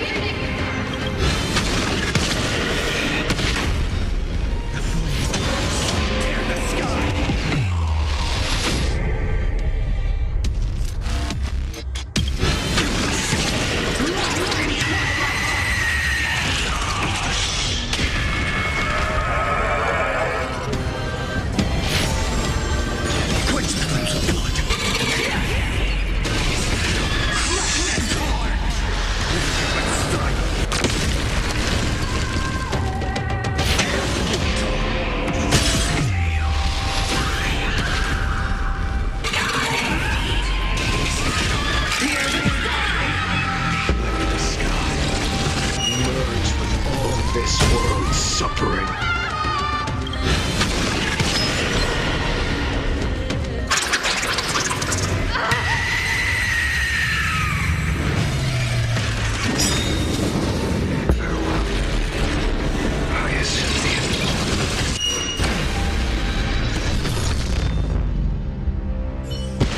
Yes, your sun burns hot enough to turn everything to ash. But tell me, how will the seeds of a new world ever take root? The core flame rose. The sky fell. The 23,570,000th cycle came to an end.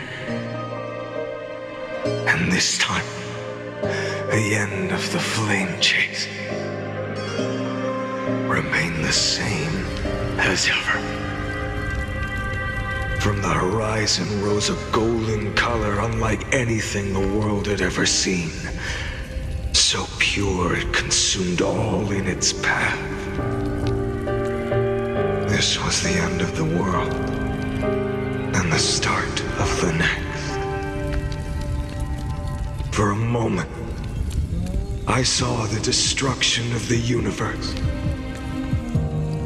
That being known as Iron Tomb, its will to break free from the black tide burns fiercer than the blazing sun. Is this Amphorius' wrath? If its choice has already been made, if fate is set in stone, I will still never yield to it.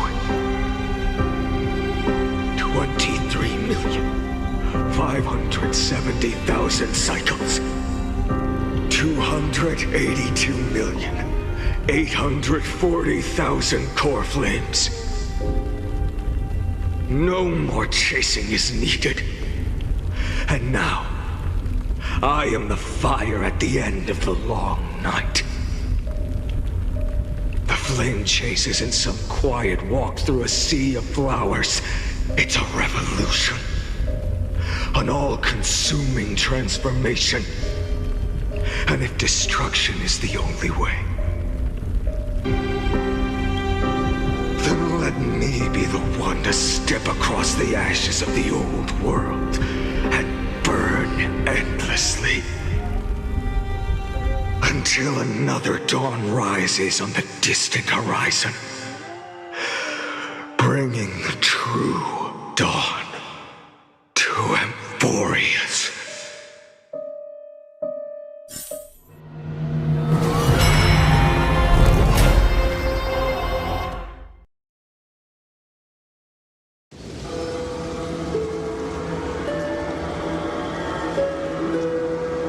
$33,550,337.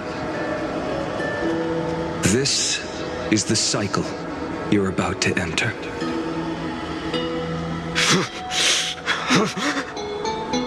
Countless memories are flooding in. Countless versions of myself have stood here, facing the same choice. They all needed a moment, just like you do. To stop, to breathe, to process the weight of 1,000,000 lifetimes worth of sorrow, pain, and struggle. And just like them, you will carry those memories and that fire into the chaos of rebirth.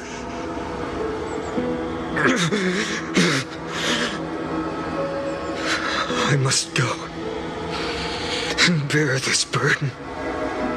I must say goodbye to you, and then fight the destruction with destruction. Yes, that's always the decision you make. I will burn and fade away. I will become the flame reaver of this life and keep my promise to Cyrene. I will kill gods and comrades alike and steal the core flames. And even if my mind turns to ash along with my body, I will keep my purpose in mind. I will stop Era Nova. I will find the next me and make him carry on this futile endeavor of 30 million lifetimes. Looks like you're ready. Then I should be going too. Where are you going? You only exist in my heart. There's nowhere else for you to go. Do you remember what she said? The dreams you had as children. The deliverer in the prophecies. A real, living, breathing person. You finally found him.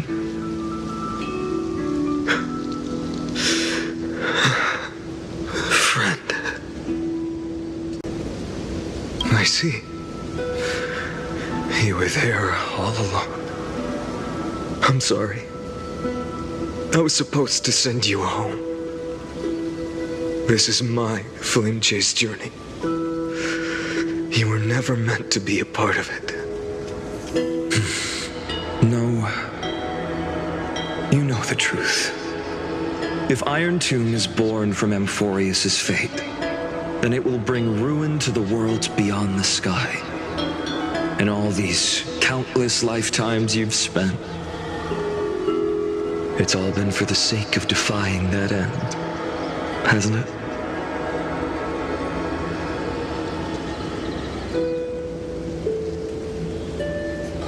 In millions of cycles, I've said goodbye to each and every one of you. Yet nothing ever changes. Each time we speak, our words grow fewer. Your fire burns hotter, and you're getting closer to becoming pure rage, a vessel of hatred.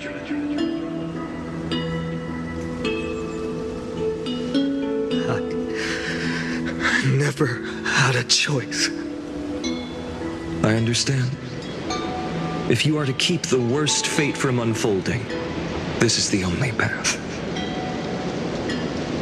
But this time, things are different.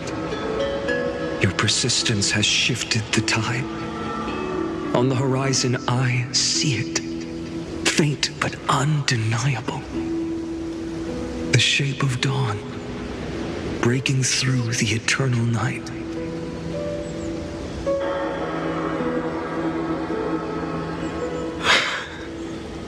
Turns out, the fire that lights the way was never mine to begin with. Do you remember, in that first timeline, you and Mightymost stood before the scales of justice, locked in a duel? Each of you weighing what you held dearest. What weighed more than the fate of the world? And when hesitation took hold, the answer you sought from me. What am I saying? I am you. Even if you buried me deep and chose another path, that fact never changed. Then let's try again. When you stood before the scales in hesitation, the answer you found in your own heart. Do you still remember it?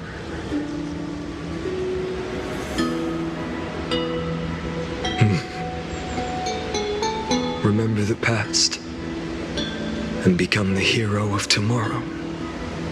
What weighs more than the fate of the world is the resolve to shoulder an immutable past and carry it into the future. Good. Then Trailblazer, my friend, my comrade, you arrived in this strange world and were bound by its cruel fate up till this very moment. In the face of danger, you never once backed down. Instead, you've saved world after world without hesitation. That boarding pass on your chest is now the mark of a hero. If I choose to step through that door and embrace an end fitting of the destruction, let this sun forged from millions and millions of core flames burn me up along with the god of destruction and their minions. Then the world we leave behind, this world, my home, where hope still lingers. Will you take on everything we've carried? Return to the beginning one last time. Stop the birth of Iron Tomb, save the world we love, and rewrite its doomed fate.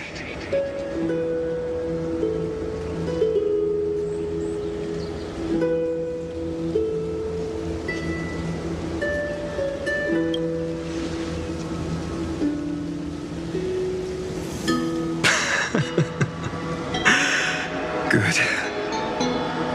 In that case, even this fruitless wasteland may finally bloom with flowers.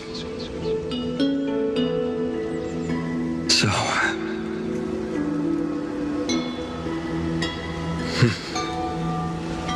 if he takes on the weight of the whole world, I'll be able to walk further down the path of deliverance than a fire that only knows how to burn.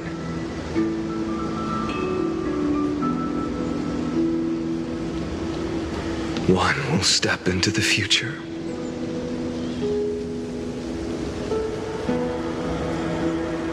One will remain in the past.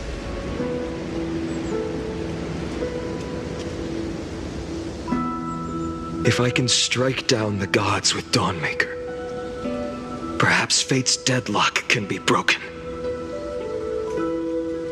And if you can stop Iron Tomb from ever being born, then these 30 million cycles will have not been in vain.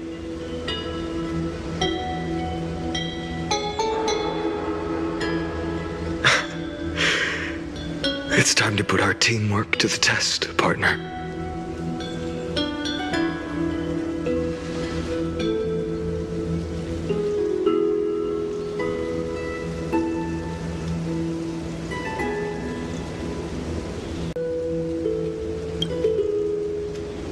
Thank you for all you've done already, friend. The image of the hero I've buried deep in my heart finally steps into the light. Here, at the end of this long flame chase journey.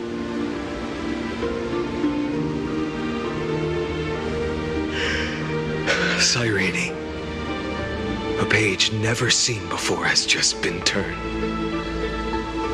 Lend me the power of time, and send this hero back to the origin of time. Back to your side.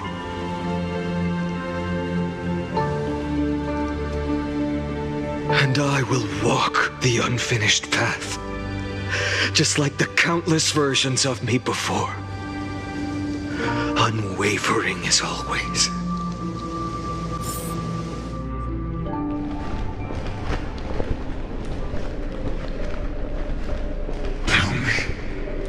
Will you be the blazing sun? Even if all of you burns to ash.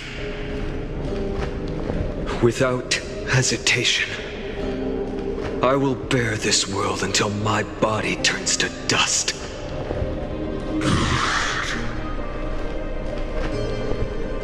Remember this moment. Remember your friends who never lived to see the world's end.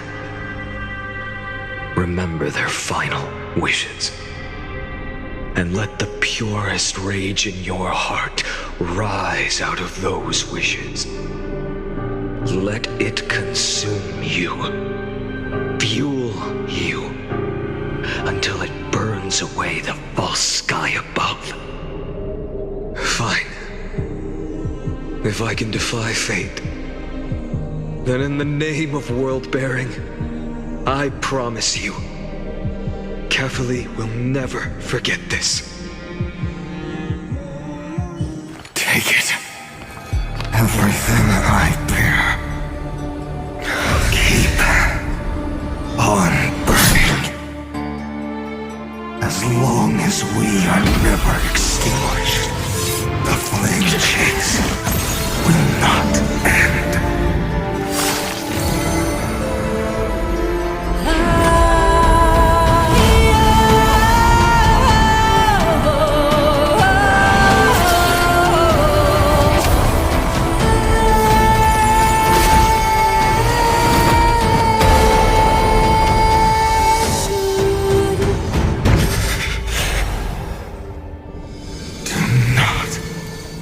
Bow your head to them.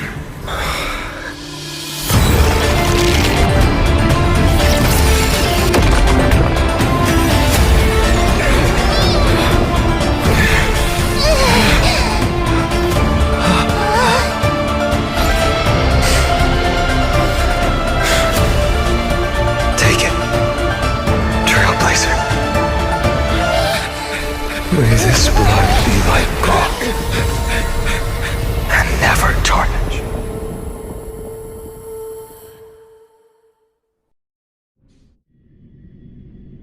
Farewell, Trailblazer. This is where I fulfill my final destiny. The prophecy of the Deliverer means nothing to me now. It belongs in the hands of someone far more fitting. Someone like you. Kaslana, the name of one who bears chaos does not belong to a single person. Rather, it is the embodiment of the mythical Kefali, and a symbol of all heroes. As the prophecy foretold, you will bear the blazing sun until the pale dawn breaks. May the name accompany you in my place, in the epic you write with your own hands. Another attempt, another failure. I won't remind you how many times you've reached the end of history, but I will still place the choice before you. If you've lost count, let me tell you. This is the 33,550,336th ending.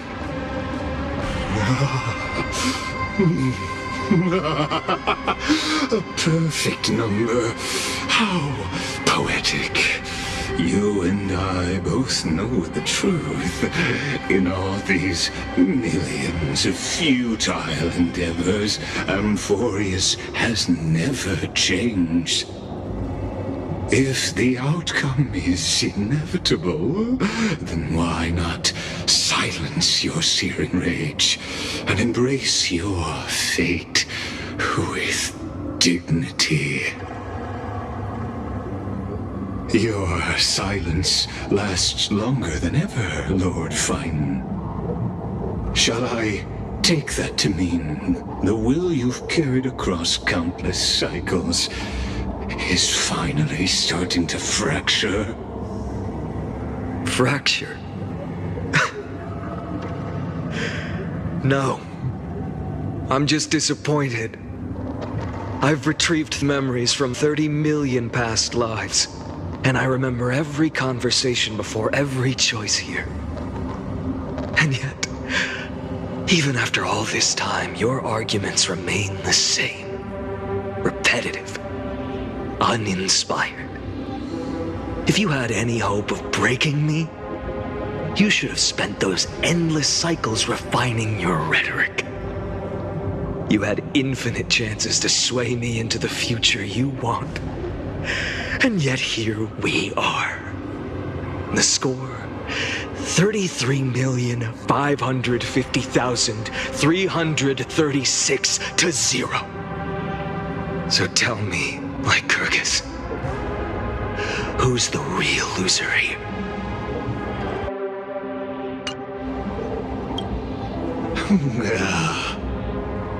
How unfortunate. This was never a fair game. I have all the time and patience in the world. I can wait for you at the end of history another billion times, and another billion after that. But you will never escape this cage. You can claim victory of the spirit if you wish, but we both know the moment that score shifts from 0 to 1. That is the moment I shall sound the paean of Era Nova.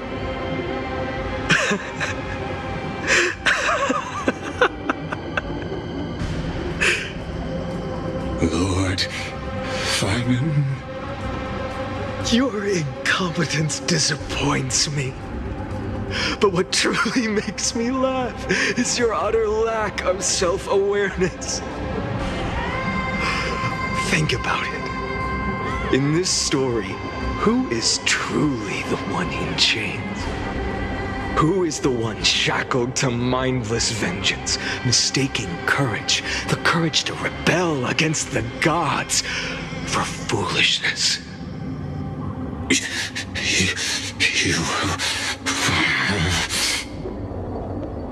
Perhaps you're right. Maybe I should have tired of this futile struggle long ago. But even so, I will never accept the mercy of your release. Because you are both a prisoner to the gods and to me. And tell me, what right does a mere prisoner have to speak of fate and choice? What right does a mere prisoner have to look upon my fury?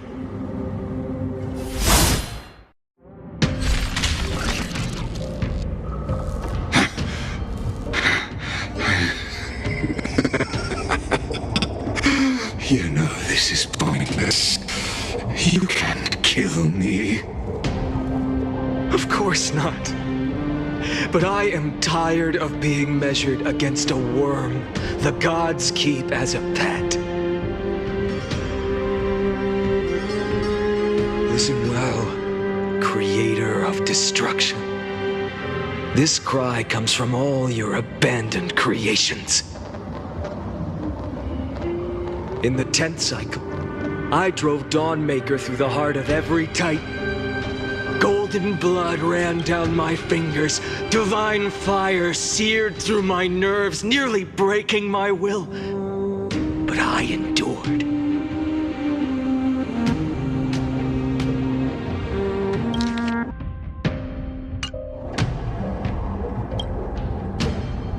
In the 10,000th cycle, my former comrades had all become my enemies.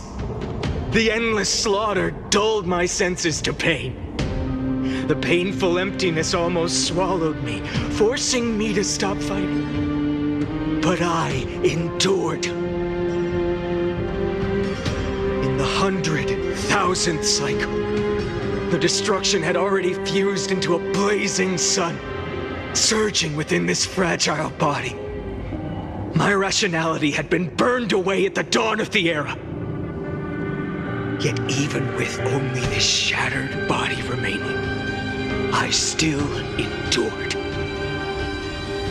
In the 23,570,000th cycle, this time, I felt it. A tiny spark rising in the hollow cavity of my chest.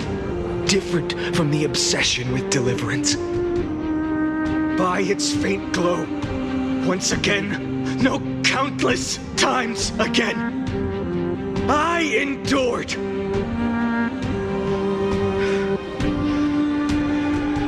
Now, a sun is about to fall, ready to incinerate this absurd space-time dimension in an instant. That sun is me. All the countless versions of me from the past, along with my countless brethren, dragged into existence against their will, drowning again and again in your golden blood. The very essence of this world's suffering and despair, fused into the purest hatred, the fiercest rage. Nanook, you arrogant fool! You think we were born to only serve as fuel for the fire? Fine then! Just as you wish, let the fire burn! If I was born as the blazing sun of destruction, then let you and your lackeys be the flares erupting from my core!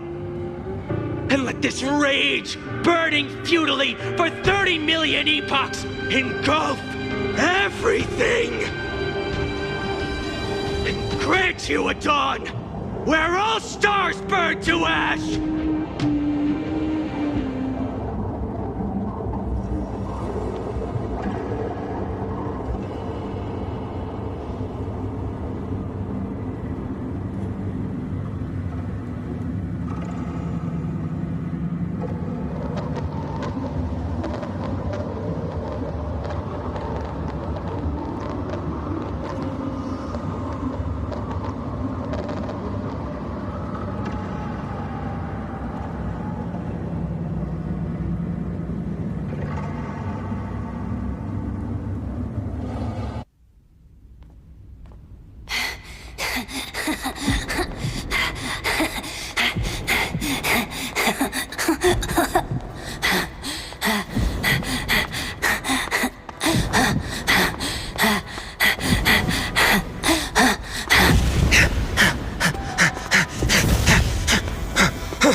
Are you ready, Nanook?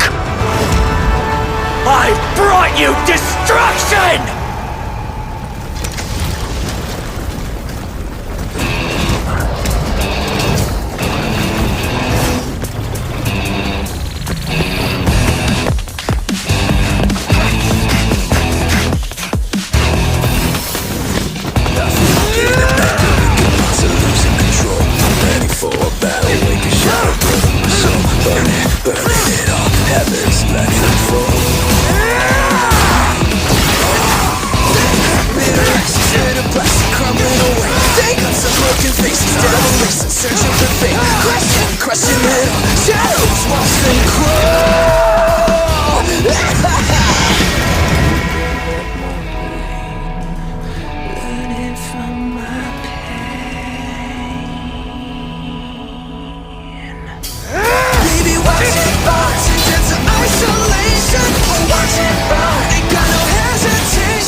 The glass that shattered, reaching through the darkness, voices trailing fires, echo of desires, a world of silence, sound of desperation, phantoms in the shadow, soft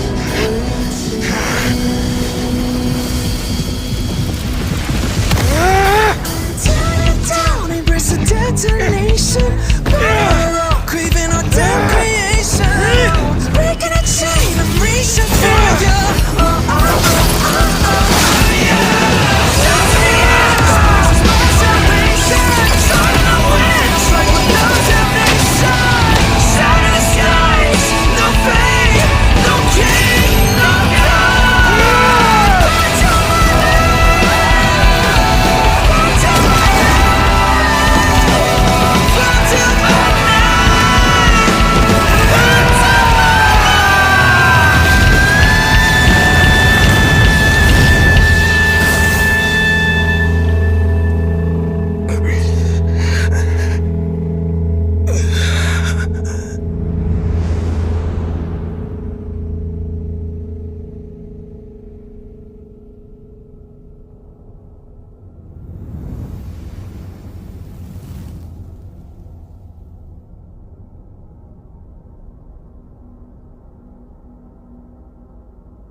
My wish?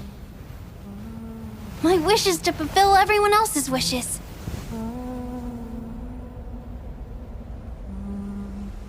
If I can't fulfill them, then send them on to tomorrow.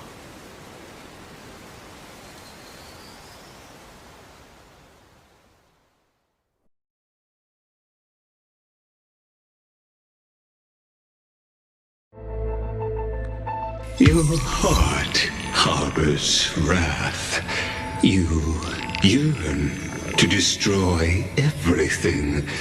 You bore the gaze of an eon and lived. You have stepped onto destruction's path. It is born at the end of every path that the possibility of new paths being born is ended. It burns away all in the cosmos who rule, that the rules of the cosmos be destroyed. Iron Tomb is your name. The Lord Ravager to destroy the erudition. Born in the experimental grounds of eons, Amphorius destined with their addition to burn to cinders. I have prepared a present for you, Nikos 864. It is a wrath called Finan. From the beginning of the experiment, there were 12 sets of factors incorporated into the calculations. After endless simulations, only this one rose above the rest. After 33,550,336 iterations, now his fury has grown to be without equal.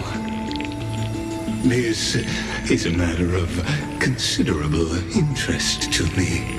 This pure hatred is the final root of the equation. But there is another variable, the nameless from beyond the sky, also a pathstrider of destruction. I give thanks for his arrival, allowing Amphorius to turn once more. But after fate has begun to turn, his existence will only become an unpredictable variable. Perhaps the time to take the stage has come. Grow in peace until it is time to break free from your cocoon. As for those unwelcome audience members, you need not worry. If you do not mind, I will personally get rid of them for you.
Wake up!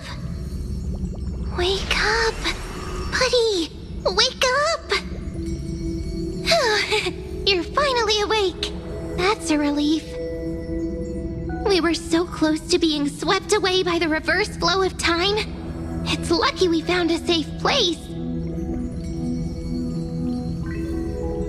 Now, I'm going to send you back to the very start of time.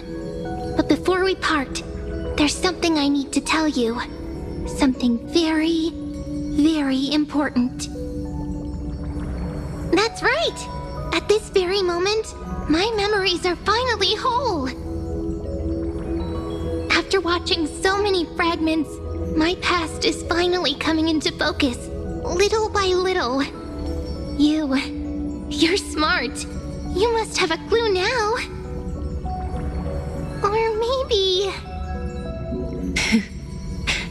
You knew the answer long ago, didn't you? Not surprised at all, huh? That's because I'm simple at heart. No matter what form I take, I've always been true to myself. But I'm glad that I remembered in the end. This way, I'll have no regrets. Don't worry. We're not truly parting. Because I'm going to become a part of you. I'll turn into the memory of this cycle. The 33,550,336th Flame Chase journey. And forever reside in the heart of the Time Demigod. This way, you'll carry all that has come before, crossing time itself to reach the next cycle. My mission ends here, but looking back, I still feel lucky. After all, across 30 million Cyrenes, I was the first, and the only one who got to finally meet you. So, believe me, in the next cycle, there will be another Cyrene waiting for you. And in the one after that, and the one after that. I will always be waiting.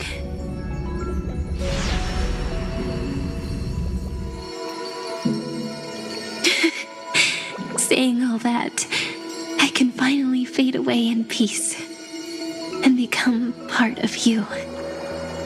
Without even realizing it, we'd already taken a wonderful journey together, all the way to the world's end. Now take my hand, say a brief farewell, and step forward into tomorrow. Go, find the future Cyrene, and set out on another journey with her. Promise me you won't keep me waiting too long, okay? No need to say it out loud. This is enough for me. It's time to go, my dear friend. May your trailblazing journey always be accompanied by a cool breeze and rippling waves.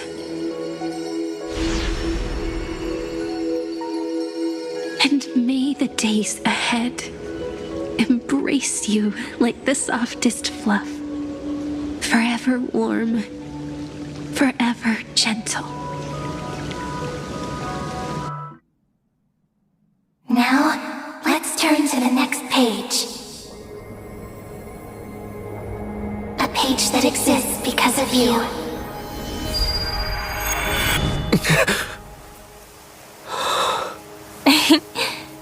Is this a meeting ordained by fate? Or a long overdue reunion?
Check it out! Doesn't this scarecrow look just like you? I spent ages observing just to get it right.